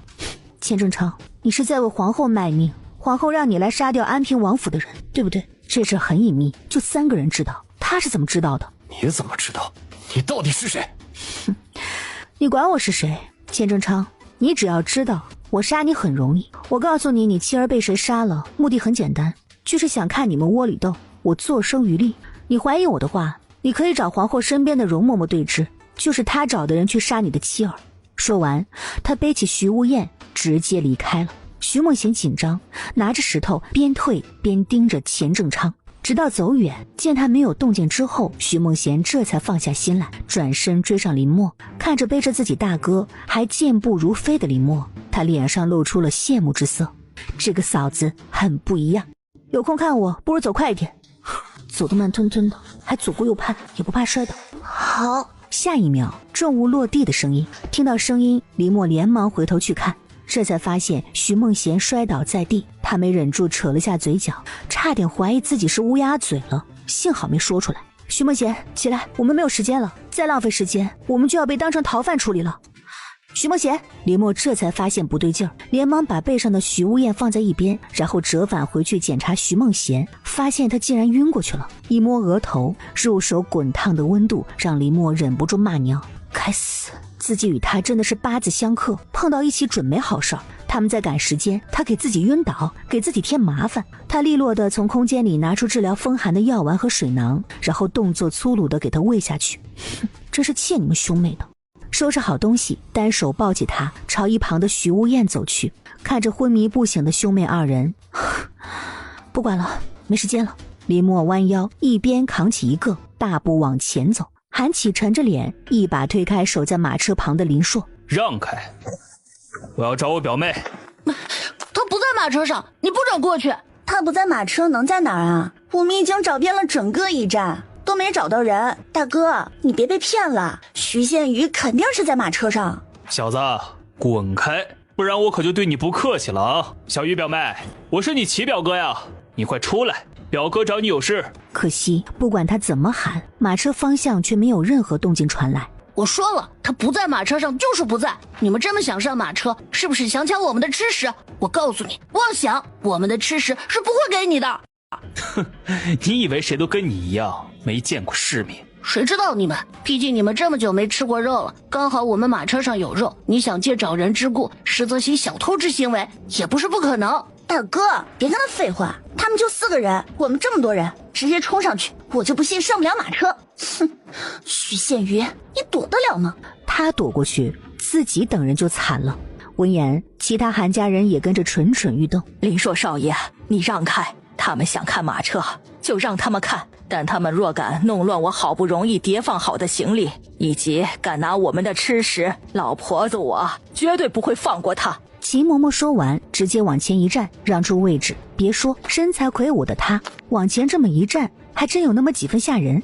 好吧，马车上有没有人，你们自己看，别当别人都跟你们一般龌龊，不要脸。韩琦立即走过去看，空无一人的马车车厢里，后面整整齐齐地叠放着各种行李，高度直接到车厢车顶，而他们要找的徐宪瑜根本不在马车上。韩琦朝韩玉龙摇了摇头：什么不在？会不会藏在这些行李后面啊？想到这儿，他立刻要上马车去翻。这是我好不容易才叠放好的，你要是弄乱了，你就负责给我叠好。韩玉龙身体一僵，只能放弃下马车。他根本就不会收拾，这么高难度的叠放，他可做不到。臭小子，说徐宪瑜跑去哪儿了？快说他在哪儿，我有急事要找他，听到没有？我为什么要告诉你？因为你凶你丑你恶毒吗？找死！说完，就让他的兄弟姐妹动手揍林硕。下一秒，齐嬷嬷和云嬷嬷拿着木棍走到林硕身边。谁要动手？齐嬷嬷，你这是什么意思啊？我可是徐家的表小姐，你敢这么对我？你可别攀关系，就你韩家做的那些恶心事儿，谁想认你们这些亲戚？我警告你们，敢碰我们的人，老婆子我打死你！想到下落不明的少爷和二小姐，齐嬷嬷早就憋了一肚子的火了，而现在就巴不得韩家人动手，然后自己趁机揍他们一顿，为少爷小姐们出气。你这个老东西！别吵了，找人要紧。大哥，现在一个奴才都欺负到咱们头上来了。行了，要说是个奴才而已，以后多的是时间。现在最重要的是找到人。可驿站里的每一个角落我们都找遍了，就是没找到人。你说他会躲到哪里去啊？或许是外面。那还等什么？走，我们出去外面找他。我就不信我们这么多人找不到他。哼，等抓到了他，绝对不会让他好过。林硕笑眯眯地看着韩家众人朝外走去，去得好。林硕少爷，他们到外面去了，那大小姐去得好，我还怕他们不去呢。哈哈，外面有大礼等着他们，齐嬷嬷你就不用担心了。齐嬷嬷见他笑得开心，随即放下心来。林硕少爷和少夫人一样，是一个值得信赖的人。林硕含笑不语地看了一眼马车内，随后挪开，让他娘和齐嬷嬷他们要是觉得冷，就先上马车暖和着。这一提议遭到了拒绝，现在这么多事儿，他们怎么能安心坐着呢？林硕自然也没有强迫他们。而就在此时，驿站外面陆续传来惨叫的尖叫声，有男有女，而其中一女的特别的尖锐，林硕听出来了，是韩玉龙的。很快外面乱成了一团，随后吵闹声尖叫声往驿站方向移动。很快韩家众人狼狈地冲回到驿站内，只是这狼狈不是一丁点的狼狈，而是很狼狈。不少人身上沾染了烂菜叶和泥土，其中有几个被人搀扶着，单脚着地，而且空气中隐约闻到了血腥味。林硕幸灾乐祸，数了一下缩起来的脚，一共有5只猪蹄儿被夹了，5只夹子全中，没辜负夹子们这次的牺牲，成果非常的棒。是你搞的鬼，是不是？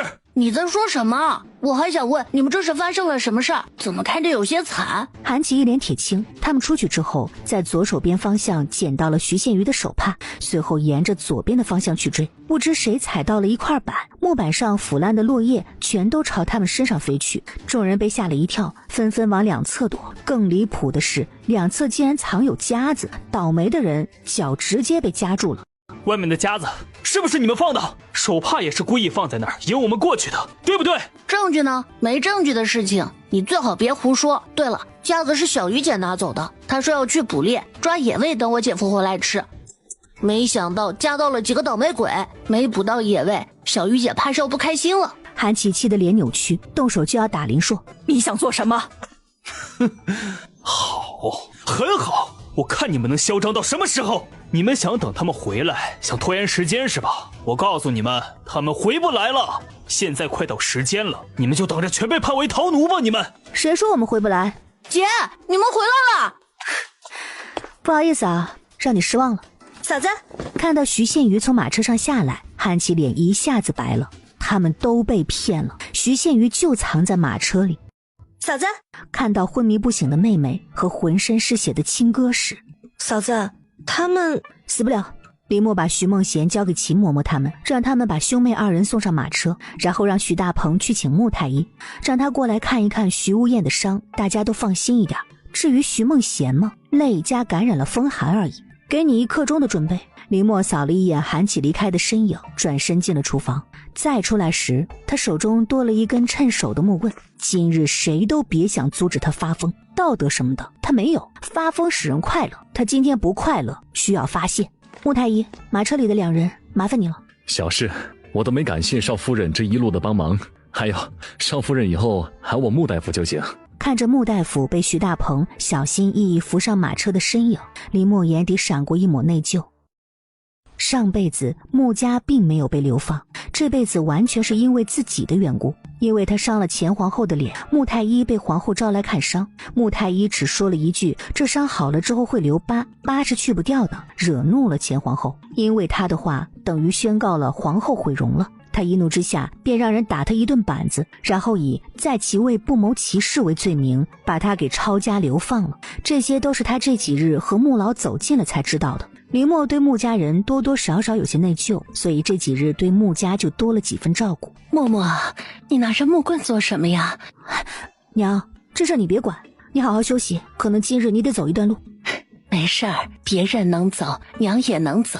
默默，咱们别惹事，有些事儿忍忍就过去了，好不好？娘，有些能忍，有些不能忍，我们若是忍了，接下来的路程怕是不得安宁。说完，抬头喊来徐平贵他们4个，然后带着他们朝驿站内韩家人所在的地方走去。娘，你别管这些事儿，姐自有分寸。韩家人太过分了，你看到姐夫身上的伤没有？他们是想要姐夫的命，若不趁现在给他们一个教训，让他们怕了，接下来真的会麻烦不断。可我怕。娘，前怕狼后怕虎的，有什么用？你就当什么都不知道就行，一切有我姐和我。柳英一脸错愕地看着林硕，他儿子跟他说话加重了声音。林硕懊恼，放松声音，小声安抚他娘。你们都大了，都有自己的想法，娘以后啊就不管你们这么多了。什么？他们回来了？那接下来怎么办？徐无厌可不好对付。对啊，折腾了这么多，最后白费功夫，太膈应人了。爹，你说现在怎么办？他的命怎么那么硬啊？小时候弄不死他，现在也一样。韩大山和韩平2人身手最好，他都已经派出去帮忙了，再加上对方安排的人，竟然还奈何不了他，可恶啊！都盯着我看做什么呀？你们都没脑子吗？不会自己想办法吧？爹，徐无厌从不是个好说话的人，这次他吃了这么大的亏，肯定不会善罢甘休啊，还是尽快想好应对之策才是。别急，我替你们想好了应对之策。应对之策我替你们想好了，我打你们一顿，算你们负荆请罪。动手！说完脸一冷，举着木棍冲向一脸呆滞的韩家人。他见人就打，而且手下不留情。韩家人没有无辜之人，从老到小都一个德行。徐平贵等人紧随其后，片刻之后，杀猪声四起。韩家人被打得抱头四处乱窜，场面彻底失控了。韩老爷子被这一幕给气得双眼发黑，胸口发疼，忍不住地捂上了胸口，大口大口地呼吸着空气。住手！都给我住手！林默，你这个恶妇，你给我住手！他们都是你的长辈或晚辈的，你怎么……被点名的林默打得更凶了。长辈，哼，就他们也配？为老不尊的，打！晚辈，没有半点手足之情，更该打！林默手一抬，一个横抽出去，直接把韩云峰打倒在地，随后一脚踩上他的后背。韩老爷子一见他朝自己走来，立刻紧张地往后退。你想做什么？我可告诉你啊，我可是他们的外祖，也是你的。倚老卖老，林默冷笑，最讨厌这种倚老卖老的人了。他举起手中的木棍，毫不犹豫地朝他喋喋不休，现在还想以长辈身份压他的韩老爷子一棍子打了下去。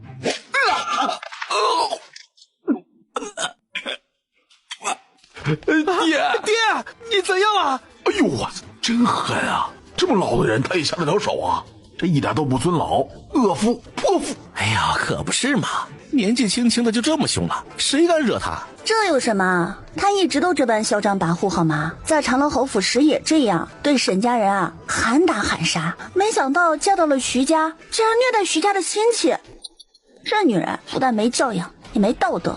哎，别说了，再说他冲过来打我们怎么办啊？打得好啊，爽啊！他们忍着韩家人很久了。想到少爷的惨状，徐平贵恨不得冲上去杀了韩家人。徐平贵四人双眼崇拜地看着林默，几人互相交换了个眼神，那个意思是服啊。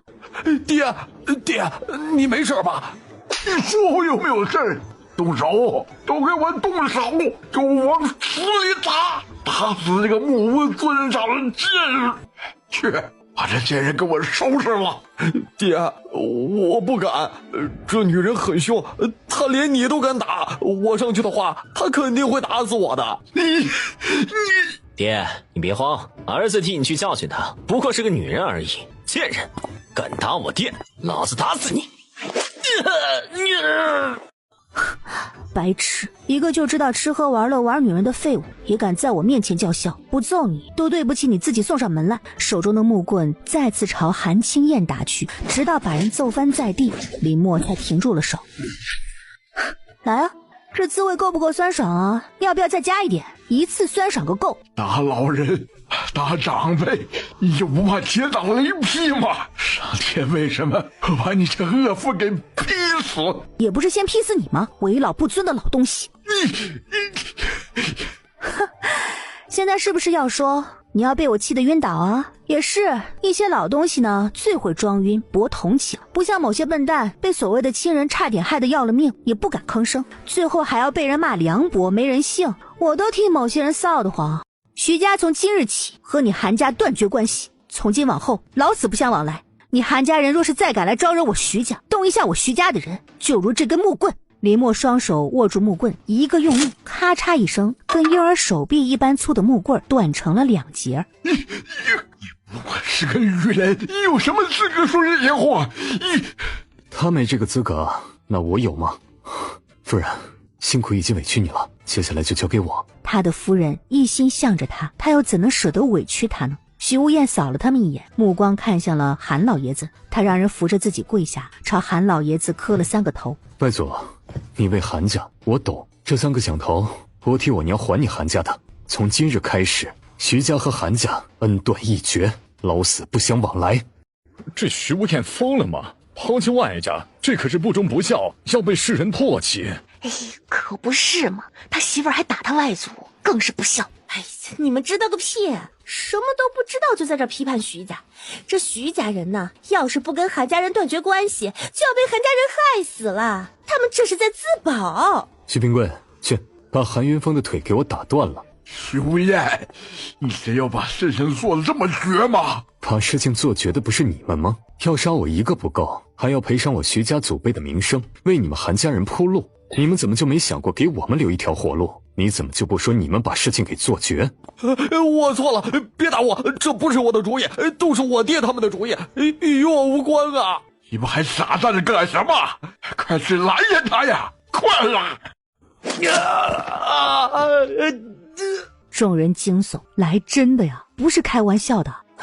又在给老子聚众闹事，想找死是吗？再有下次，我要的可不是一条腿而已，而是命。好，很好，徐无艳，还真是小瞧你了。老魏一走近，手中的鞭子立即朝在场的韩徐2家人卷袭而去，顿时又是一片鬼哭狼嚎。徐无艳狼狈地护在林默面前，随后扭头看向他：“你没事吧？”林默摇头：“很好，又给老子惹麻烦，一个两个都当老子说的话都是说的好玩而已，是吧？”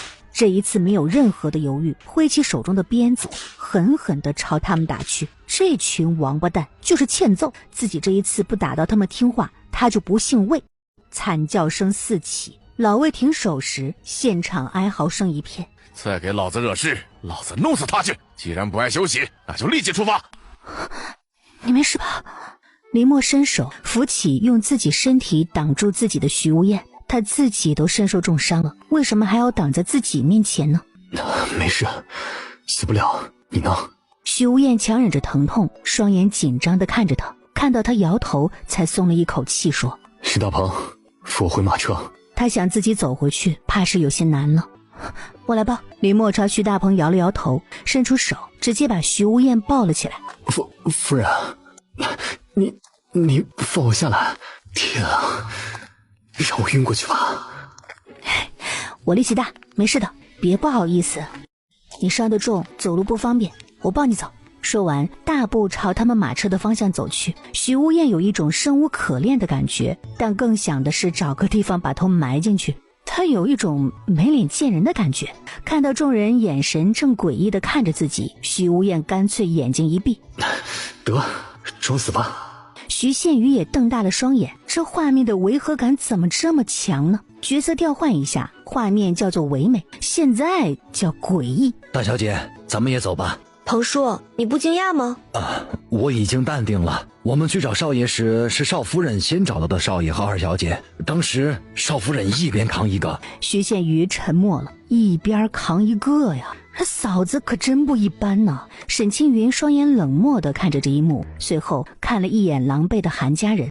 他很庆幸一开始没有跟林默硬杠上，这要是硬杠上了，怕是也讨不了什么好。他真的是我所认识的那个林默吗？林默小心翼翼地把徐无艳放回到马车上，徐梦贤还在昏迷不醒，徐平安靠着马车休息。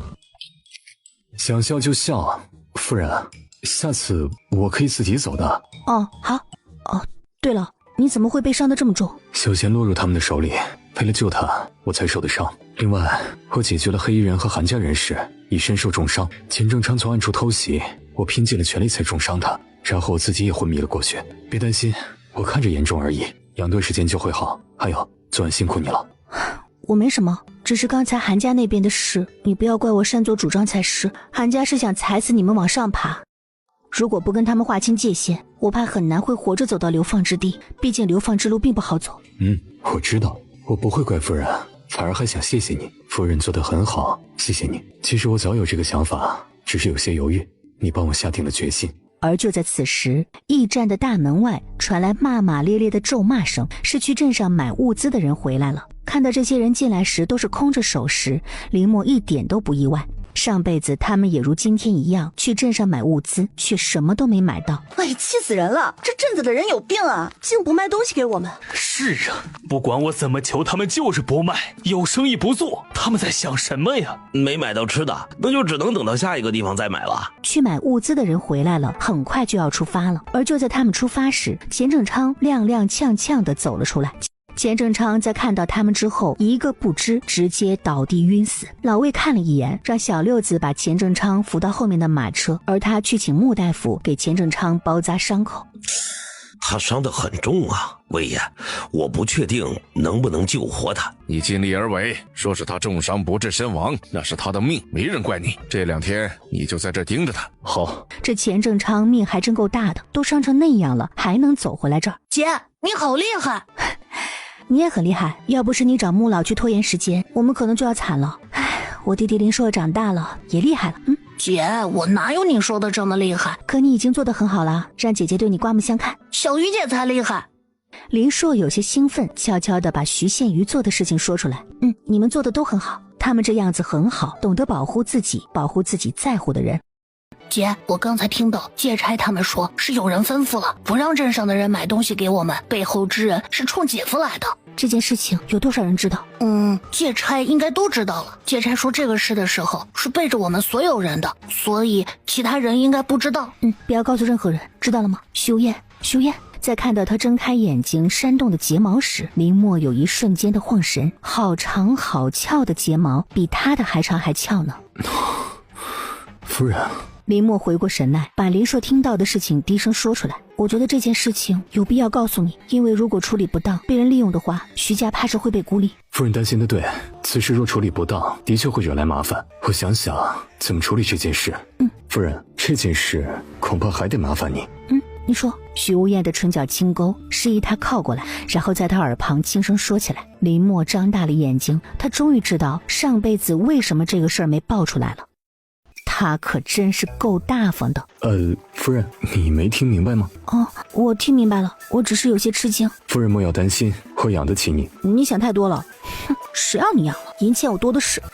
我说错什么了吗？姐，我姐夫怎么说？这事你先别打听，路不好走，专心赶路，别摔了。都给老子走快点，再走半个时辰就到今晚休息的地方了，别磨磨唧唧了，快点走。等到今晚要扎营的地方时，众人都愣住了。魏爷，这么破怎么住啊？对呀，这根本就没法住人呐！这地上全都是碎瓦片以及碎木，这跟在外面睡一觉根本没有多大区别嘛。哎，那我们刚才这么辛苦赶路是为了什么呀？不就是为了享有暖和的炕睡吗？对呀，累死人了，连个火坑都没有。就在众人吵吵嚷嚷的同时，林默已经带领着人占据了一个被封的地方，并且开始打扫。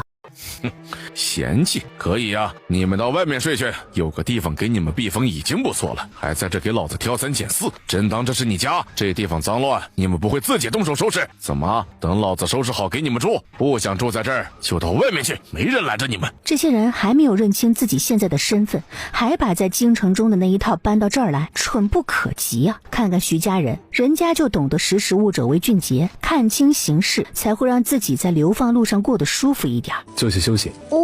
我可以帮忙的。你是想给他们添乱？他只会添乱吗？你不坐下还站着干什么？你在生病，根本就做不了什么事，你去帮忙不是添乱是什么？对啊，小贤，你跟哥坐一块休息就行。傻丫头，我是你哥啊。哥，我以为你真的不管我了。傻丫头啊，以后别这么蠢，别什么人的话都信。我知道了，嫂子。你嫂子人很好，你之前做的太过分，害得她差点没命，你欠你嫂子一个道歉。我道歉了，嫂子没原谅我。你差点害了她的命啊！怎么，你一句道歉，她就要原谅你？徐梦贤，你想要她原谅你，那你就得用心去取得她的原谅，而不是嘴巴说说而已。我知道了，我现在再去跟嫂子道歉，然后帮她的忙。我只是小感冒，不要紧，我也能帮大家做些事的。你疯了吗？那个贤表妹，对不起啊，我刚才是不是弄疼你了？抱歉，我不是有意的，我只是想私下里和你说几句话，怕你不愿意我才这么做的。对不起啊，我跟你道歉，你别生气啊。我跟你没什么好说的，还有我徐家和你韩家也恩断义绝，你别来找我。贤表妹，真的要这样吗？祖父因为你们已经被气倒了，生病了。我跟你说，祖父他就没想过要放弃徐家，放弃你们，他只是想等韩家脱困之后再救你们，不然我们两家就只能被捆绑在一起，永无翻身之日。这道理你懂的，对不对？所以呢，在他们眼中，我就是这么蠢吗？贤表妹，很简单，我想你帮我写一封信，就在这白布上面写。你若是不介意，可以划破你的手指头，用你的血来写啊。当然，我是心疼贤表妹的，自然是划破我的手指头取血更好一点，毕竟我是男人嘛。拿来。韩琦，你这个傻叉，你还真把我当傻子来忽悠是不是？逼我哥我姐写认罪书不成，现在又来骗我，我打死你这个无耻之徒！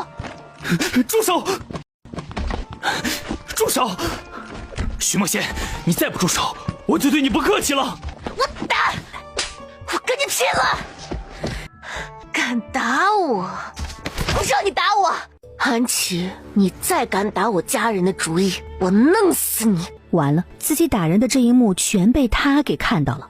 嫂子，我这次没有被骗，他想骗我，所以我才打他的。林默看他一眼，转身离开。啊，怎么就这么走了呢？嫂子，我要跟你道歉。我记得我告诉过你，你的道歉我不接受。我知道，可我还是想跟你再次认真的、正式的道歉一次。嫂子，对不起，之前是我愚蠢，是我笨，不但伤了嫂子，还害得嫂子差点没命。对不起。说完了，林默面无表情地扫他一眼，然后转身就走。他转身的瞬间，忽然间又转回来了，看到他扬起拳头朝自己打来，徐梦贤瞪大双眼，如果让嫂子打上一拳能够消气儿，这一拳倒也划算。他心一横，直接闭上双眼，准备迎接这一拳。白痴！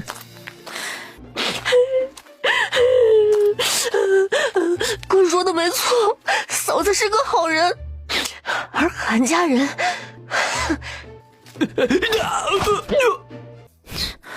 晦气。找我惹了麻烦，想找我出面解决？别想了，不可能，老子不会帮你解决任何麻烦。美酒要不要？别给老子惹事，老子罩不住。拔开木塞，老魏慢吞吞地喝了一口酒。就是这个味儿啊。魏爷，这您可就冤枉我了，我从不惹事。没事，滚蛋，看到你就烦。这次还真有事儿。酒泉镇的商铺为什么不卖东西给我们？原因魏爷应该知道吧？知道又如何？徐无厌让你来的。魏爷，明人不说暗话，这事一旦闹开，我徐家虽然受排挤，但对魏爷您来说也没有半点的好处。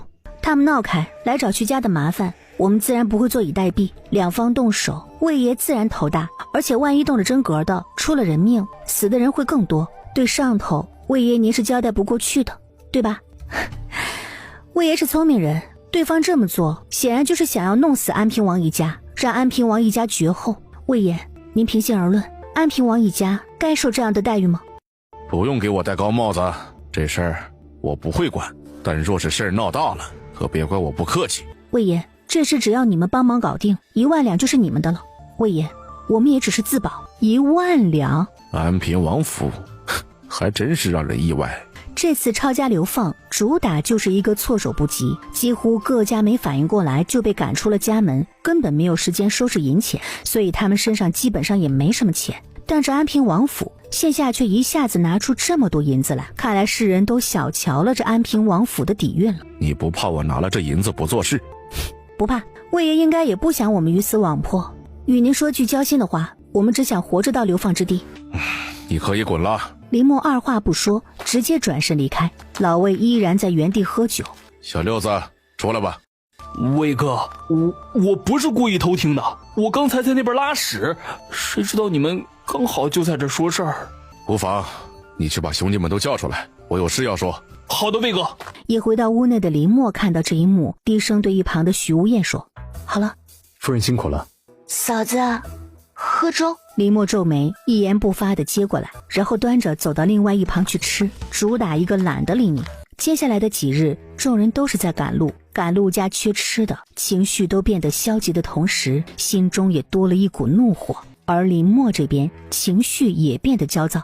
第5日傍晚扎营休息的时候，在没有领到窝窝头后，众人终于爆发了。什么？窝窝头没了？不是说好1日2个窝窝头吗？哎呀，对呀，现在连窝窝头都没了，春熙想饿死我们吗？哎呀，不管，赶紧给我们窝窝头！你一言我一语，吵得跟个菜市场一般。短短几天的时间，个个饿得面黄肌瘦，此刻站着身体都是摇摇晃晃的。老子让你们尽快赶路，是为了什么？就是为了尽快到这儿，趁着天没黑，你们可以出去找吃的。老子警告你们，别不知好歹。大冬天的，去哪儿找吃的？草根怕是都没有。就是，明知道这一路没村子没镇子，为什么不提前准备多点吃的呀？他们就是想饿死我们。我出去找吃的。徐无厌皱眉，他这2日情绪一天比一天的暴躁，是发生什么事了吗？我去帮嫂子。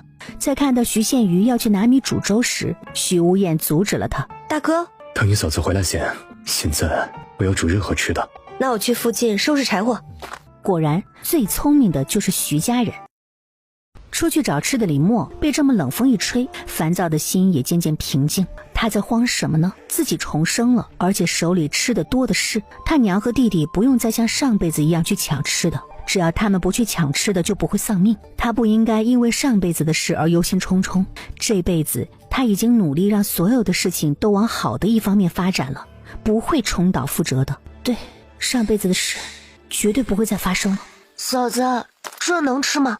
他想干什么呀？这几天天天跟在自己身后跑，他又不知道什么能吃什么不能吃，跟着自己全是给自己添乱呢。能吃，吃了之后，明日让你哥在这里给你挖个坑，以后你就在这儿安家。这玩意儿有毒啊！他踩了一脚，连忙追上林默。嫂子，你等等我跟你一起去找吃的。别烦我。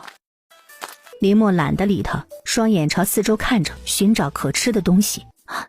这是林默，树根不能吃，草根才能吃。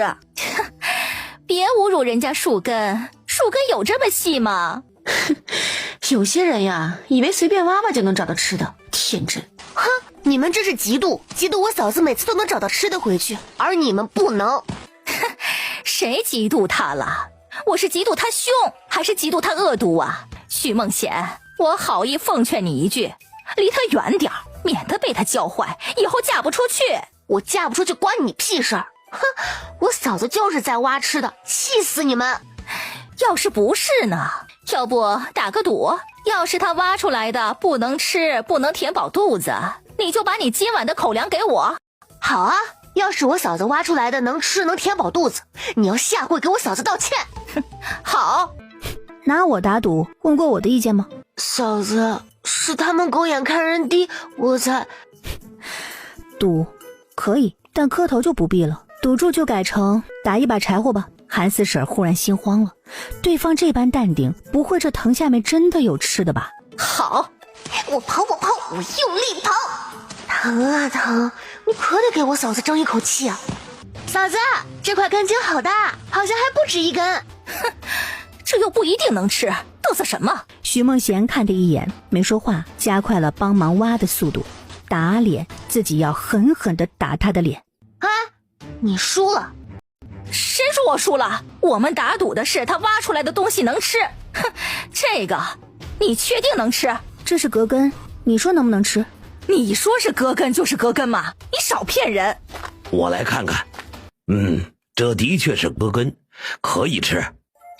你输了，一把柴火，你要跟我们说是一把柴火。韩四婶没再吭声，灰溜溜的离开了。徐梦贤对着他的身影再次喊道，让他别忘了柴火。我就知道新嫂子吃香喝辣。谢谢穆老。我只是实话实说而已。也是少夫人，旁人的话怕是挖到一半不见有东西就会放弃了。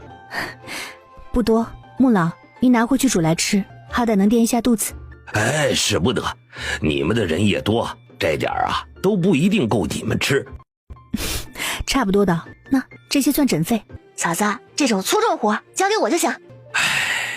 这少夫人是好人呢。这韩家人就是不要脸，整天想占我们的便宜。可不是吗？有些人呐，就是不要脸，只会欺负几个没了爹娘的孩子。云嬷嬷，你们太好了。不是我们好，是你嫂子好。记得以后好好听你嫂子的话，长嫂如母，你嫂子人不错。对，嫂子人好好，而且嫂子很厉害啊！我都忘了，嬷嬷你们先洗，我去讨要柴火，可不能便宜了他们。你有心事？有，但你帮不了我。他夫人是知道如何让人说不出话来的。你不说怎么知道我帮不了啊？夫人，你若有事可以找我。知道。接下来几日依然没有办法补给，我们现在的粮食不多，得省着一点，免得太惹眼。此事我已吩咐下去。还有，这个时候人心难测，你可别有恻隐之心，对自己有危险的毫不犹豫出手掐断根源，保护自己最重要。我知道。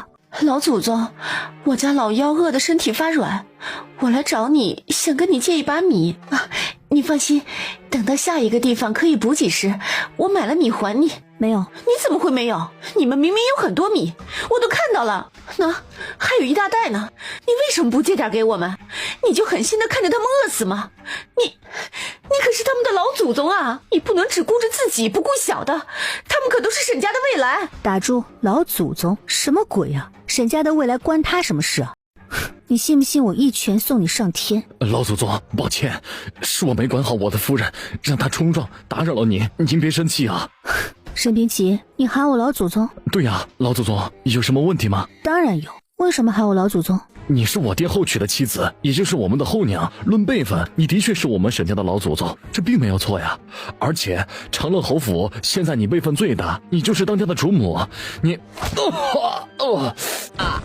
老祖宗，我说错了什么，惹您生气了，请您别生气啊，有气朝我出就行，你可千万保重身体，别把自己给气坏了。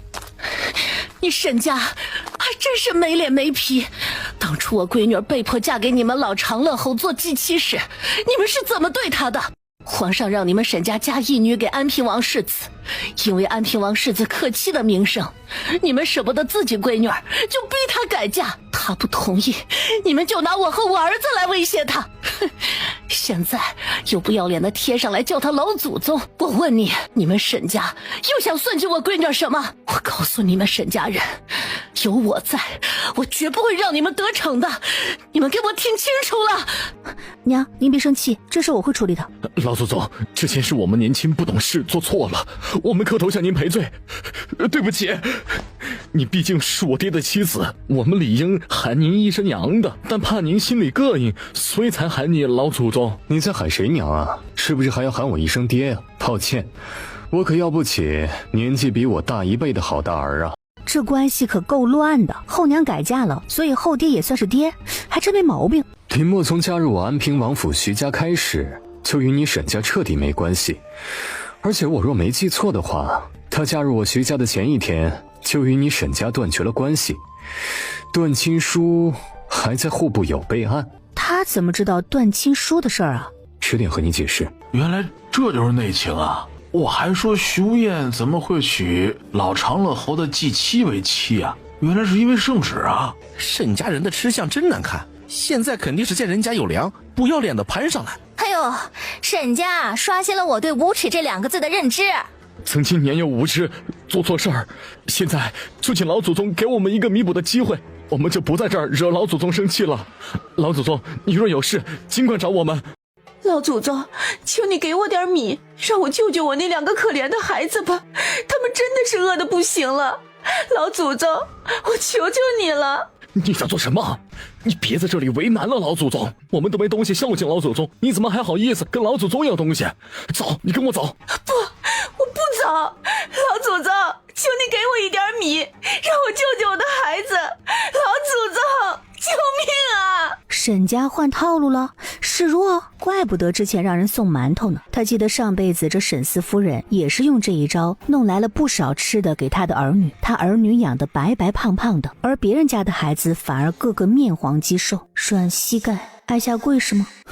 别担心，沈家人蹦跶不了多久。他们不到自己面前来找麻烦，自己还可能会忘了他们的。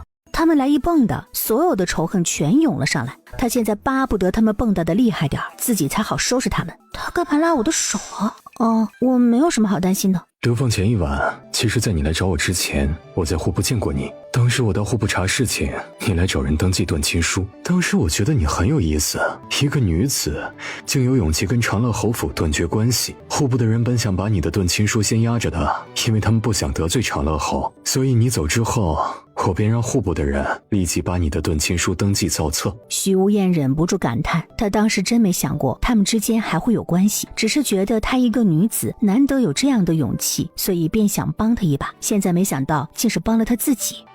睡觉。徐无艳愣了，她夫人这是害羞了？哼，我不爽，你们也都别想好过。找了个无人的地方，一个闪身直接进了空间。果然做人就要不道德，瞧瞧这收获。哼，这空间对不道德行为的回应简直不要太好。大力丸、万能解毒丸、失声丸，大力丸那可是个好东西啊！现在有了多余的大力丸，该给林硕吃了。这样一来，他就有一些自保能力了。你怎么还没睡？在等你。蹲茅房久了一点，你不用等我，赶紧睡吧。看来以后做坏事的时候得小心一点了，不然一不小心就会被徐无艳察觉到不对劲儿，太危险了。看到尖叫着到处乱跑的沈家人时，林默眼底闪过一抹诡异。这些人是睡得多熟啊，这会儿才发现，几只老鼠就把他们吓成这样，那接下来呢？徐无艳一直观察着林默，他这夫人很有意思。他看了一眼沈家方向，有老鼠跑进来，有这么开心吗？行吧，总归一个，他夫人开心就行。这些老鼠怎么就刚好都跑到我们这里来了？谁知道，这些该死的老鼠都饿疯了吗？居然啃我的指甲吃，太过分了。好了，赶紧收拾东西，怕是一会儿又要赶路了。怎么会有这么多蚂蚁啊？有蚂蚁，好恶心啊！哎呀，蚂蚁，我身上好多蚂蚁，好多呀！哎呀，好多的蚂蚁啊！他这一嗓子也惊醒了沈家其他人，等发现自己身上也有蚂蚁时，沈家个个加入了尖叫和拍蚂蚁的行列，彻底乱成了一团。老魏被尖叫声吸引过来，手中的鞭子立刻朝他们挥去。沈家众人吓得连忙后退。哼，处罚！哎，吴爷还不能走，我家的东西还没收拾好。跟老子有什么关系？别家都已经收拾好，你们家只顾着玩，你们自己不收拾，怪谁？谁玩了？这不是先有老鼠钻进来啃我们的指甲齿，后面又发现被子里和身上全都是蚂蚁，这才耽误了时间吗？都说了跟老子没关系。处罚落伍者逃犯处理。大哥，现在怎么办呀？能怎么办？走啊！那这些被子呢？要不扔了？扔了？那你今晚干什么？直接冻死吗？看什么看？都抱起来塞到马车上，等休息时候再整理，快啊！果然没道德之后，人也变得神清气爽起来。姐，你心情很好。然后学他向后看去。姐，我也心情好起来了。林默拿起自己的水囊递给他，同时也把大力丸递给他，让他吃。姐，这是什么？预防风寒的，吃。你昨晚和徐平贵在马车上睡的，没火，怕你生病。林硕没有任何怀疑，吞了药丸。姐，我吃了。他没有点破这个事儿，让他自己慢慢发现身体的变化就行。这几日他都是跟着徐平贵睡在马车上的，而在睡觉前，徐平贵会教他一些自保的招式。有了力气，就算招式练得不好也没关系，在绝对的力量面前，任何计谋和技巧都是无济于事的。徐管家，你能教我赶马车吗？徐大鹏点点头，停下马车，让他坐到车辕处来。这种事我来教更好。夫人，不介意我教你吧？谁教不是教呢？没什么区别吧？那就开始吧，你先抓住缰绳。彭叔，你笑得很诡异。傻小子，你彭叔我是开心，你姐和你姐夫多接触不好吗？多接触感情才会好，这就叫培养感情。彭叔，你真聪明，那以后我也要多制造机会，让我姐和姐夫待在一块儿，让他们好好培养感情。嘿嘿，如此可教也。等休息的时候，林默已经学会了赶马车。他扶许无厌下马车时，许无厌嘴角轻勾：“夫人，多赶几次，熟能生巧就行。你现在是会了，但还有生疏，需要多练。”扶他找了个地方坐下来。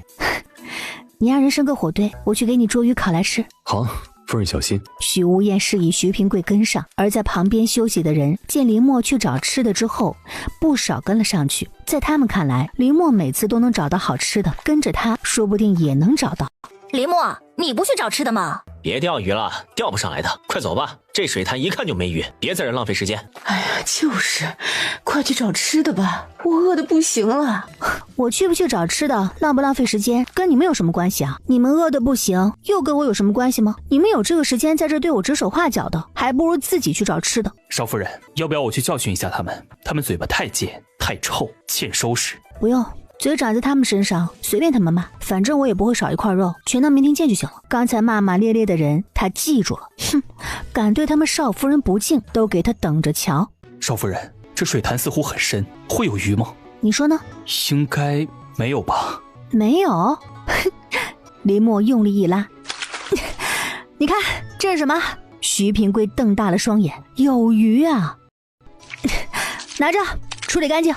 上辈子就是在这儿，徐平安钓了很多鱼，所以没鱼怎么可能呢？等其他人被惊动赶过来时，林默已经和徐平贵各提着2串处理好的鱼往回走了。想要？老祖宗！哼！林默一脚把他踹翻。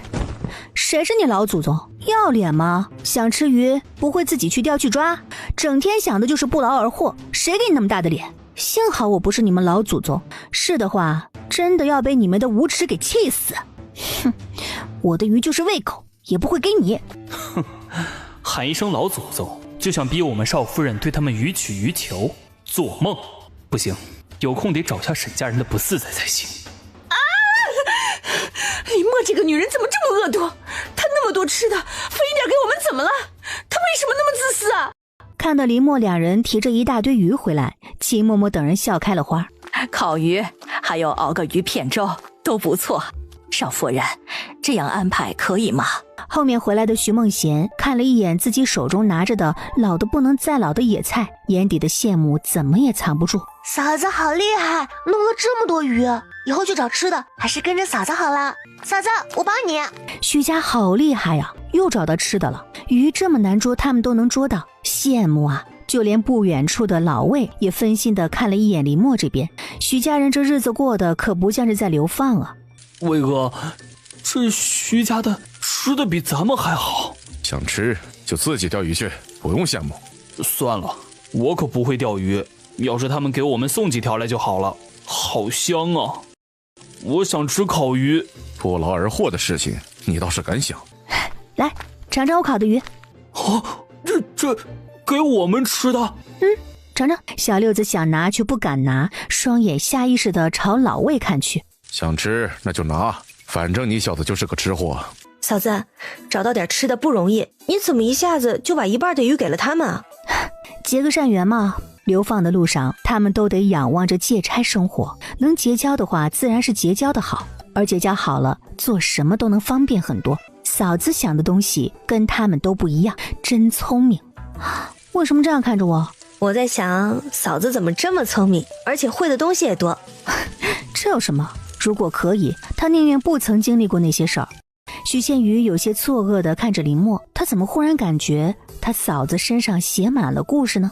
就在他想开口询问的时候，忽然旁边传来尖锐刺耳的尖叫声：林默，我要你偿命！妇人是周家的一个小媳妇，姓赵，单名一个童字。林默认得对方，这女人很护他这个儿子，所有吃的全都留给他儿子，自己经常饿得喝水充饥。赵彤，我跟你没有任何交集，你一过来就对着我喊打喊杀的，真当我是泥捏的，没脾气吗？是你害死了我儿子，你这个杀人凶手！你这女人真是好笑，你儿子死了跟我有什么关系？又不是我推他下的水，不是吗？不管你怪谁，要不是你去钓鱼，我儿子就不会跑去抓鱼，他不去抓鱼就不会落水，就不会淹死。是你害死了我儿子，我要你偿命！杀人凶手，你还我儿子的命来！赵彤惨叫，重重地摔倒在地。你动我夫人试试？徐无厌，你也太过分了！她就是一个女人，一个刚丧子的女人，有必要这么狠吗？就是太狠了点啊！没本着同情心，就不能体谅下她吗？对，我是没同情心，我就是这么狠。你没有同情心，心肠软会体谅人。来，站在这儿，让他用头撞一下发泄。你是好人，对，说的就是你。来，站出来承认一下，是你害死了他儿子，让他精神有个寄托，顺便你做个大好人。你儿子死了，大家都难过，但这一切与我夫人有什么关系？因为你知道你儿子的死，你的责任最大，因为你没把他看好，才导致他出事。你把脏水泼向第一个去钓鱼的人，不过是想减轻你的内疚感罢了。不，就是他的错。若不是他钓鱼，我儿子就不会去捉鱼。就看他为什么要去钓鱼？若是他不去钓鱼，什么事都不会发生。走，不要理这疯女人。你别走，你赔我儿子的命来！你别得寸进尺，你自己的责任别推到别人身上。赵彤，你给我听好了，你儿子的死与我没关系，要说有责任，是你自己责任最大，是你没有看好你儿子。还有，你儿子落水的时候，旁边应该有很多人吧？在现场的人都冷眼旁观，眼睁睁看着你儿子被淹死，你不去找他们算账，找我做什么？哼，行啊，他们刚才不是讨伐自己这边冷血吗？现在就看看他们有多热血。林默心挺冷的，那么多人竟然看着一个孩子被淹死，没有一个人出手相救，人心冷漠成这样，真让人害怕。是啊，那么多人在旁边看着，为什么就没有一个人出手相救呢？他双眼朝周围的人看去，你这是祸水东引，想把祸推出去。对呀，你怎么能那么恶毒？这么冷的天气下去，岂不是会没命？谁不惜命？是他自己没看好孩子，要怪也只能怪他自己，关别人什么事儿啊？哼，没错，是他自己没看好孩子，孩子跑去水潭玩都不知道，他有什么脸怪别人呢？不应该先怪他自己吗？这就是人性，只要涉及自己，就会把自己撇得一干二净。那水潭根本就不大，孩子落水时有人下去，其他人搭一把手，孩子绝对不会有事的。可惜人性凉薄，外出找吃的周家人急急忙忙赶了回来，他们带走了哭闹的赵彤以及赵彤儿子的尸体。这一幕闹剧总算是落幕了。嬷嬷，咱们别生气，他也是因为丧子之痛被气疯了才胡乱说话，你别跟他一般计较。唉，你还没做母亲，你不知道白发人送黑发人有多疼，体谅下他丧子之痛，这事就算这样过了。林默心中的怒火原本散去了，被他娘这么一说，火顿时又来了。哼，果然是亲娘啊！林默真的想破开他的脑袋瞧一瞧，他到底都在想些什么。娘，粥好了，你先去喝粥。他娘有时候真的是是非不分。我怎么感觉自己力气变大了，一把就把娘给拉了过来，怪了。别气，你娘比较善良。你不用安慰我，我娘什么德行我知道。徐冰贵，你去打听一下，当时在水潭边到底发生了什么事儿？还有，注意打听一下，到底是谁怂恿赵彤来找我的？赵彤就是个疯批，若是想不开，揪着自己不放，自己必定麻烦不断。还在生气？没有，只是有些难受。唉，那还只是一个孩子，在旁边的人，只要有一个人下去，孩子就不会丢掉性命。别想了，人性经不住考验的。大冬天的，冷水里一泡，而且没有衣服换，必定会生病。这路上若生病了，就等于是一脚踏入鬼门关，谁都怕死。没多久，借差就来催他们赶路。周家人原本是想把孩子的尸体直接埋了的，奈何赵彤死死抱着不放，不管怎么打骂，谁都不能把孩子从他怀里抢走。别看了，不是你的错，别自责。你都说不是我的错了，我为什么要自责？我只是想到路途漫漫，现在就已经这么多事了，那接下来还会有多少事在等着我们？自己重生改变了很多事，像赵彤孩子的死，那孩子上辈子也是死了，但是是饿死的，是在走了2个月的时候被饿死的，但现在被淹死了。所以有些事情是改变了，但结局依然没改变。他现在有些担心他娘和他弟的结局也会如这孩子一般没改变吗？船到桥头自然直，现在担心没有用的，事在人为，你就忧虑过多。姐，我好像力气忽然变大了，你看。说完捡起一旁的小树枝，单手一个用力，树枝轻松的被他折断了。他捡起另外一根有婴儿手臂粗的树干，双手一个用力，树干也被他轻轻松松折断。我知道了，可能咱们祖上有这方面的能力，所以被流放这么一逼就逼出来了呢。是吗？肯定是啊，你不能怀疑你姐我呀。还有这个事儿你得瞒着一点，别让别人察觉到，知道吗？好，好了，进去吧。还我，把孩子还我！周老三，你把孩子还我！赵彤，你别闹了，你儿子已经死了，你就让他入土为安吧。就是，你抱着个尸体进去，太膈应人了。你们放开我！我要我儿子，放开我！赵彤，你闹够了没有？儿子已经死了，他已经死了，你一直抱着他的尸体，他就能活过来吗？周元，你这个王八蛋，那可是咱们的儿子，你居然说得出这种话，你就是个无情的东西！我又不是只有一个儿子，还有谁让你不好好照顾他？是你儿子是很多，但我就只有这么一个儿子。周元，你不是人，你不是人！姐，别多管闲事，这是别人的家事，你管了，两头讨不了好，懂吗？而且还有可能被赵彤给怨恨上。赵彤就是一疯批，他可没忘了上辈子赵彤在他儿子死后做的那些事儿。周家因为他的报复，差点死光了。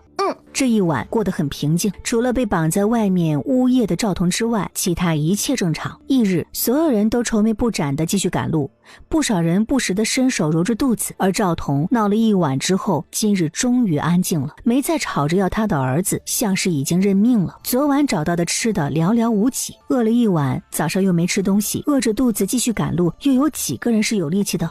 上辈子走到这儿去找吃的借差，会带回来一些粮食，而也就是因为这些粮食，他娘和弟弟都死在了这儿。上辈子走到这里的时候，因为他生了病，他娘和弟弟是为了给他要一口吃的，才会跟着去抢，最后被沈家人当替罪羊推出去，活活打死。这些事情这辈子还会发生吗？姐，是要出大事了吗？林硕，答应姐，接下来不管发生什么事都不要去凑热闹，知道吗？还有娘，也不要让她去凑热闹，有热闹的地方有多远躲多远。林硕虽然不解，但还是严肃地点了点头。林默松了一口气，上辈子这个时候他们已经出现了，这会儿没有出现，应该事情已经改变了，可能他们今天赶不回来，他只要这2天看好他弟和他娘就行了，先熬过这2天再说吧。等到中午休息的时候，依然不见有借差回来，林默这才彻底松了口气，因为粮食已经不多，而要走出这里还要走4天。林默想了一下，便准备打着去找吃的名义出去转一圈，然后再找机会从空间里拿吃的出来。临走的时候，林默再三交代林硕，得了他的保证之后，林默这才放下心的和徐无艳他们一起离开去找吃的。他刚离开去买吃的，借差就回来了，骑着马的2个借差，一人驮着2袋窝窝头回来了。知道有吃的了，留守的人都发出兴奋的尖叫声。等借差下马，刚把窝窝头解下来放地上，恶狠的人一哄而上，直接把人推开，直接开抢。儿子，咱们也去抢几个，有吃的了，你姐也不用到处找吃的，我们帮她分担一下压力。娘，不能去。儿子，你这是什么意思？哎呀，你快放开我，再不去窝窝头就要被人抢光了。不能去。齐嬷嬷，你们也不能去。齐嬷嬷和云嬷嬷面面相觑，搞不懂林硕的意思，但是却很听话，没过去。林硕，你放手，那可都是吃的，去晚了就没了。哎呀，你快放开我，我去拿几个。娘，不可以去，会让你松手。你们都在做什么？给老子住手！惨叫声响彻天际，柳英脸色发白的同时，身体也恐惧地抖起来。刚才要是冲上去的话，那被打的人不就是他了吗？就这些借差，这不要命的打法，估计他撑不了几鞭的。林硕现在也是一脸的庆幸自己听了他姐的话，拉住了娘。而走出去没多远的林默，听到这边隐隐约约传来的惨叫声，身体一僵，该死的，该发生的还是会发生的，避无可避。夫人，林默冲回来的时候，看到的便是躺了一地的人。看着躺在地上痛苦哀嚎的众人，林默身体一个趔趄，小心！这些借差根本就不把他们当人，打骂随心。我娘和林硕，不会的，他们不会有事的。看到趴着不动而且浑身是血的人，林默手脚冰冷。不会的，这些人里面没有他们，他们不在这里。夫人，你别担心，林硕是个机灵的，他们不会有事的。你不知道，你什么都不知道。你别慌，有我呢，相信我，不会有事的。你去那边站着，我去找他们。他强硬地把林默拉到一边，然后转身去找柳英母子，同时还不断开口喊他们的名字。姐夫，姐，我们在这儿。林默紧绷着的心松懈了下来，这会儿才发现自己竟被吓得浑身乏力，迈不开步子。你们都没事吧？我们没事，只是我娘有些被吓到了。我也没事儿，就是被吓了下，我缓缓就好了，不碍事儿。林硕，去倒点热水，娘发热了。我这身体啊，真不禁吓，估计我得给你们添麻烦了。哎，这不能怪林夫人，刚才真的太吓人了，我都被吓了一跳。这些借差是真的往死里打的，那打人的狠劲儿真的很可怕。齐嬷嬷，你也别替我说好话了，都怪我。我见他们去抢窝窝头，我也想上前去抢几个，这样一来，你们也不用每天那么辛苦的找吃的。林说这孩子不让我去，我就跟他吵了起来，谁知道就这一会儿功夫，借差就打人了，怪我承受能力太差，被吓到了。哦，还有，我们虽没靠近，但不知道会不会连累你们。娘，别说了，你先喝水吃药。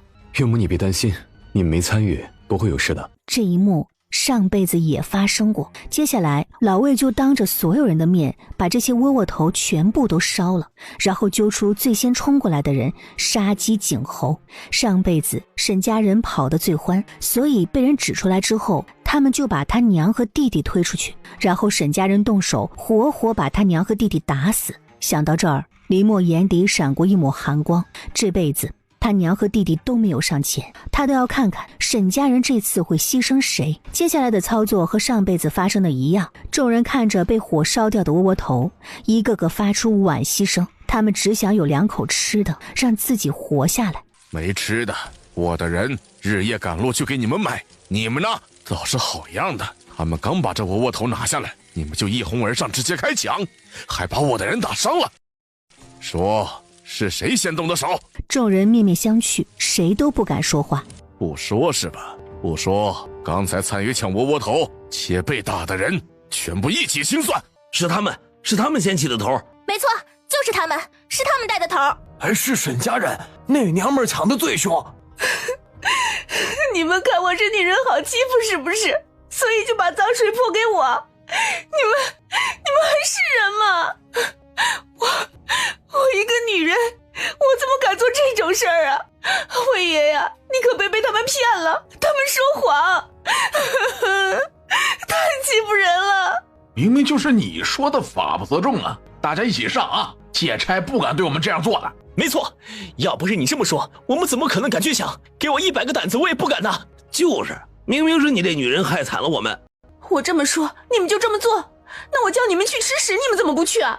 魏爷，你明察秋毫啊！我一个弱女子，我的话他们怎么可能会听？你可别被他们骗了。老子不是傻子，一个人说有可能假，但所有人都指向是你。你跟老子叫屈，把老子当傻子来耍，很开心。他大伯，救我呀！我没有。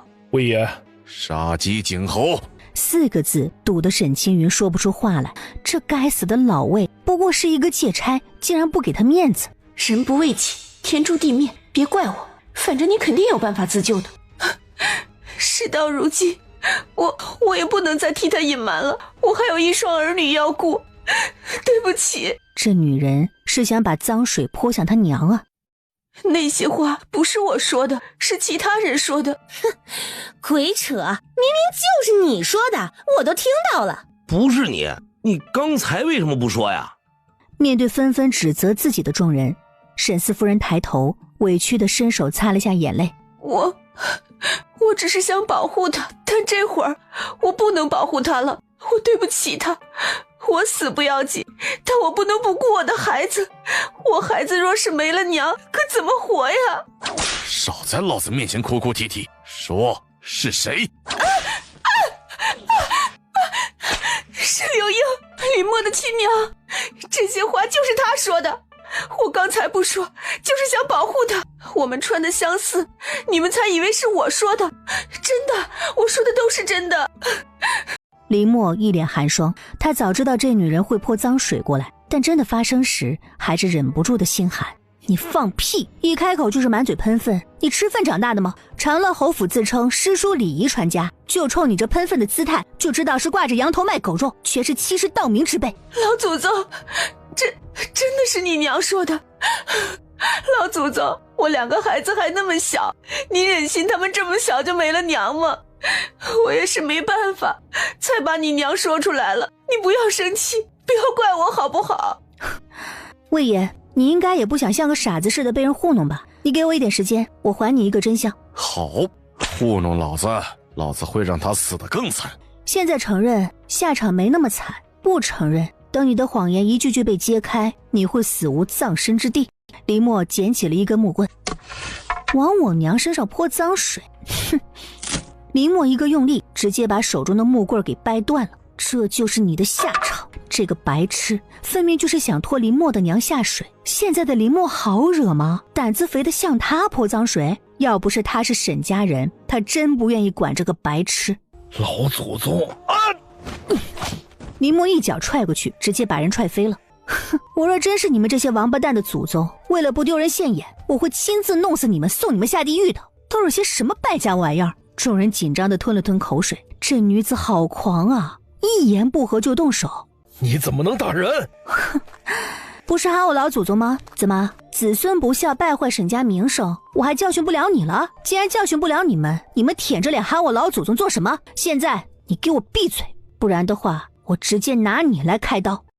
哼！你放心，我会温柔一点，多分几次来教你做人的。说完，抽出一根比婴儿手臂还粗的木棍走过来。众人惊恐，他不会是想用这根木棍教训人吧？沈四夫人脸色发白的看着拖着木棍朝自己走过来的林默，那根木棍在地上拖拽所发出来的声音，如同直接敲打他的心脏一般，让他心脏不受控制的快速跳起来。他想打死自己。沈四夫人从他眼里看出了杀意。不，他不敢的，他肯定是想要吓唬我。别打我，我说的是真的，刘英什么都没说，是我诬赖他，我就想拖他下水，让他帮我背锅。老祖宗，我也不是真的想陷害你娘，真的，我只是想自保。我知道，只要把事情推到你娘身上，你肯定会为了救你娘去求那些借差。你和这些借差熟，你开口求他们肯定不会为难你娘的。求求你放过我，我的孩子不能没有了娘啊！我开口求情，老魏他们就不会为难我娘了吗？谁给你这么大的脸这么认为的？果然是沈家人的作风，出了事就会往别人身上推，全都是无耻之徒。魏爷，现在事情都清楚了，此事与我娘无关，是这个女人往我娘身上泼脏水。林默脸上多了一抹寒意，他决定了，以后沈家人只要敢靠近自己3丈之内，他直接动手，打到他们怕为止。魏爷，我知道错了，对不起，求你饶了我这次吧，我下次再也不敢了，我求求你饶了我吧。我说过，在我这儿最重要的是听话，哄抢绝不允许存在。但你们这些人一个个都把我的话当耳边风，而你更可恶，到最后还想甩锅给别人。我若不拿你来杀鸡儆猴，以后你们这些人更难管理。50鞭，是死是活，看你自己的命。帮帮我，林默，我求你帮帮我，你帮我向魏爷求求情好不好？哼，是你咎由自取，怨不得别人。你不是人，你为什么不帮我？你心就那么狠，你要眼睁睁的看着我被打死吗？第1鞭，所有人都不准走，都给老子站在这里看着，没行刑完都不准离开，免得你们这些人再给老子闹事。第2鞭，50鞭。老魏停手时，沈四夫人早已被打得遍体鳞伤。娘！沈四夫人那一双被拦着的儿女，在借差收手时哭着扑向他。老子再跟你们说一遍，谁若再闹事再起哄，他就是你们的下场。老子手中的鞭子绝不轻饶。是不是怕了？我就是这种心肠狠毒之人，得罪我的人一个我都不会放过。那巧了，我也是这样的人。那以后我们一起狼狈为奸好了。会用词吗？谁跟你狼狈为奸了？夫人，不狼狈为奸，那咱们沆瀣一气也行。徐无言是故意的吧？哎，你很无聊吗？无聊就去变吃的出来给我吃，让我饿肚子算什么？最近这个徐无言怎么这么奇怪，故意来惹我？是我的错。夫人，你想吃烤鸡呢，还是喝鸡汤？鸡汤。哭什么哭？他就是咎由自取，活该！明知道林默现在不好惹，还不要命的把脏水往他身上泼，你不找死你是什么呀？哭就知道哭，还不赶紧去求穆大夫来给他看看？哼，真不想管这蠢货的生死，总以为装弱就能够心想事成，天真了吧？唉，伤得很重，如果处理不当，怕是会性命不保啊！求求你，穆大夫！求求你，穆大夫！救救我娘！救救我娘！你们给我闭嘴！穆大夫，你尽力救他一命吧，毕竟是2个孩子的娘，2个孩子还需要他看护。沈大人，不是我不想救，而是巧妇难为无米之炊呀！我现在哪里有药给他用啊？若有金疮药就给他用上吧，最后能不能保住命，就看他自己的造化了。我去哪里弄金疮药啊？哎呀，那我真的无能为力啊。安平王世子有金疮药，但他会不会给你？穆大夫摇着头离开，他不应该提这个的。沈家刚才还想陷害少夫人的娘呢。把他抬上马车吧，至于生死，听天由命。马车就这么大，把他抬上马车，那得占多大的空间呢？其他人怎么办？反正他离死不远，直接把他留在这儿，任由他自生自灭得了。反正他现在就是一个拖累。大伯，求求你救救我娘！我娘她不是坏人。大伯，琉璃求求你了，我可以不坐马车，我可以走路的。大伯，求求你，求求你救救我娘！就算我们现在不抛下你娘，就你娘这伤势，怕是也活不久。都伤成这样，活不成了，还管他做什么？把他直接给扔下就行了，让活着的人过得好点儿，不好吗？你给我闭嘴！你被打伤时，他们可没说要抛下你不管，现在怎么到了别人，你就叫我们把人给抛了？有你这样的吗？这不一样。大伯，你能不能和我过去徐家那边？我下跪向他们求药，没金疮药，我娘会死的。没药，他娘是真的会死。沈青云铁青着脸，他不想去。琉璃，他们不一定会给。我知道，但是不试试怎么知道？大伯，求你帮我。你可以找你爹。我爹他们不会给面子，大伯的话他们会给面子的。他们的爹根本就靠不住。沈平奇扯了下嘴角，这可真是他们的好闺女，直接否定他。走吧。大伯，对不起，我以后会报答你的，真的。琉璃，若他们不给，你可别闹了，知道吗？要怪就怪你娘自己自作聪明，什么人都想踩一脚。这世间以德报怨的人少，他们不帮你娘也怪不了别人，帮你是情分，不帮是本分，没有什么理所当然，懂吗？沈琉璃低着头点了点头，他娘也都是为了他们，无论如何他都要试一试。世子，我来是想替我那不知好歹的弟媳道歉来的，另外也是想向世子求些金疮药。我看起来像是大冤种吗？沈清源，你觉得我是那种以德报怨的烂好人吗？滚吧，在我生气之前。他就知道会是这样一个结果，他朝沈琉璃摇了摇头，示意他跟自己离开。对方表明了态度，如果再不识好歹，这关系怕是要闹得更僵。世子，请救救我娘！只要你肯给金疮药救我娘，我愿意给世子做牛做马，求求你了！苦肉计？没有，世子，这是这孩子的孝心，他也是为了他娘。徐无厌冷笑，他说过他从不是什么烂好人。他看向徐平贵，使了个眼神，徐平贵会意，直接喊了徐平安，直接提起哭闹的沈琉璃，把他扔到其他地方去。别在这里碍我的眼，想磕头一旁磕去，磕碎了脑袋也没人管。够了，回去。大伯，为什么这点小忙都不帮他？你娘好点了吗？吃过东西睡了，刚才沈家人来了。来求金疮药的被我打发了，怕是沈家人不会轻易死心，你小心别被缠上。那女的年纪虽小，但心眼可不少啊。哼，沈家人若有这么轻易死心，那就不是沈家人了。我等着他们来，不来他这口气怎么出呢？他得让别人看看沈家人的嘴脸，不然世人总以为他们心肠狠毒，而他们沈家很无辜。许无厌就喜欢他这自信的模样。放心就安，有我呢。出发了，走吧。哭什么哭啊？哭丧呢？闭嘴！就是他们有什么脸哭？我们都被他们害惨了。魏哥，越来越多人饿晕了，怎么办呢？等到前面适合扎营的地方时，就在那里休息扎营，让他们出去找吃的。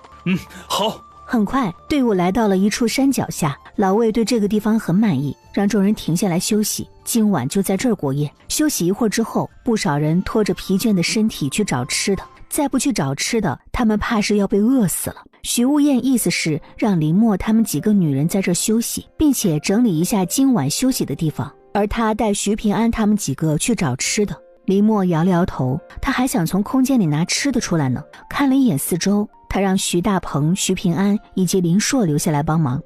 这是野外，大冬天的，在野外住一晚很容易生病的，所以今晚要睡觉的地方不但要清理出来，而且最好是用柴火烧一遍，驱散寒气，然后再把旁边平整的石块搬过来铺上，再用火烧一下，确保今晚大家不会受寒。还有，晚上在这四周要烧几个火堆来取暖，这都需要大量的柴火。你觉得我和几个女人在这儿能弄来大量的柴火吗？行，那就按夫人说的办。沈琉璃出现在徐家营地附近，确定没人之后，便悄悄地朝马车的方向移动。沈琉璃从另外一侧轻轻爬上了马车，他看到马车里的柳英时，身体一僵，没想到马车里竟还有人，他只是想来找药的。沈琉璃咬牙，双手轻轻地打开马车两侧的暗格，想看看药是不是在里面，只可惜这里塞满了各种东西，但就是没有他要找的金疮药。没有，怎么会没有？他很想摇醒柳英，逼问金疮药在哪儿，但他不敢。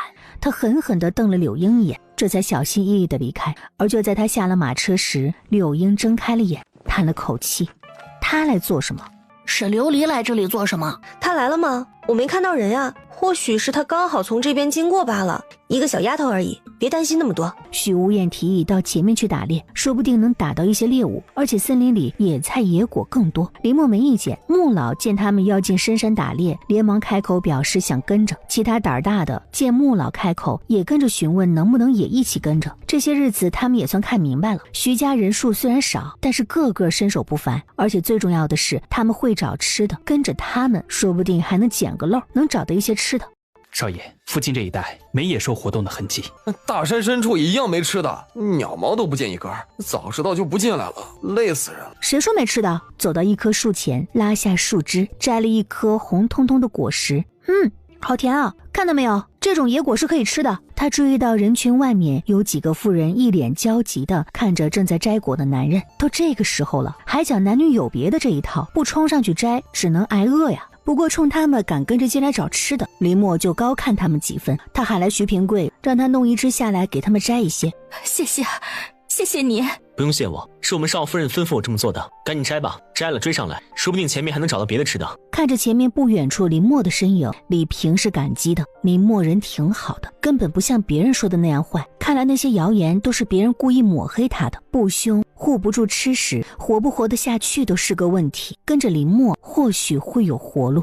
林默皱眉，空间里有大把吃的，要怎么名正言顺地拿出来，而不被别人怀疑？再找一会儿，如果还没有别的发现，我们就下山。这些野果加上剩下的那些米，够我们吃这一顿了。好。见众人都顾着往前走，往左移动的林默加快了速度。想吃肉还得偷偷摸摸的，太难了。喘了一口气，他从空间里拿出一只活蹦乱跳的兔子，看着蹬着腿的肥兔，今晚就吃你了。林默身体忽然一僵，瞪着眼前有着2只长长獠牙且双眼绿油油盯着自己的大野猪。他的运气不要这么好啊，野猪都能让他碰到。林默遗憾，今晚的烤兔子是吃不成了，逃命要紧啊。他把兔子重新扔回空间，立即往旁边跑去。许无厌，这里有一只大野猪！看到野猪紧追自己不放，林默大喊，同时一个闪身避开野猪的致命一拱。不远处的许无厌一听野猪，瞬间绷紧，人也如箭一般冲去。该死的，野猪的攻击力很强的，特别是冬季饿狠了的野猪，攻击力更强。他的夫人千万不要出事啊！徐平贵等人也紧张地冲过去要帮忙，而林默这边见着该死的野猪紧追不舍，也彻底的怒了。靠，一个畜生也想欺负我，我都没想吃你的肉呢。行，今晚我就吃你了。这头野猪再次拱向自己的同时，林默身体一侧避开他的獠牙。你丫的，我让你追着我跑，找死！你追啊，你再追我呀，我打不死你！徐无厌赶到的时候刚好看到这一幕，他整个人都僵了，同情地看了一眼被他揍得塌陷了一片头骨的野猪，太惨了，惹谁不好，惹他夫人。夫人可以了，这野猪已经被你打死了。他边说边拉他的手来检查，确定他的手没有受伤之后，这才松了口气。我勒个天哪，这目测得有300-400斤重的大野猪啊，竟然被林默赤手空拳给打死了！这女人太恐怖了。而徐平贵等人则是兴奋的不行，无愧是他们的少夫人，大野猪也轻轻松松的拿捏啊，崇拜。不能怪我，我就是想找个地方方便一下，也不知道他从哪儿冒出来的，招呼也不打一声就想吃我。我一气之下只能先下手为强了，真的，我没有想要打死他的，我就轻轻捶了几拳，他就这样了。我夫人这么温柔，肯定没想打死他吃肉，是他长得不结实，不耐揍。埋汰我呢？因为夫人你的英勇，今晚我们可以放开肚皮，大口吃肉了。其他之前惊恐的人全部都变成了羡慕。林默也懒得跟许无厌废话，轻轻松松地把野猪给扛起来。他已经想好了，烤五花肉、猪杂汤，这种天气不要太美。想着怎么吃肉的林默完全没有注意到众人再次以惊悚的目光看着他。几百斤的野猪啊，他就这么扛起来就走了，还健步如飞。李平在一旁都看傻眼了，传说中的力大如牛，所以轻轻的几拳就把野猪给打死了。那重重的几拳呢？许无厌叹了口气，他忽然觉得男人在他夫人面前那就是个摆设。夫人，我有句话不知当讲不当讲。许无厌，你今天很奇怪，有话就说，有屁就放，说话吞吞吐吐的。老实说，你在打什么坏主意呢？行吧，他夫人越来越暴躁了。夫人，求给个表现的机会。林默打了一头几百斤的野猪的消息很快就传遍了整个队伍，借差这边也收到了消息。野猪他都能打死啊！这人若是打人的话，那岂不是1-2拳就能送人上西天了？所以别去惹他，惹他可没什么好下场。说完还意味深长地看了眼不远处一脸苍白着脸的钱正昌，可惜钱正昌一直低着头，没人能看出他的想法。我一定离他远远的，保命第一。威哥，好久没吃肉了，我能不能？不能，不是说了别去惹他吗？姐，你好厉害！是啊，少夫人你太厉害了，居然打了一头野猪回来。嗨，意外。烧水杀猪。那个许少夫人，我问问这些猪肉你能不能卖我一点儿？孩子和老人有些馋肉了。你要是不愿意也没关系的，我就是问问。说完，立即紧张的想走。也是，现在缺吃少喝的，好不容易打来的猎物，谁愿意卖啊？你等一下！雨萍回头，眼底带着忐忑与不安，这眼神，林默无语。他是会吃人吗？我可以卖你2斤肉。这真的？多少钱？我给你钱。20文1斤。生米恩，斗米仇嘛。你若是白送给对方，说不定还送出仇来了。而且以后也很习惯的让你白送。嫌贵？外面镇上买的肉也就是这个价啊。没，是便宜了。你要1两银子1斤，我也会掏钱买的。不用，就20文，但只能卖你2斤。旁边观望的人冲过来，纷纷开口想买肉。林默没有厚此薄彼，每家每户只能买2斤，一样都是20文钱1斤，让他们想要的就去排队。林默让齐嬷嬷他们去把猪下水这些洗干净，今晚他们吃这些，然后让徐平安把2条猪后腿都给切下来。随后他提起其中1条给老魏他们送去。嘿，魏爷，你刚才不让我去要，是知道他会送过来，是吗？小六子，学着点。林默是个聪明的，深知拿人手短吃人嘴软的道理。他3番几次有好吃的都会送过来。现在这些借差哪个不对他印象深刻，不给他几分薄面？有吃就是娘啊！这些人的人心正不知不觉地被徐家人收买。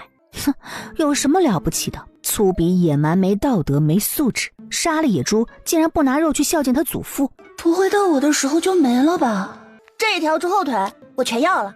那猪后腿不卖，剩下的这些你看一下要哪里，我给你切，一视同仁，2斤。我韩家这么多人，2斤肉够谁吃啊？还有，我韩家可是徐家的姻亲，我都没让你们拿肉孝敬我祖父，而是掏钱买，我已经够好了。不管，我就是这条猪后腿。脑子有病就去找大夫看看。刚发生没几天的事情就忘了吗？徐韩2家已经断绝了关系，老死不相往来。我韩家没同意。不同意关我们什么事？不想买就到一边去，别碍着别人。下一个。我说不想买就别在这里碍事儿，赶紧让开，别阻碍我买肉，我都快饿死馋死了。我要这块啊，这块肥。推我先来的，你凭什么推我呀？还有，我说了我不买了吗？我说你，行，你买。凭什么你们都活得好好的，而我儿子却没了命？赵彤看着他们笑容灿烂的样子，是不是觉得很刺眼？滚！别以为自己不知道他来的目的，挑拨离间。赵彤，你难道就不想给你儿子报仇？夜里睡着时，你儿子有没有在梦中喊你救他呀？他说他很冷，想让你为他报仇，你就愿意看着你的仇人日子越过越好。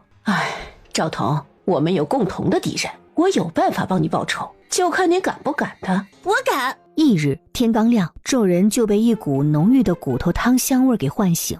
这汤配上面，我能来2大碗。若再撒了些葱花，再铺上2片肉，你是不是还能再吃上1碗啊？吃1碗面对现在的他们来说变成了一件奢侈的事。面是没有了，但是汤可以有半碗，想喝的拿碗来盛，迟了没了也不要怨别人，只能怪你自己来的慢。徐家可真小气，他们还这么多肉，也还有米，为什么不放点进去，让我们填饱肚子？反倒是这会儿吃了点东西，不上不下的，馋得要命。抱怨的是陈家的陈志华。哼，得寸进尺说的就是你这种人。这个时候徐家舍得把骨头拿出来熬汤给大家填下肚子，已经够大意了，还要人家全都拿出来，你脸怎么那么大呀？就是啊，人心不足蛇吞象，若每个人都跟他一样想法，谁敢帮人啊？帮了我还落不了好。话说你陈家也有不少吃的，怎么不见你拿出来给大家吃？你拿出来分点给我们吧，我们会感谢你的。我就是说说而已，我们也就是说说而已。刚吃了人家的东西还没消化呢，就抱怨起人家做的不够好，给的不够多，不要脸。果然总有贪心想要得到更多的人，这就是人性，你给了就会想要更多。生米恩，斗米仇啊。这些人只是小部分，但大部分人都懂得感恩。我可没指望他们感恩。刷好感度，懂吗？这好感度够了之后就为他所用了。徐无艳挑眉，他夫人每次都让他很意外呢。再过3天就会走出这一带，而上辈子的这3天一片混乱，这辈子应该不会了吧？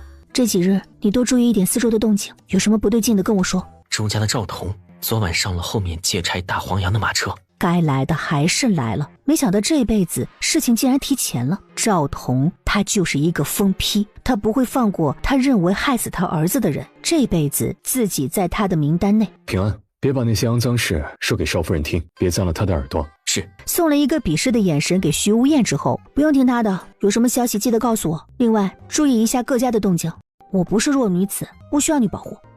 我知道，毕竟你一拳揍死一头野猪，但夫人，我需要你保护。要脸吗？算了，这男人最近很不正经，跟他胡扯能把你带到坑里去。徐无艳，我跟你说真的，你给我严肃一点，这几天怕是会很不平静。真的？你怀疑我？信不信我让你立即被打脸？林默送他一个鄙视的眼神，这货其实是灾星，到处都有人想杀他，他也搞不懂这些人为什么要杀他。徐无艳似乎看到了鄙视，他夫人在鄙视自己。夫人，接下来会发生什么事？会死很多人算不算呢？说不定我也会死。上辈子赵彤弄死了不少人。赵彤是吗？徐无艳很快猜到了答案，他会给林默带来危险。我去杀了他。事情还没有发生呢，你贸然动手只会给人留把柄。放心吧，我有自保之力。林默，你我夫妻一体，你可以试着依靠我的。我们成亲是迫不得已，等到流放地之后，你可以给我写休书，我保证我绝对不会缠着你，真的。因为再过不久他就会遇到他心仪的姑娘，重活一世，他可不想委屈自己做个怨妇。世界多美好，他想出去看看。他这是想跟我划清界限了。夫人，休书你想都不要想，不可能。话不要说的那么肯定，小心被打脸。你不想给我，我跟你也一样啊。我累了，我上马车上休息一会儿，你自己慢慢走吧。今晚我不去找吃的了，你自己去吧。他们手上吃的东西还有一些，没有必要储备太多，因为很快就可以补充物资了。李平一脸的遗憾，跟着林默多多少少都能找到一些吃的。林默不去，他只能自己去找吃的。林默没多想，吃饱喝足，他找了一个地方睡觉。昨晚杀猪弄肉弄到很晚，早上又早起熬骨头汤，再加上走了一天的路，他这一会儿已经累得不行了。一旁的徐无艳叹了口气，这女人是倔强的。看了一眼在旁边切肉烤的秦嬷嬷二人，徐无艳压低声音，让他们动作轻点。苏颜，我来了。爬上来。他迟疑了一下，最后无声地爬上了马车。很快马车就变得摇晃起来，而且很快空气当中就传来了男女的喘息声。赵彤，你这个不要脸的女人，你给我滚出来！滚出来！你这个贱人，居然敢给我戴绿帽子！而在周元的声音响起来时，男女的喘息声并没有停止，反而变得更激烈，持续了好一会儿之后，声音才逐渐的停歇下来。狗男女，我要杀了你们！你嚷嚷个什么劲啊？哟呵，你想打我啊，孬种！苏哥，我怕。贱人！我的人，别欺负他，回去好好休息。明天再来服侍爷。赵彤脸一红，慢慢的点了点头，随后慢吞吞的朝里面走去。贱人，你居然敢这么对我！有种你去打死我的奸夫啊！你有种吗？没种，给我滚一边去！废物，只敢打女人，被绿到头顶了，也不敢去找对方算账，你算什么男人？他最恨的就是周家人。周家人自私，他们明明还藏有吃的，若是肯给儿子吃一点，他儿子也不至于因为饿狠了去抓鱼而落水。这一切都是他们的错，他要他们为此付出代价。果然，该来的还是会来，有些事可以避免，但有些事却无可避免。别担心，早点睡，有我盯着呢。翌日，众人出发时，看到赵彤光明正大的坐在大黄牙的马车上，慢慢悠悠地啃着干巴巴的馒头时，一片哗然。女人骂他不要脸，丢女人的脸；男人则笑周元头顶绿油油，大黄牙艳福不浅。林默勒令所有人不准议论这件事儿，不然惹祸上身，没人会管。徐家人猛点头，他们现在都很听林默的话，有些人甚至跑到周元面前去调侃他，问他赵彤拿东西回去给他吃了没有，惹得周元暴怒，最后挥拳揍向对方，当众打架，自然是被赏了一顿鞭子。坐在马车里的赵彤一脸畅快地看着这一幕。周元，这才刚开始。怎么跟着老子转了吧？不用走路，还不用挨饿。苏月最好了，而且还好勇猛，我很喜欢。哎呀，你这个妖精，一会儿休息时你就惨了，看爷怎么收拾你。队伍后面发生的事，林默并不知道，而是边走边向徐平安询问着一些招式。他空有一身力气，这还不够。如果他会一些招式，遇到危险时，说不定还能自保。徐平安自然是知无不言，言无不尽，尽心尽力的给林默讲着过肩摔等简单的反击手段。讲了半天，发现他没听明白。少夫人，你只要记住，胯部是男人最脆弱的地方。你若真的被对方抓住了，你不要急，冷静下来等时机，只要找到机会攻击，就攻击对方的胯部，不管男女，这招我保证绝对能有效。这地方本就脆弱，再加上少夫人的天生神力，徐平安咧嘴，估计没人能扛得下一击啊！刚好看到自家少爷正双眼阴冷地盯着自己，徐平安心里一跳，少爷这眼神不会是不满意我教少夫人这一招吧？少夫人啊，这招太粗暴没人性了，不如让少爷亲自教你过肩摔这些文雅点的。少爷，接下来就麻烦教下少夫人。少爷眼神好可怕，远离少爷保狗命啊！这徐平安怎么跑得这么快？过肩摔最重要的是下盘要站稳，还有会用腰部发力。林默只能认真听起来，但怎么听总感觉不得要领。手要怎么抓，腰又要怎么用力呢？看他的表情，许无厌知道他没有听懂，也是讲呢是听不懂的，但是一示范绝对秒懂。我示范给你看，得罪了。说完，自己双手快速抓上他的手臂，后背顶着他的身体，稍微用力，直接把他的身体给顶了起来。过肩摔动作一定要快，不然你动作太慢，反而会被对方所控制。然后手臂和腰同时用力，要把对方顶出去的同时，双手猛地用力，把人往前面摔，明白了吗？你不明白可以试试感觉，说太多没用，最重要的是找到感觉，试试。林默点头，模仿刚才他的动作，双手分别抓住他手臂的不同位置。没错，就这个姿势，然后用力把人摔出去。对，用力。徐无厌躺在地上，看着头顶暗沉的天空，他沉默了。抱歉啊，我不是有意的，我就是下意识的这么做了。我知道你想摔我很久了，今日让你如愿以偿了。你放心，我不会生气的，你开心就好。这话怎么听着这么别扭呢？我什么时候想摔他了？明明今日才学的过肩摔好吗？夫人，走吧，继续下一个。等到午休时，徐无厌身上多了不少的伤，以及灰尘、杂草，这些伤全部都是林默的杰作。徐无厌都已经被他整抑郁了，教他过肩摔，他直接把自己给摔出去了。教他被人掐脖子的时候要怎么脱困，得，他差点把他手给弄脱臼了。还有一次，还学徐平安教的，直接朝他胯部踹去，若不是躲闪得快，他以后不得守活寡啊！那个，我不是故意的。不管你相不相信，我去找点吃的。我倒霉，你很开心。少爷没有，我去找柴火。而林默这边很快就调整好了自己的心态，他把刚才的事情全部归功于自己与徐无厌八字不合，不然也不会是他倒霉啊。你这是在怕我？有事吗？吃吗？不用了，谢谢你的好意。你是不是特瞧不起我？没有，谁都想活着，想活着不是错，谁都想活着，可他儿子却没有了活着的机会。拿来！怎样？自己媳妇用身体换来的馒头香吗？贱人，晚上再给我送一个馒头来。反正都脏了，到了流放之地，自己肯定也会休了他。在这之前，先利用他养活自己，活着比脸面重要多了。他为难你了吗？看到赵彤拦下他时，他就想冲上去帮忙了，就怕这女人为难他。可惜他不让自己过去，把红薯递给秦嬷嬷，让她去煮。没有。徐少爷，老祖宗，我求你们给我一些金疮药，求求你们了！我娘她快不行了，我求求你们救救她好不好？她是做错了事，但是也得到了惩罚，这已经够了。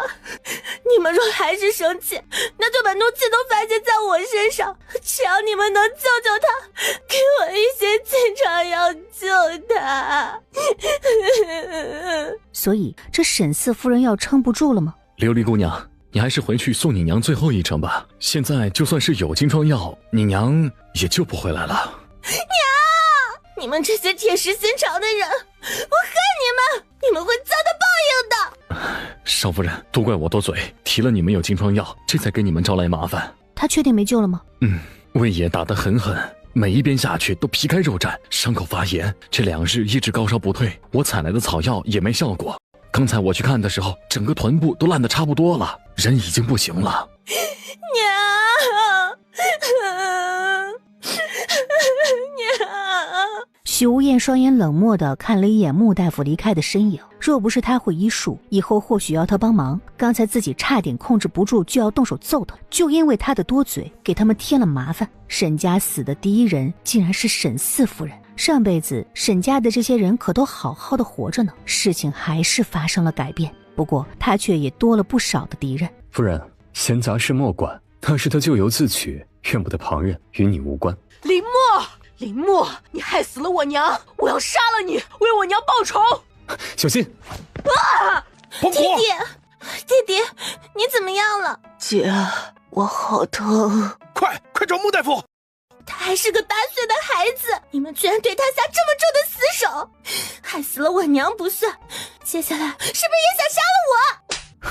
你可以再来惹我试试，看我会不会杀了你。沈琉璃，你娘和你弟弟都是咎由自取，你要恨就恨他们自己蠢。没错，你弟弟要是不拿石头砸徐少夫人，徐少爷也不会出脚把石头踹飞，刚好砸破他的头。这就叫自作孽不可活，谁叫他自己心怀歹意？哼，这沈家人真过分，个个嚣张跋扈，没半点规矩和教养，做娘的诬赖别人，做儿女的也不是什么好东西。是这个女人害他没了娘，弟弟受伤，而他也被人骂没有教养，这全都怪他。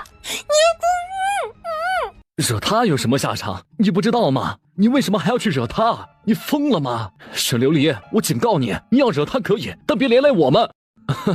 老祖宗，对不起啊，都怪我教女不严，宠得她无法无天，得罪了你，你别生气啊，一会儿我会好好罚她的。现在这女人根本没人想惹，惹她的都是蠢货，可偏偏蠢货都出自自家，沈平琪气得都要吐血了。从现在开始，你们沈家人不准出现在我3丈范围之内，出现一个我打一个，出现一双我打一双。老祖宗，你这……看着林默朝他们走来，沈平琪被吓得把到嘴边的话给吞回去了，然后拖着自己闺女就跑。夫人，霸气，像这种恶心的苍蝇就不用给他们留面子，靠近就打，打到他们怕就行了。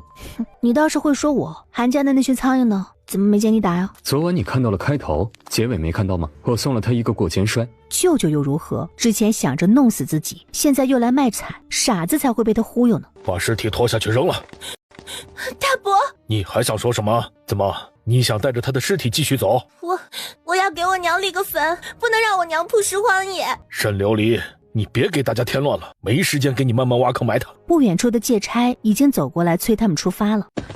大伯，我娘没想过后葬，只想入土为安，我求你成全她，好不好？沈琉璃，你给我起来，要出发了，谁有时间挖坑？你再无理取闹，小心我揍你！爹，那是我娘，是你的妻子啊！放娘的尸体在马车上，等到晚上休息时，我再挖坑埋了娘，可以吗？我不会给大家添麻烦的，大伯，求你了！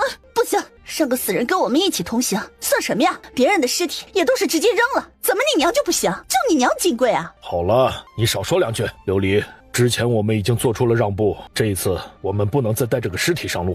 说完，直接让人动手。不！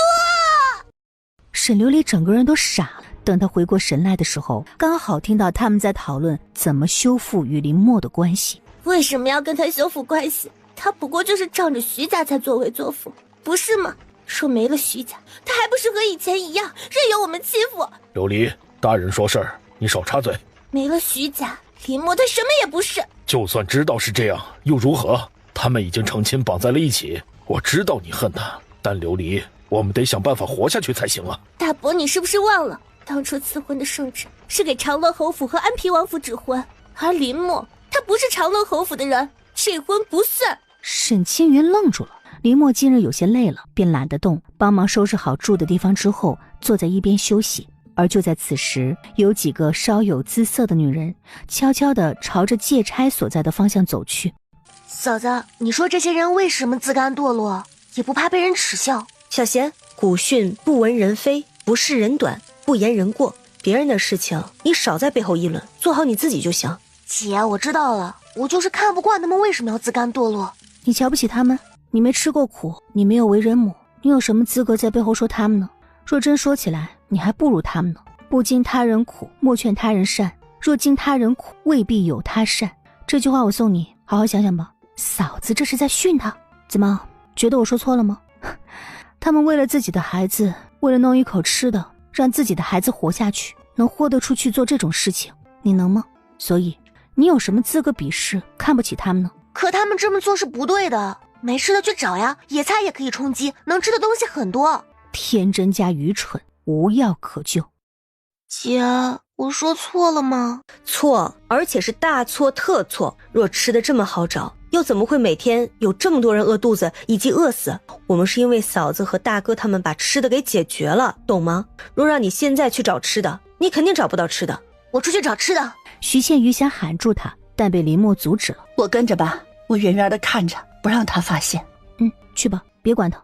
对呀，这门亲事是他沈家和徐家的联姻，跟林默有什么关系呢？对，就是拨乱反正，把这门亲事给纠正过来。世子。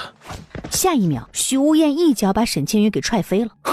忘了强调，和我夫人一样，沈家人不准出现在我3丈之内，靠近一次就打一次。说完直接离开了。这种人一看就知道没憋什么好屁。该死的徐无艳好狠，什么话都不说，直接就动手。徐无艳的态度他懂了，他站在林默这边，所以这事儿说了也是白说，他不会承认的。大伯父，你说了吗？大伯父，你怎么了？你脸色怎么那么难看？沈琉璃，事已成定局，他们的事情不要再管。鸠占鹊巢，那女人不配。徐无艳回来没有看到徐梦贤，皱了下眉。在徐倩瑜解释之后，徐无艳都无语了，这丫头事儿还真多。你嫂子做得对，她就是个蠢的，受了一次教训还不够，还来欠教训。我们每个人都没资格对别人说3道4，我们能做的就是管好自己。我知道，嫂子也是这么说的。夫人，生气呢？你哪只眼睛看到我生气了？为你那蠢货妹妹，她值吗？不值。吃吗？回来时路过河边，我洗过了，干净的可以吃。好吃。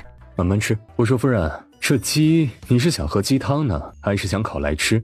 鸡汤熬汤，大家都能喝上一点，暖暖身子。至于沈家人找自己的小插曲，他并没有说出来烦他，那一脚足够让沈青云明白他的态度。不管他想说什么，自己都站在林默这一边。若他想不明白，只能怪他蠢，欠揍。你嫂子，我错了，你说的对，我不应该那样说他们。嫂子骂的对，自己没有经过别人所经历的痛苦，的确没有资格对别人指指点点。他们这么做都是为了活下去。秦嬷嬷，可以吃了吗？饿了。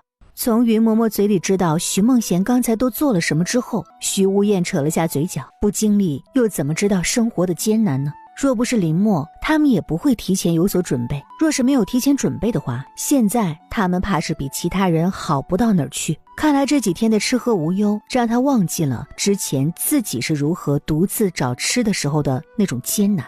秦嬷嬷，给他盛一碗汤就行了，不知人间疾苦，自以为是。给他汤喝没让他饿着肚子睡觉，已经不错了。我若是再狠点，就该什么都不给他吃，让他饿着肚子睡觉，给他一个狠狠的教训。秦嬷嬷，大哥说的没错，我愿意接受惩罚。这个徐无艳就是一个心机男，以为这样就能让我原谅，搭理徐梦贤？做梦！香烟苦肉计，谁拦着你？反正挨饿的又不是我。鸡肉真香。秦嬷嬷，少一个人吃，多出来的那份肉给我呗。徐无艳叹了口气，媳妇太聪明，难搞啊。今日徐平贵和彭叔怎么还没回来？我出去看看。少爷，彭叔受伤了。怎么回事？穆大夫，快来帮忙！彭叔被绊倒，滚下了山沟，被树枝戳破了大腿。哎呀，鲁莽了！为什么不等把人送回来，再拔掉上面的树枝？回来再拔不会流这么多血。还有，这伤口一直绑着，不让血液流通，很容易导致腿坏死的。准备金疮药，快点！快，金疮药给我。我没得选择，不拔掉，我没办法把彭叔带回来。那树枝太长了，拔之前我就想着用布条绑住了伤口的上方，这样子还不会流那么多血。我没想到那么多。你已经做得很好，别自责。穆大夫，彭叔他怎样了？情况不太妙，伤口太深，根本止不住血。再这样出血，他很危险的，所以必须把伤口缝合。只可惜我现在手上什么都没有，没办法给他缝合。是这个吗？对，就是这个。夫人，幸亏你带了，你救了彭叔一命，我谢谢你。小事。命真大，竟只伤到大腿，为什么不是穿腹而过？等处理好徐大鹏的伤口，塞给他几颗林默提供的药丸之后，已经是深夜了。怎么回事？是有人在我们回来的路上埋了绳子，我们经过时对方拉动了绳子，彭叔躲闪不及被绊倒。另外，路旁边的山沟里倒插了几根锋利的树枝，彭叔被绊倒滚下来时，大腿刚好砸中了其中一根树枝。少爷，我当时急着救彭叔，没去追躲在暗处偷袭我们的人，但他离开的时候，我匆忙看了一眼，对方身形不大，这人若不是个身材瘦小的男人，那就是个女人。徐无艳双眼危险的眯了眯，看样子是冲他们来的。少爷，对不起，我没保护好彭叔，也没抓到凶手。这事不怪你，对方是冲着我们来的，早晚会露出马脚，抓到他早晚的事。到底是谁呢？这么想弄死自己，都已经被流放了，还不放过他？他双眼朝着借差的方向看去，或许他能给自己答案。翌日，徐大鹏醒来的时候，他们已经出发了。林默并没有凑上去表达所谓的关心，而是低着头想着事儿。今晚他们会在驿站过夜，这是他们这10天来第一次在驿站过夜，而且还能吃上一顿饱饭。只是这顿饱饭这事儿，他要不要说呢？彭叔已经醒了，除掉虚弱点外，并无大碍，静养一段时间就好了。夫人，彭叔受伤的事情并不是偶然，是有人在背后想算计我们。所以没找出这个人之前，你得小心一点。你一个人不要到处乱跑，去哪儿带这个人。哦，好。夫人，你可以试着依靠我的。不说你我是夫妻，就说我们现在共坐一条船，我也不想翻船，对不对？你若有事，可以直接跟我说，没必要自己一个人憋着。我不确定会不会发生，我怎么跟你说？防患于未然啊，夫人，这个词好好了解一下。若没防备真发生了，岂不是哭都没眼泪？防备了没发生，也没损失，不是吗？林默一想，好像也是，让徐无艳拿主意好了，到时候不管好坏，他来承担。他挥手让许无艳靠近，然后低声把事情给他说了一遍。我已经说了，你拿主意吧，这事儿我不确定会不会发生。好，这事我来处理，我办事，请夫人放心。虽不知道他如何知晓这些的，钱正昌休息的时候拿了个馒头一个水囊，独自走到了一处无人的地方坐下，慢慢吃起来。此刻他内心焦虑无比，晚上到驿站的时候他应该能收到信了吧。上次林默的话给他造成了巨大的冲击，在第2日醒来时，他就强撑着身体写了一封信让人送了出去。算了下时间，没问题的话，信已经送到前面的驿站了。他拿着馒头的手有些沉重。皇后到底有没有如林默所说一般派人杀了我的全家？应该不会的，我们同族同宗，而且我一直忠心于他不会这般对我。一个问题，谁派你来杀我的？这个问题你来问我？你夫人知道你来找我吗？她不知道，有些事我想从你的嘴里知道。许无厌，你走吧，我什么都不会说的。要打架，我奉陪到底。这对夫妻到底在玩什么呢？同心？林默知道是谁派自己来的，但许无厌却不知道，这算什么同心啊？看来他们之间也不是无缝可钻。果然，跟着徐少夫人能找到吃的。李萍看着自己挖出来的红薯，喜不自禁。个头虽小，但好歹能果腹，比吃草根是强太多了。林默尴尬了，这次真的是意外，只能说是误打误撞。快点挖吧。等回去的时候，跟着林默过来的人每人都挖到了不少的红薯，只有林默因心不在焉，收获甚少，只挖到了零星的几个，而且块头也很小。下一秒，林默的红薯堆里面多了3个红薯，而且个头都不小。徐少夫人，若不是你，我也挖不到红薯，说不定今天又得继续饿肚子。这3个是我的谢意，不多，请收下。不用，留给你孩子吃。接触多了，他自然知道李萍的一些事儿。夫婿早死，自己一托嗣，婆家嫌弃从不帮衬，他们日子过得很难。没事儿，我这里还有，我拿回去让孩子煮着了，我再来挖挖看，说不定还能挖到一些。我先回去了。等一下，晚上到驿站休息的时候，选一个挨着我们的地方，如果能熬得住，驿站的东西不要吃。说完，林默捡起地上的红薯，全部都塞给了他，连同他挖到的那几个也一起给了。我不能要，你们的人也多，这些拿回去煮了，你们还能吃一顿。拿着，他们比你会找吃的。林默硬塞到他手里，随后大步离开。李萍想追上去还他，他的恩情自己都没还呢，怎么还能要他的东西呢？徐少夫人是个好人，好好爱自己吧，你儿子肯定不想看到你这样。我看到了，你把你挖到的红薯给了那女人，当初你为什么不给我儿子一点吃的啊？他若是不饿的话，就不会选你钓鱼，就不会淹死。赵彤，我帮不了谁，我能顾好我娘和我弟已经不错了，当时我为什么要帮你？我跟你根本就不认识，因为你们饿，我就要帮你们吗？你有没有想过，队伍里不单是你们饿，其他人也饿，我帮得了几个呢？林默停了下来，看向身后远处的李萍。我刚才就挖到了几个小红薯，但他却大方的把他挖到的最大的3个红薯给我，就冲他的这份善意，我愿意拉他一把。我挖到的那几个小红薯对我来说是可有可无的，但对他却很重要。他没有想过要不劳而获，而是想要靠着自己的双手养活自己和孩子。这样的人，我能帮自然会帮。如果我出去找吃的了，你知道我儿子饿得快不行了，你会帮我们母子一把吗？会。他没有告诉赵彤的是，他不止一次偷偷塞给他儿子糖，不管上辈子还是这辈子，都曾经偷偷塞吃的给他儿子。因为他儿子很像林硕小时候，还有刚才赵彤的话，让他发现他似乎忽略了一些事儿，比如赵彤的儿子是真的因为肚子饿，所以才会去水潭捉鱼的吗？还有赵彤儿子的落水真的是意外吗？给娘，你怎么没吃啊？你爱吃酸的，尤其爱吃这山楂，娘自然留给你吃了。快吃，吃了就高兴了。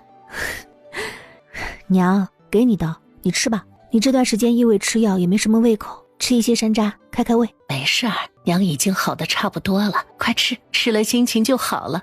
娘，好吧，你为什么要留给我吃？哪有那么多为什么？